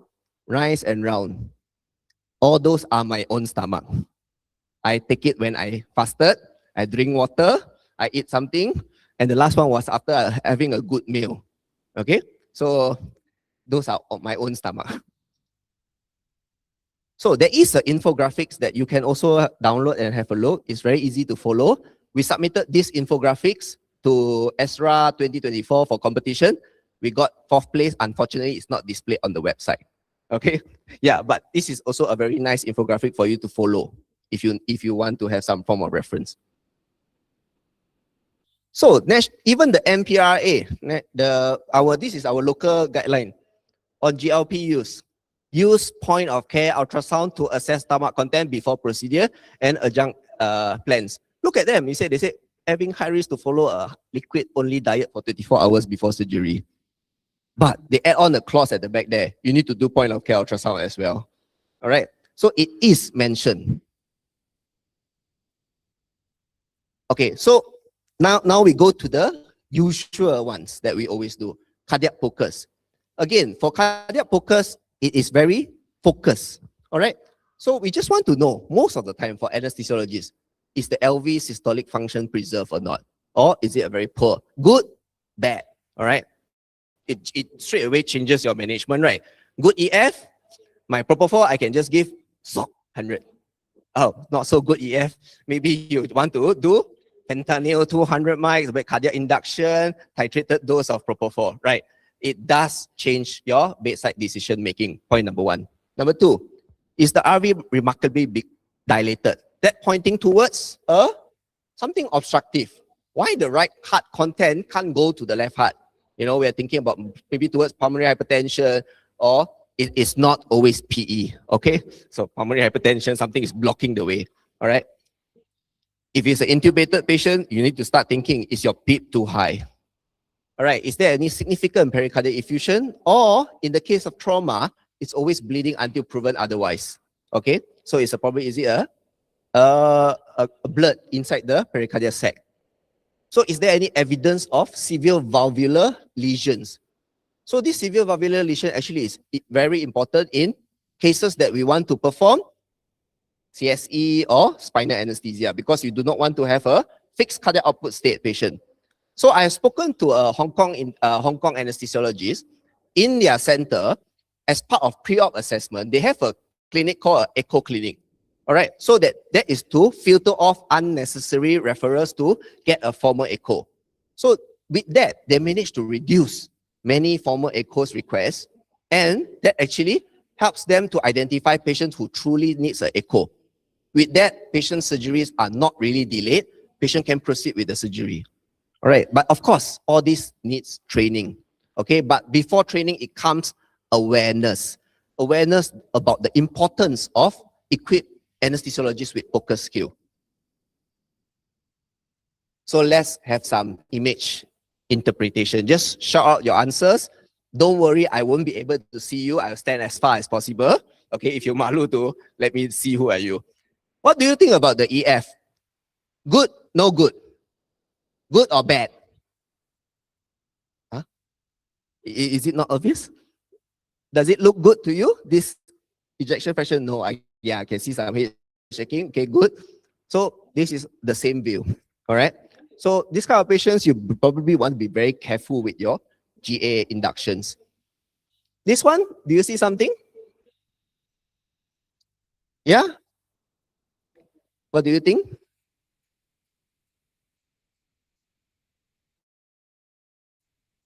There is a tamponade. All right. So it's quite common, especially if patient comes in with trauma, especially chest injury. Yeah, initially when they do the initial scan at the ED, probably you don't see much things inside.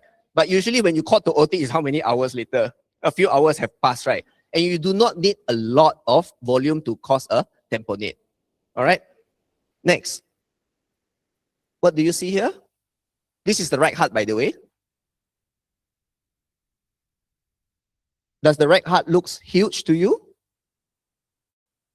Yeah, but this is actually a patient with primary pulmonary hypertension. All right. So they might look quite normal to you, but it does again change your anesthesia technique. And most importantly, change your post-op destination.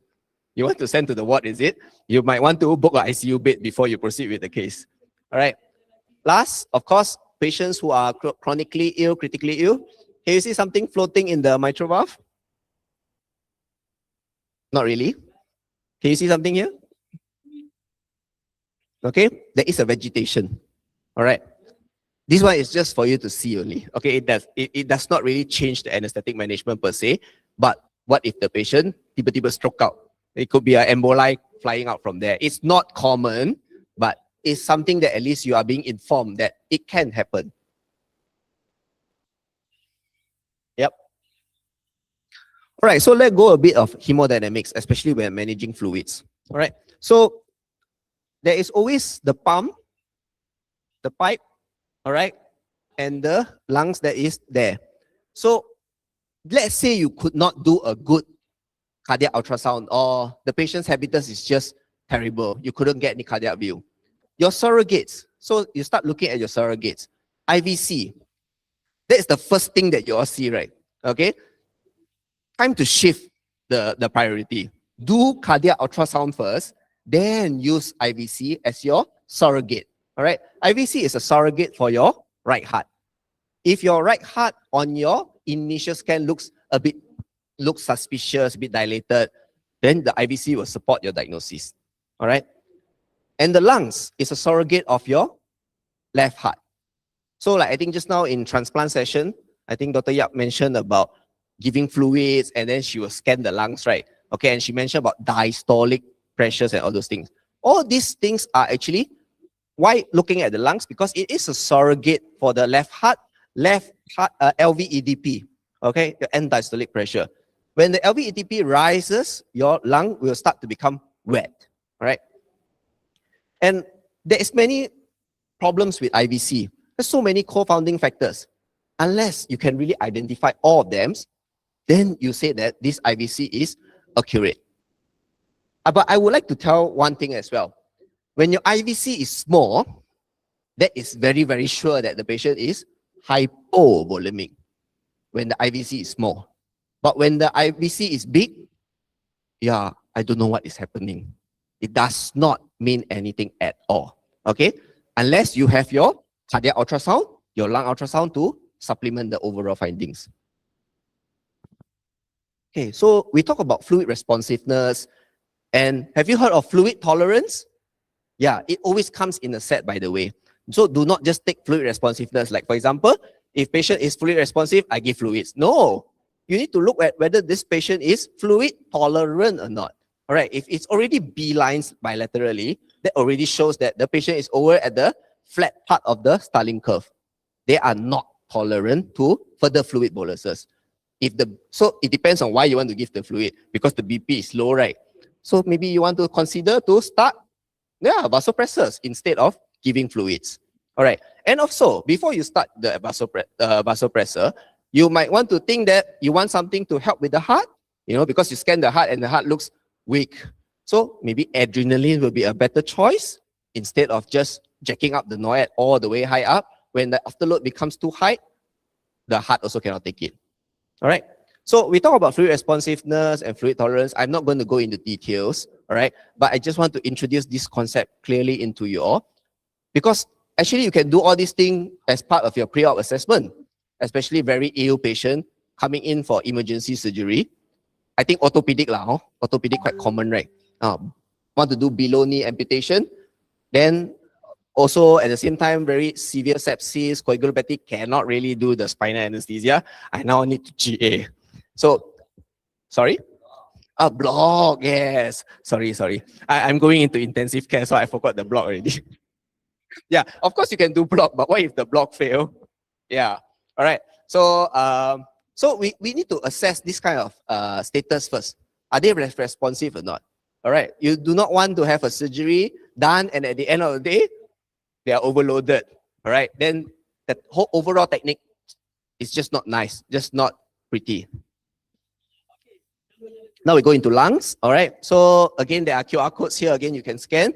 So you can look at how we divide the lung zones. All right, it is very useful to communicate with your colleagues, especially when you scan something and when you want to talk to your colleagues. You just say the R1, R2s are A lines. The R5 and 6 are plural. There's pleural effusions there. Without looking at the scans, I know where are the pathology already. All right. So, can you see what is happening here? They are not moving anymore. Never mind, it's okay. It's actually a B lines over here. You can see the rays coming down from here. they are unfortunately they are not moving, but it's supposed to be a absent sliding, all right, with A lines. And this is where where you see your lung points, pleural effusion and consolidation. Okay, can you see? So what is the purpose of doing all this scan? If you, let's say, as part of your pre-op assessment, yeah, I saw it. Are you going to cancel the case? Yeah, no, you're going to proceed anyways, right? Yeah, but it does help you to understand what are the anticipated problems coming up for you intraoperatively, and to communicate with the ICU team earlier and say that I probably really need to have a ICU bed for this patient. Can you please try to arrange, because all these things take time. So this is just a rough flow chart for you to have to follow on approach to an undifferentiated shock. Okay, there are many protocols outside. There are rush protocols, but sometimes I feel these protocols does not necessarily fits into the anesthesia setting, especially in OT. All right. So you can see when you have a small hyperdynamic LV, but the lungs are quite clear, usually that means that they are quite dry, you know, or could be sepsis, right? Can you give fluids with the clear lungs like that? Yeah, quite obvious that you can give fluids. Yeah, but you do not want to give until they start developing B lines. But if you look at this, just for discussion's sake, if you look at the earlier days of Daniel Lichtenstein, the father of lung ultrasound, one of his protocols is give fluids until B lines appear. Then you stop. But better than you continue to give, right? Yeah. So, but these days we talked about trying to go even one step before. Don't give until the lungs become wet. Yeah. But if you don't have any other indicators, the lungs is your best surrogate for your left heart. Okay. So poor LV function, diffuse B line, these patients, you know, probably have a LV failure and is not tolerating to fluids. Dilated RV, septal flattening, acute RV pressure overload, pericardiac fluids, tamponade physiology, drain it, but before you drain, make sure volume status is okay first. And this kind of scenario is also quite common, right? After you intubate, suddenly the alarm start ringing, okay? Sudden rise of airway pressure and the patient start to desaturate. So these are some of the differential that you have in mind. Is it a pneumothorax? Is it an endobronchial intubation? You know, or is this something that, you know, a patient has aspirated or having some form of severe atelectasis when, especially you have a very obese patient, all right? Obese patients. So doing all these things, usually it happens in the beginning of surgery. If it happens midway surgery, depends on the surgical site. If they're doing the lower limbs or the abdomen, I still can scan the patient, no problem, at the head end.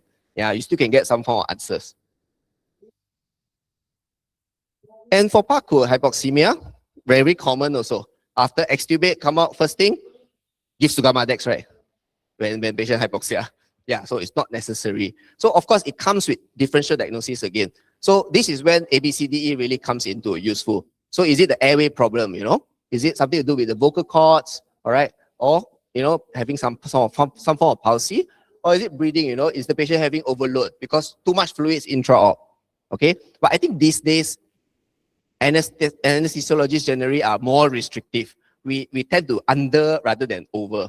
Okay, so that diagnosis probably not so much with fluids, but probably have patient had an MI and then causes the overload, not necessarily the fluids. Then cardiac, you know, to look at the cardiac function. Okay, then last but not least, diaphragm. All right, this is especially useful if you perform a brachial plexus block. Okay, interscalene blocks, that high chance of getting a diaphragm palsy, all right, palsy, and then you get this unilateral kind of diaphragm pathology, which I will show you in a bit. So this is diaphragm excursion and diaphragm thickness assessment. Again, there are QR codes there. Again, you can look. Okay, I've been creating contents for WinFocus, so you can actually see the step-by-step on how to do it. So diaphragm excursion, you can look at how much the diaphragm moves up and down upon inspiration and expiration. Diaphragm thickness, again, the same concept. Upon inspiration, you expect the diaphragm to thicken. All right, these probably have more rows in critically ill patients, but there is some rows in anesthesia. Again, last but not least, I think we're towards the end of my slides. All right, so you have a patient with oliguria, quite common, right, at the end of surgery. and then you think that the patient has no urine. So one of the simplest thing that you can do is cabut take out the CBD and put back in again. It's just to put the scan on the bladder and have a look. Is it a true oligouria state? Or even we talk about cases where there is no CBD, right? Short case. Sometimes I'm trying to move towards away from inserting catheters for a very purely elective daycare patients. All right. So just scan the bladder and then you know whether there is urine or not. There is no need to introduce an invasive procedure. All right. I'm sure we've seen many cases where the balloon was inflated halfway in the urethra, tiba-tiba cabut, you know, all the traumas. Yeah, you can't really justify yourself that time. Why do you want a CBD in the first place? All right. So after you assess that this is a true oligouria case, then you move on to cardiac. You scan the heart. Yeah, under volume, you can give volume. Then you scan the lungs, whether they are fluid tolerance or not. This is not like a protocol or what. Those are just common sense of approach, how to approach a oligouria cases.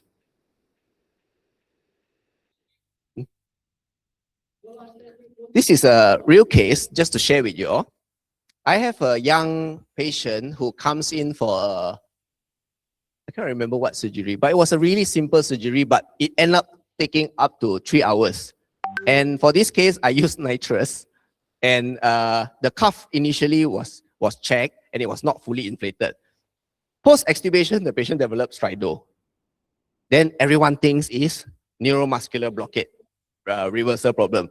But problem is, not problem. Luckily is, I use a TOF monitor intra-op and the TOF is 95%.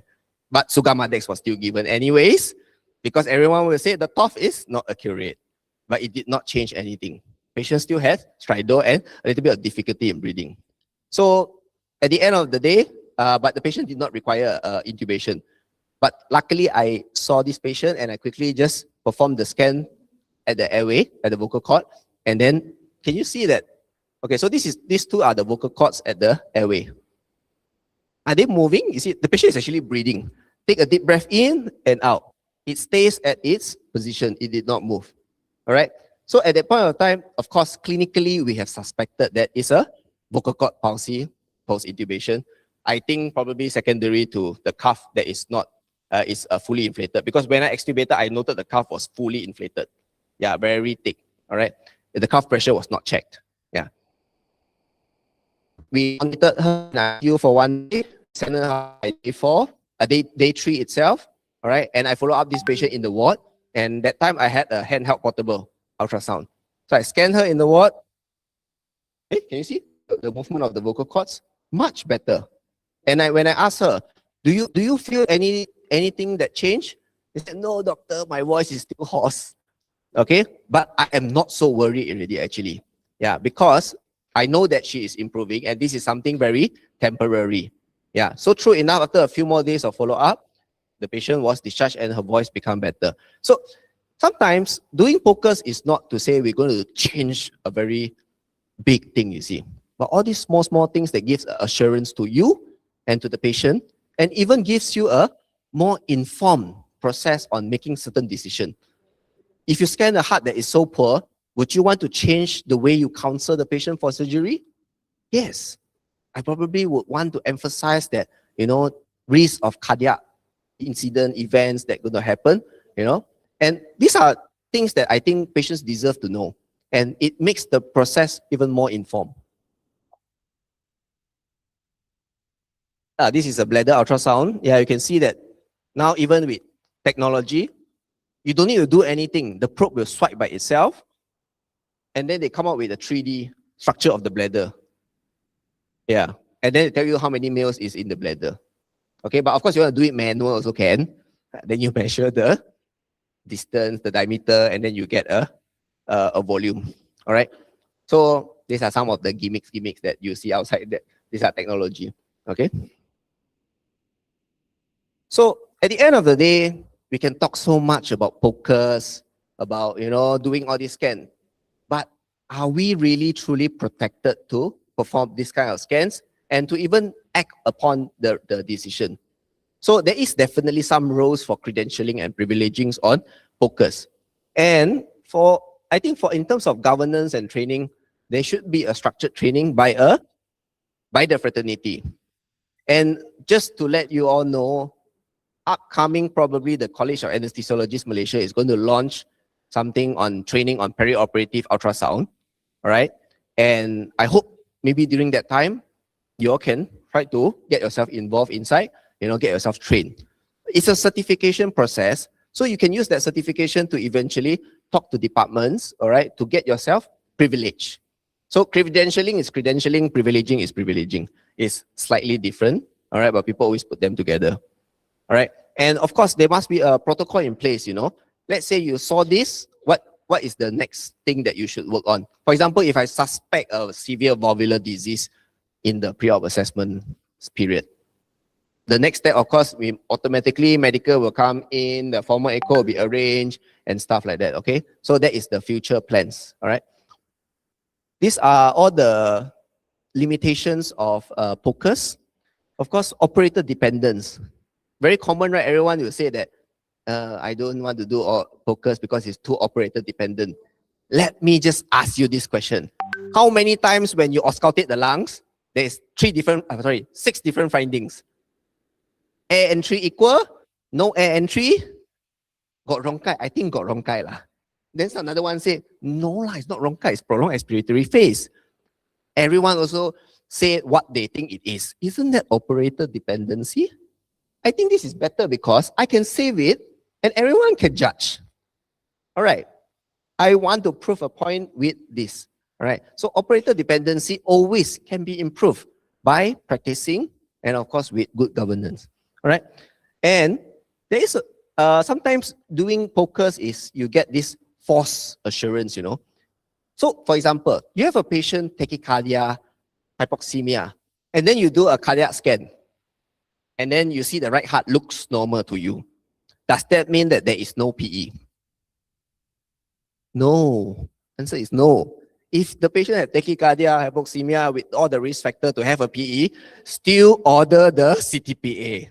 All right, you still need to have your CTPA to prove that there is no PE. But I can tell you many of times I've seen a normal RV, the CTPA most of the times found something, usually subsegmental or segmental, but that not necessarily reflects into the echo. Because in order for the echo to see a RV changes, it is already quite dangerous already. That is already, if you know the latest guideline for PE, right, there's about C2 or C3 level already. That is quite severe form. Yeah. So don't give yourself a false assurance that you do this, don't have this, means don't have that. All right. No, not necessary. But if you found something positive, likely it is there. Okay. And if it's something very urgent, act upon it. Okay. But of course, if you are not a specialist where you're still at medical officer level, get someone else to verify the findings. All right. And definitely avoid unnecessary delays. Don't go and cancel certain things that you're not very sure. All right. So final takeaway. POCUS is an extension of clinical assessment. It's not a replacement. Always remember this. It is a tool. It is an adjunct to your clinical examination. So there are four core components of clinical examination. These days we talk about the 5th one, insonation. All right. It's not just inspection, auscultate, palpate, and percuss. The value of POCUS generally, the largest benefit is it changes bedside management. Okay. And of course, all this practice requires some form of competency, documentation, and of course, understand that there is a limitation of all these scans. You must accept and embrace its limitation, and that is where POCUS becomes very powerful. All right. So the ultimate value is you do something, you act upon it. Okay. And if you are not very sure about it, do not act upon it. I think my previous one was, especially this one. A poor quality scan can be more harmful than no scan at all. All right. So be very obsessed about the quality of the image that you get. If you don't get a good quality, practice until you get a good quality one. All right. Then we move on to next stage, which is interpretation. So I, indication, acquisition, go tip top first, then only move on to interpretation, then last but not least, management. I can tell you the most fun and exciting part is the management part. Who doesn't love that? Okay, but it's a process that everyone has to go through. IAIM. All right. Okay, and if there is any master student in the hall here, if I can get you to help me to fill out this questionnaire or share it with your master students in your center, we are actually doing a POCUS questionnaire in Malaysia for trainees. Okay. MMed or parallel pathway does not matter, but in anesthesiology, please share it to them, and we hope to get many response for this so that we can identify what are the limitations to access to POCUS. Is it lack of training, lack of confidence, lack of trainer, for example? Yeah, so from there, we build how to improve POCUS training in Malaysia. All right, thank you very much.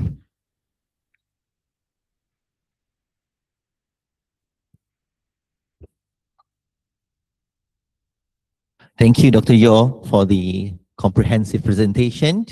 So the next speaker, it is my great pleasure to introduce our next speaker, Dr. Jessica Ann Nathan. Dr. Jessica is an emergency physician at Hospital Kuala Lumpur with over 15 years experience in emergency medicine.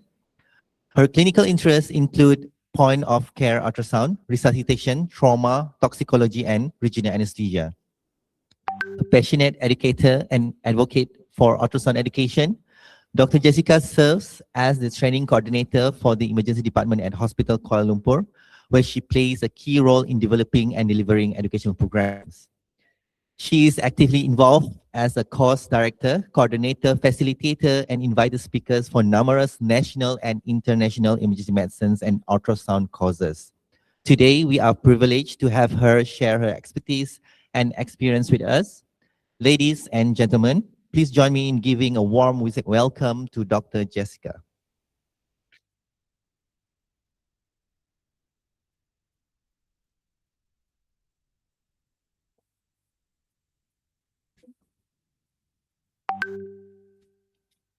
Hello. Okay, so good evening, everyone. Good news, this is the last lecture of the day, okay?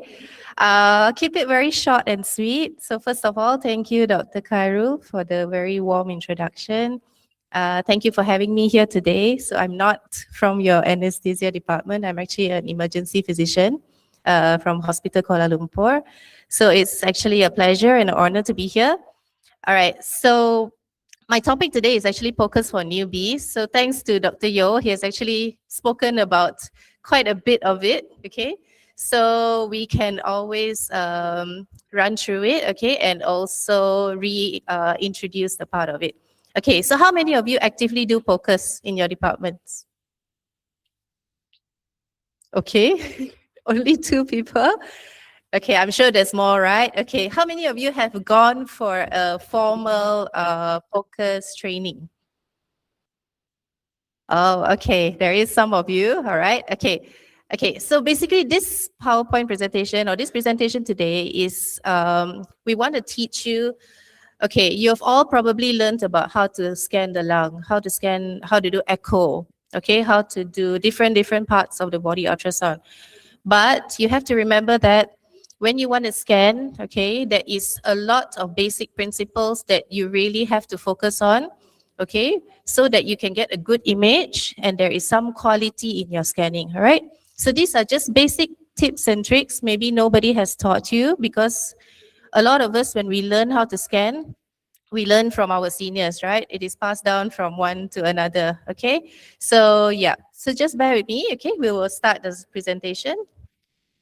Okay. Alamak.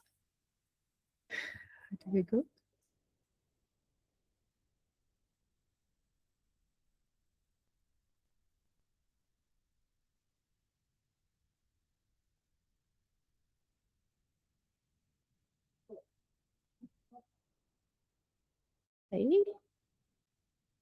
Okay, all right. So a little bit of technical error there. Okay, all right. So lecture outline, okay? We will just start off with a bit of introduction. I'll give you some tips and tricks, very simple, and then we'll have our take-home message, okay? Okay, what does POCUS stand for? Anyone knows? What does it stand for? It stands for point of care ultrasound, right? Okay, but there is also a little simple definition. It's basically a physiological study, okay, which is a clinical decision tool, okay, on the spot diagnosis, which can always help us to find for simple diseases, all right? And also it is a safe and repeatable tool. So this is actually mentioned by Dr. Abu Sikri. He is an acute trauma care physician who has a very keen interest in POCUS. Okay, so this is one of the reasons why we do POCUS as well. Okay, so we will go through about maybe 12 tips and tricks, okay? Very simple, all right. Most important when you start any form of scan, okay? I'm sure you all do a lot of blocks, right? Regional anesthesia, things like that, right? Okay, what is the most important thing? Most important thing is how you align yourself with your patient as well, right? Okay, before you start your block, where do you place your ultrasound? Okay, where do you stand? Where do you position yourself? All these are very, very important. Okay, so firstly, if your bed height cannot be raised up, you can always sit down. Okay, sit down next to the patient, bring a chair there. Okay, as long as you're not bending over to the patient. Okay, next is you can always bring your patient closer to you. Okay, if it's possible. Sometimes you will see people who are trying to scan, they will be leaning across the patient, okay? It is very difficult if you're going to do detailed scans in the future. Okay, so bring the patient closer to you. And the last one is, you can always use your other hand, okay, if you need to lift certain objects out of the way, all right? Okay. Okay, how do you hold your probe? Okay, so whenever we teach in courses or any conferences or things like that, one of the things we always realize is when you hold your probe, okay, so just imagine this is the ultrasound probe. How do you hold it? Do you hold it like that when you're scanning? No, right? Okay, we don't hold it like that. Okay, do we hold it like that? No? Okay, do we hold it like that? No, also, right? Okay, so always try to hold it like a pen. Okay, whenever you are scanning someone, okay, we try to hold it like a pen. Excuse. Okay, AV is out to. Can you go back to the previous slide? Sebelum ni. Okay, all right. So we hold it like a pen. Why do we hold it like a pen? Because, you know, when you place a lot of gel, okay, if you hold your probe like that, it is very difficult for you to remain in that position for a long time. All right, always hold it like a pen. And in the last box you will see over there is anchor the ulnar surface of your hand on the patient. Okay, when you are scanning someone, okay, always try to place your hand on top of the patient. Okay, a lot of people when we train, what do? Is they hold it like this. It's very, very difficult for you to scan long term in this position. Okay, understand? All right. Okay, next one.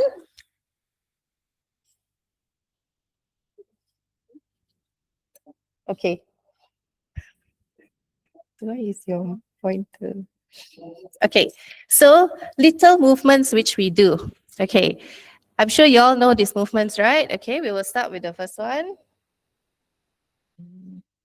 Okay, this is sliding.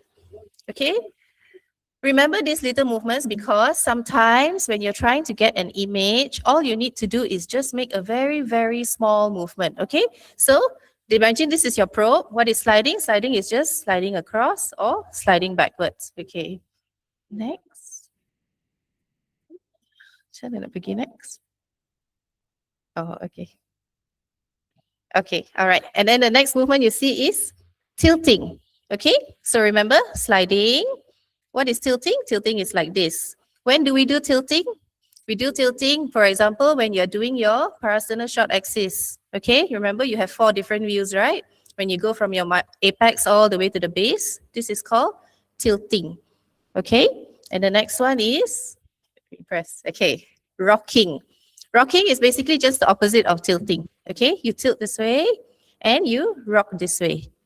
Okay, and the next one is rotating. So rotating will be either clockwise or anti-clockwise. Okay, Simple, huh? Can understand? All right. Okay, so we'll move on to the next one. Okay, very important, find your landmarks first, okay? Whenever you're scanning a certain object, I'll show you a few clips after this, just to explain to you why is it important. Okay, for example. All right, what view is this? Does anyone know? Subcostal view, right? Okay, or a subxiphoid view of the heart, correct? Subcostal four chamber. Okay, which side is the right side and which side is the left side? Okay, can everyone identify the liver? Can, right? Okay. This is the liver, correct? Okay, which is right? Is this right or is this right?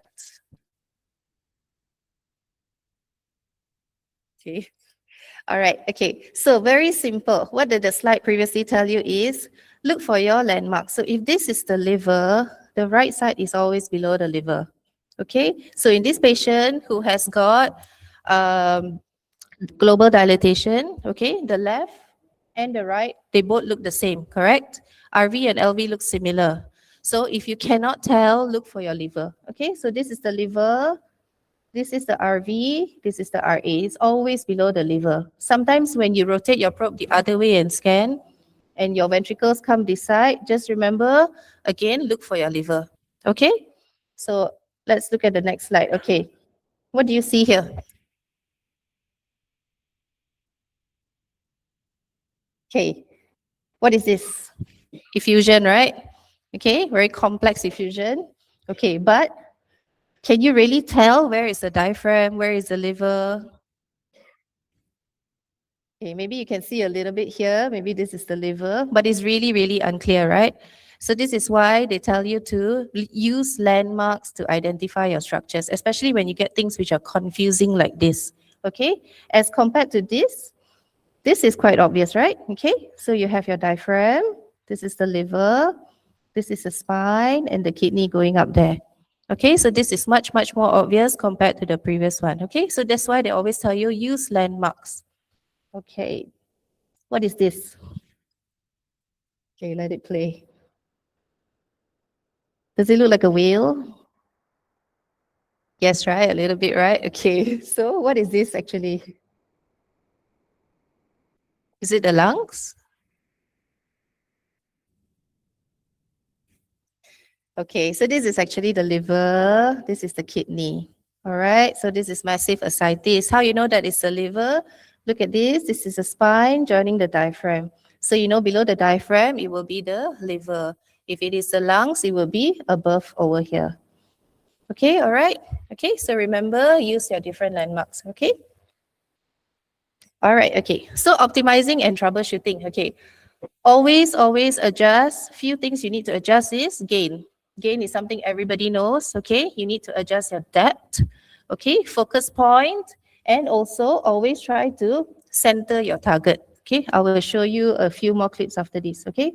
If you can't see it, don't worry. It's not always the operator who is at fault, okay? If you can't see it, always remember that you might need to change probe. Sometimes it's the probe which is not suitable. Okay, how many probes do we have normally? 3, right? Okay, so you know that certain probes have different functions for different things. Okay, you have your curvilinear, your linear, and also your cardiac probe. Okay, okay. Is there too much or too little gain? Is it a wrong acoustic window, or does the patient's position needs to be changed? When do we commonly ask the patient to change position? During which scan? When we do apical four chamber, okay, we always ask them to left lateral. So basically turn towards us with the left side up, because what happens is it will bring up the heart closer to the chest wall. So it's easier to get an image. So that is what it means by changing position when needed. Okay, so look at this first clip. All right, what's wrong with the first clip?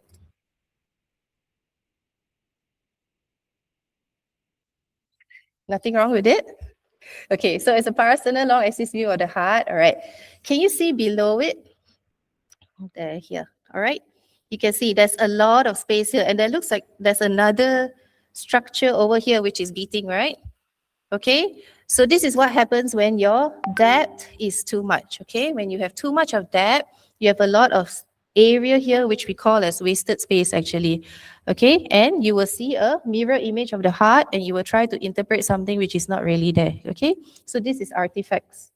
Okay, what about this image? What's wrong with it? It's too shallow, right? Okay, see your depth is only until 10. You cannot see the descending aorta. You cannot see any effusion if there is below it, okay? So ideally, always adjust your depth. If you're doing any form of ultrasound, remember that your depth, your image should be not more than 2/3 of the screen or not less than that.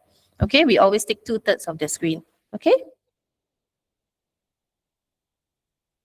Okay, what's wrong with this image?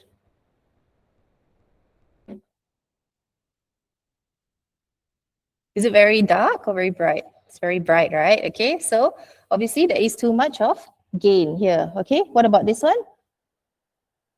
Too dark, yes, very good. Okay, so you can't see anything on this image, right? Okay, so this is too little gain. Okay, so simple things like that, you can adjust it by yourself. Okay, all right. So next one. Okay, sweep, don't snapshot. What does it mean? When we are scanning objects, okay, don't just put your probe there once and be happy with whatever image you get. You need to sweep along it, okay?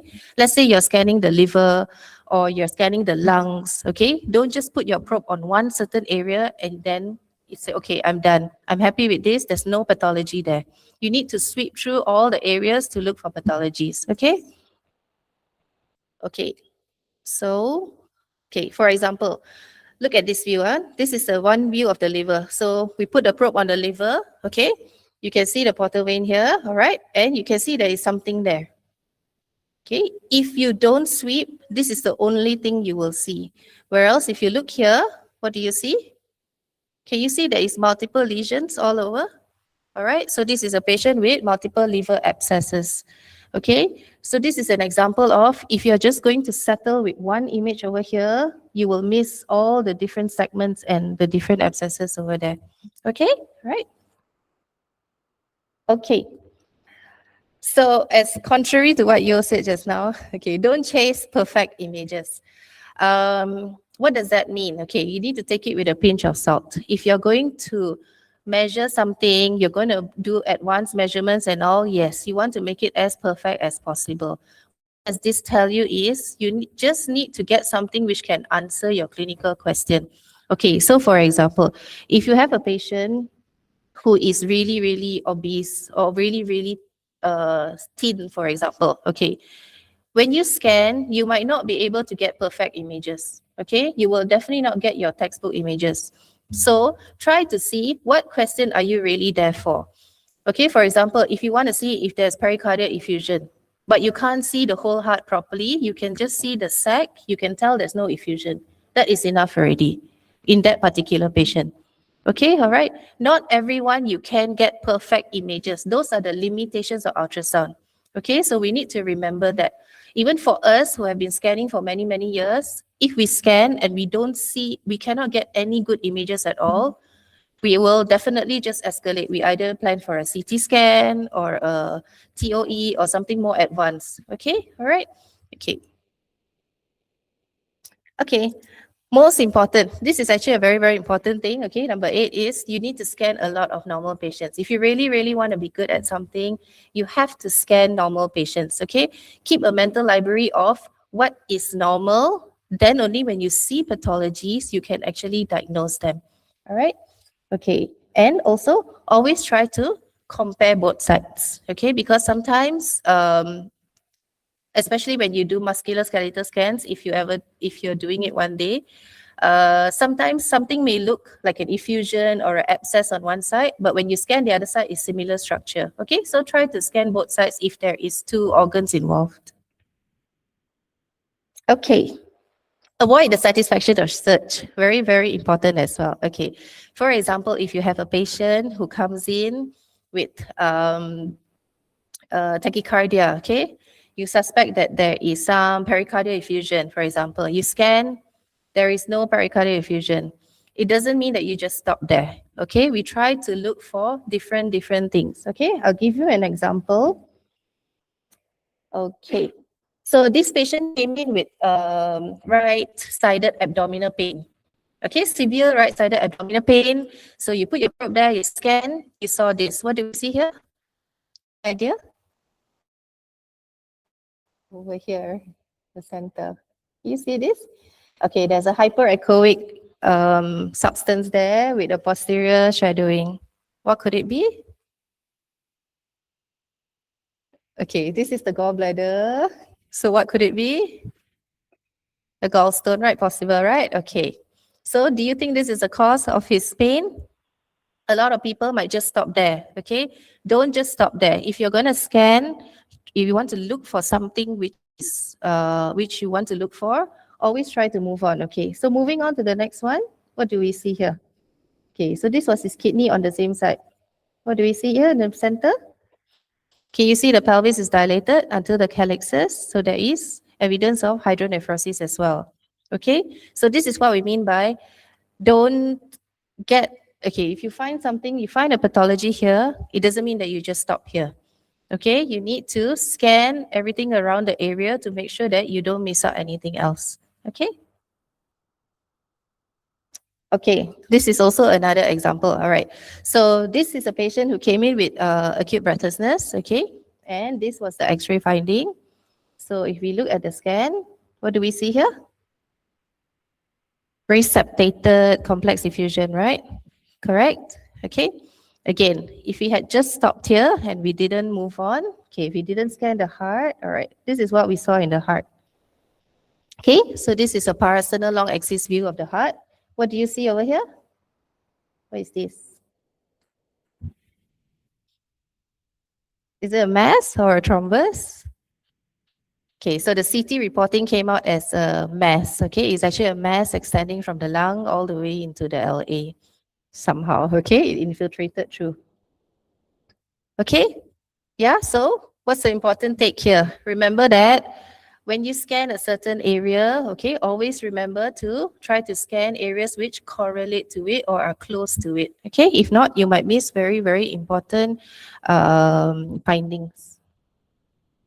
Okay, correlate clinically. I think you has mentioned this earlier. Okay, this is, we'll skip that. All right. So try not to ask only what is the diagnosis. When you're scanning someone, for example, your patient comes in with pain over the abdomen. Okay, don't just keep looking for the diagnosis. All right, look for different parts. Okay, is there free fluid? Is there any mass? Is the IVC very small? Is there pericardial effusion? Okay, we look for different questions and we try to answer all the different questions. Okay, so very common beginner mistakes, okay? Pressing too hard. Okay, I always tell my doctors this, especially when we have a patient who comes in with abdominal pain, okay? You find a AAA, please don't go compressing the abdomen, okay? You can cause a lot of damage, okay? Sometimes when we do echo, actually you just need to place the probe very gently on the patient. But a lot of us press very hard, especially when we're doing the subxiphoid view. Okay, so try not to do that. It's very uncomfortable for the patient. Okay, focus, especially when you're doing echo or cardiac scans or anything. It is very gentle, small movements. Okay, if you have been doing echo before this, you will know that when you want to change between your short axis window, it is a very small, gentle movement.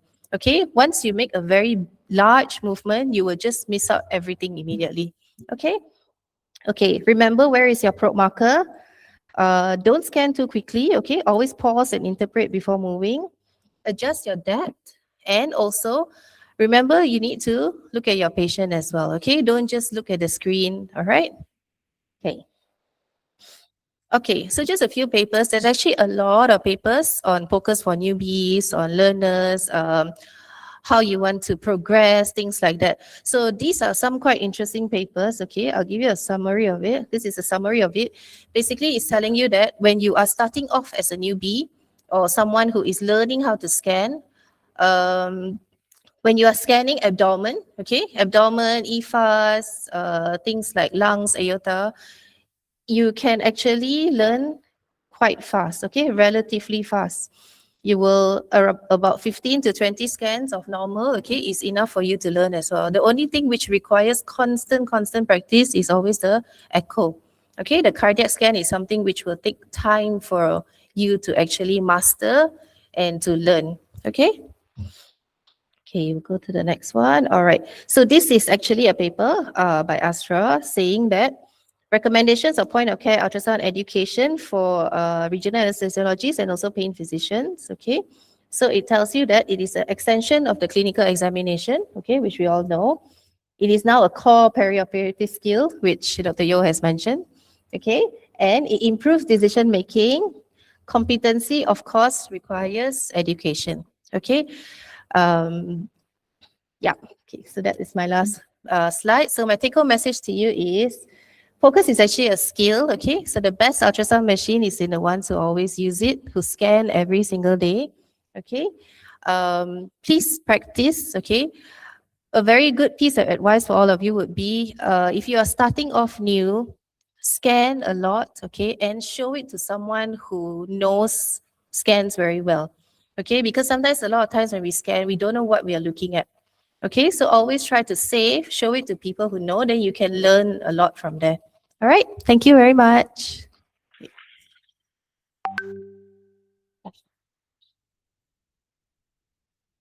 That's good.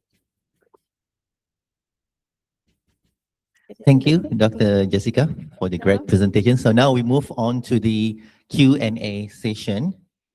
So I invite both speakers to be on the stage.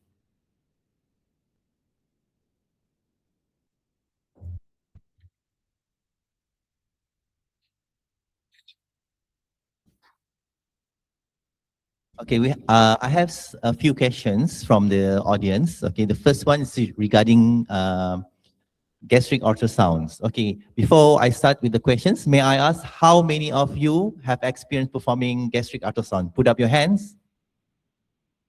None. Okay, so there's something to advise on. Okay, the first questions I think to Dr. Yo.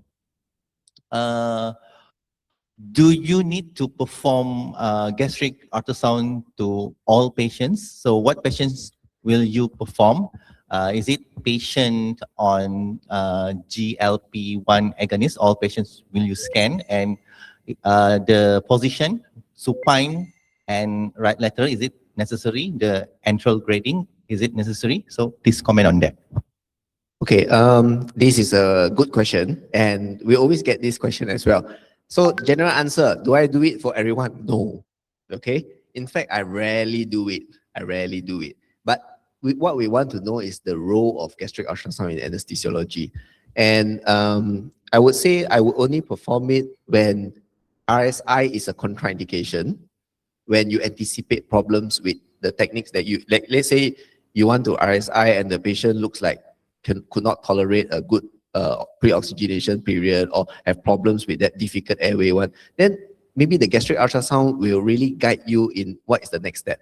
If the abdomen is clear, then do you really need to do RSI in this group of patients? If you, the answer is no lah. The answer is no, it's empty. And whether is it right lateral or is it supine? So if you go according to the grading, if you supine is grade 0, you still need to do it at lateral, because you want to double confirm. But if you do it at supine, it's already grade 2, there's no need to do in the lateral position because it's already grade 2. Yeah. So that is the role with regarding the position. And I will only do it if, let's say, it's going to affect my RSI technique, or certain cases where you really feel that you do not want to proceed for other reasons. For example, let's say borderline criteria for proceed, then maybe the gastric ultrasound really guides you in discussing with the primary team and also with the family and with the patient themselves, whether is this something that you want to proceed or not. Yeah, let's discuss it. So it becomes a more informed process. Yeah. If bedside POCUS shows significant residual gastric volume before urgent surgery, how does management differ from standard management? Same goes with the pregnant lady, which requires GA. Yeah. Okay, so like I said, always number one is indication and clinical first. You only scan gastric ultrasound in patients with high risk aspiration group. So in some way, you already wanted to proceed with the RSI already. So if there is a residual gastric volume, the question is ended. RSI, this patient. Okay, so decide if you want to delay or you want to RSI this patient, this case lah.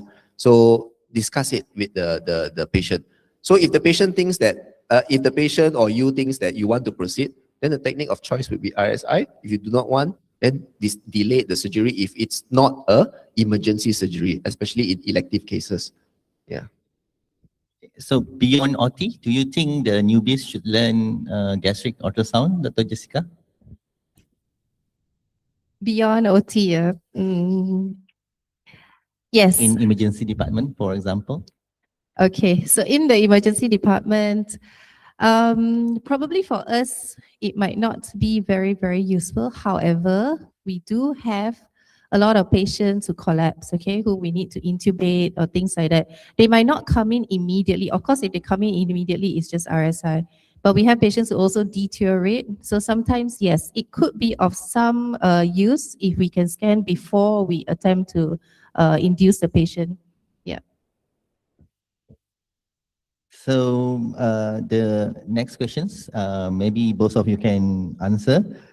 Can anyone do focus and do what, or do we need special certificate to actually say we are certified to do it? This is the sense of medical legal. So back again, do all of us need CNP for that? Dr. Jessica first. Okay, all right. Yes, you actually do need a certain amount of CMP, credentialing and focusing, because when you do focus and you intervene, okay, if your findings are not correct, for example, okay, and you intervene and cause harm to the patient, that might be a medical legal issue, okay, that could lead to medical legal issues, yes. Of course, all of us hold a probe, all of us do scans every day, okay, but getting credentialing and also privileging is very, very important. There is actually, for emergency especially, there is actually a legal binding saying that if you don't have CMP, you're not really allowed to scan. Yeah, so yes, it is very, very important for you to get CMP because right nowadays our management and diagnosis is based on focus a lot. Yeah. Yeah, I agree with Jessica. And I think this is something that the anesthesia fraternity would have to really work on to come out with proper credentialing and privileging pathway for specialists and even for medical officer. But at this point of time, I think for anesthesiologists, the usual credentialing and privileging already has point of care ultrasound, or some of them call it critical care ultrasound in their own setting. But for medical officer would be still how to say, a gray area. So my best advice for medical officer is, yes, you can scan and I encourage you to scan. You should do it regularly, all right? But if you want to act upon the scan, I suggest to discuss with the specialist, all right? So meaning to say, if you scan a patient and you feel that this patient, for example, needed more fluids and stuff, yeah, if you really want to act upon the scan findings, then discuss it with your specialist. But I can tell you most of the time, your clinical judgments on, looking at overall condition, hypovolemia, pulse volumes, urine outputs, IO for the past few days, that gives you an idea that the patient is already hypovolemia. So you do not depend 100% on the focus finding, and you should never depends on focus alone. Never. All right, it should be a adjunct. Okay. To Dr. Jessica, focus is widely used between medical and ED. Any reason why medical departments did not use it widely?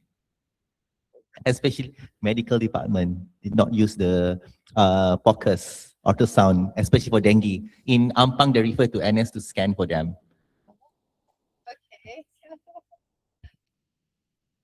Okay, no one in from medical here, right? Okay, all right. I think the session is online, by the way. Huh? Oh, okay.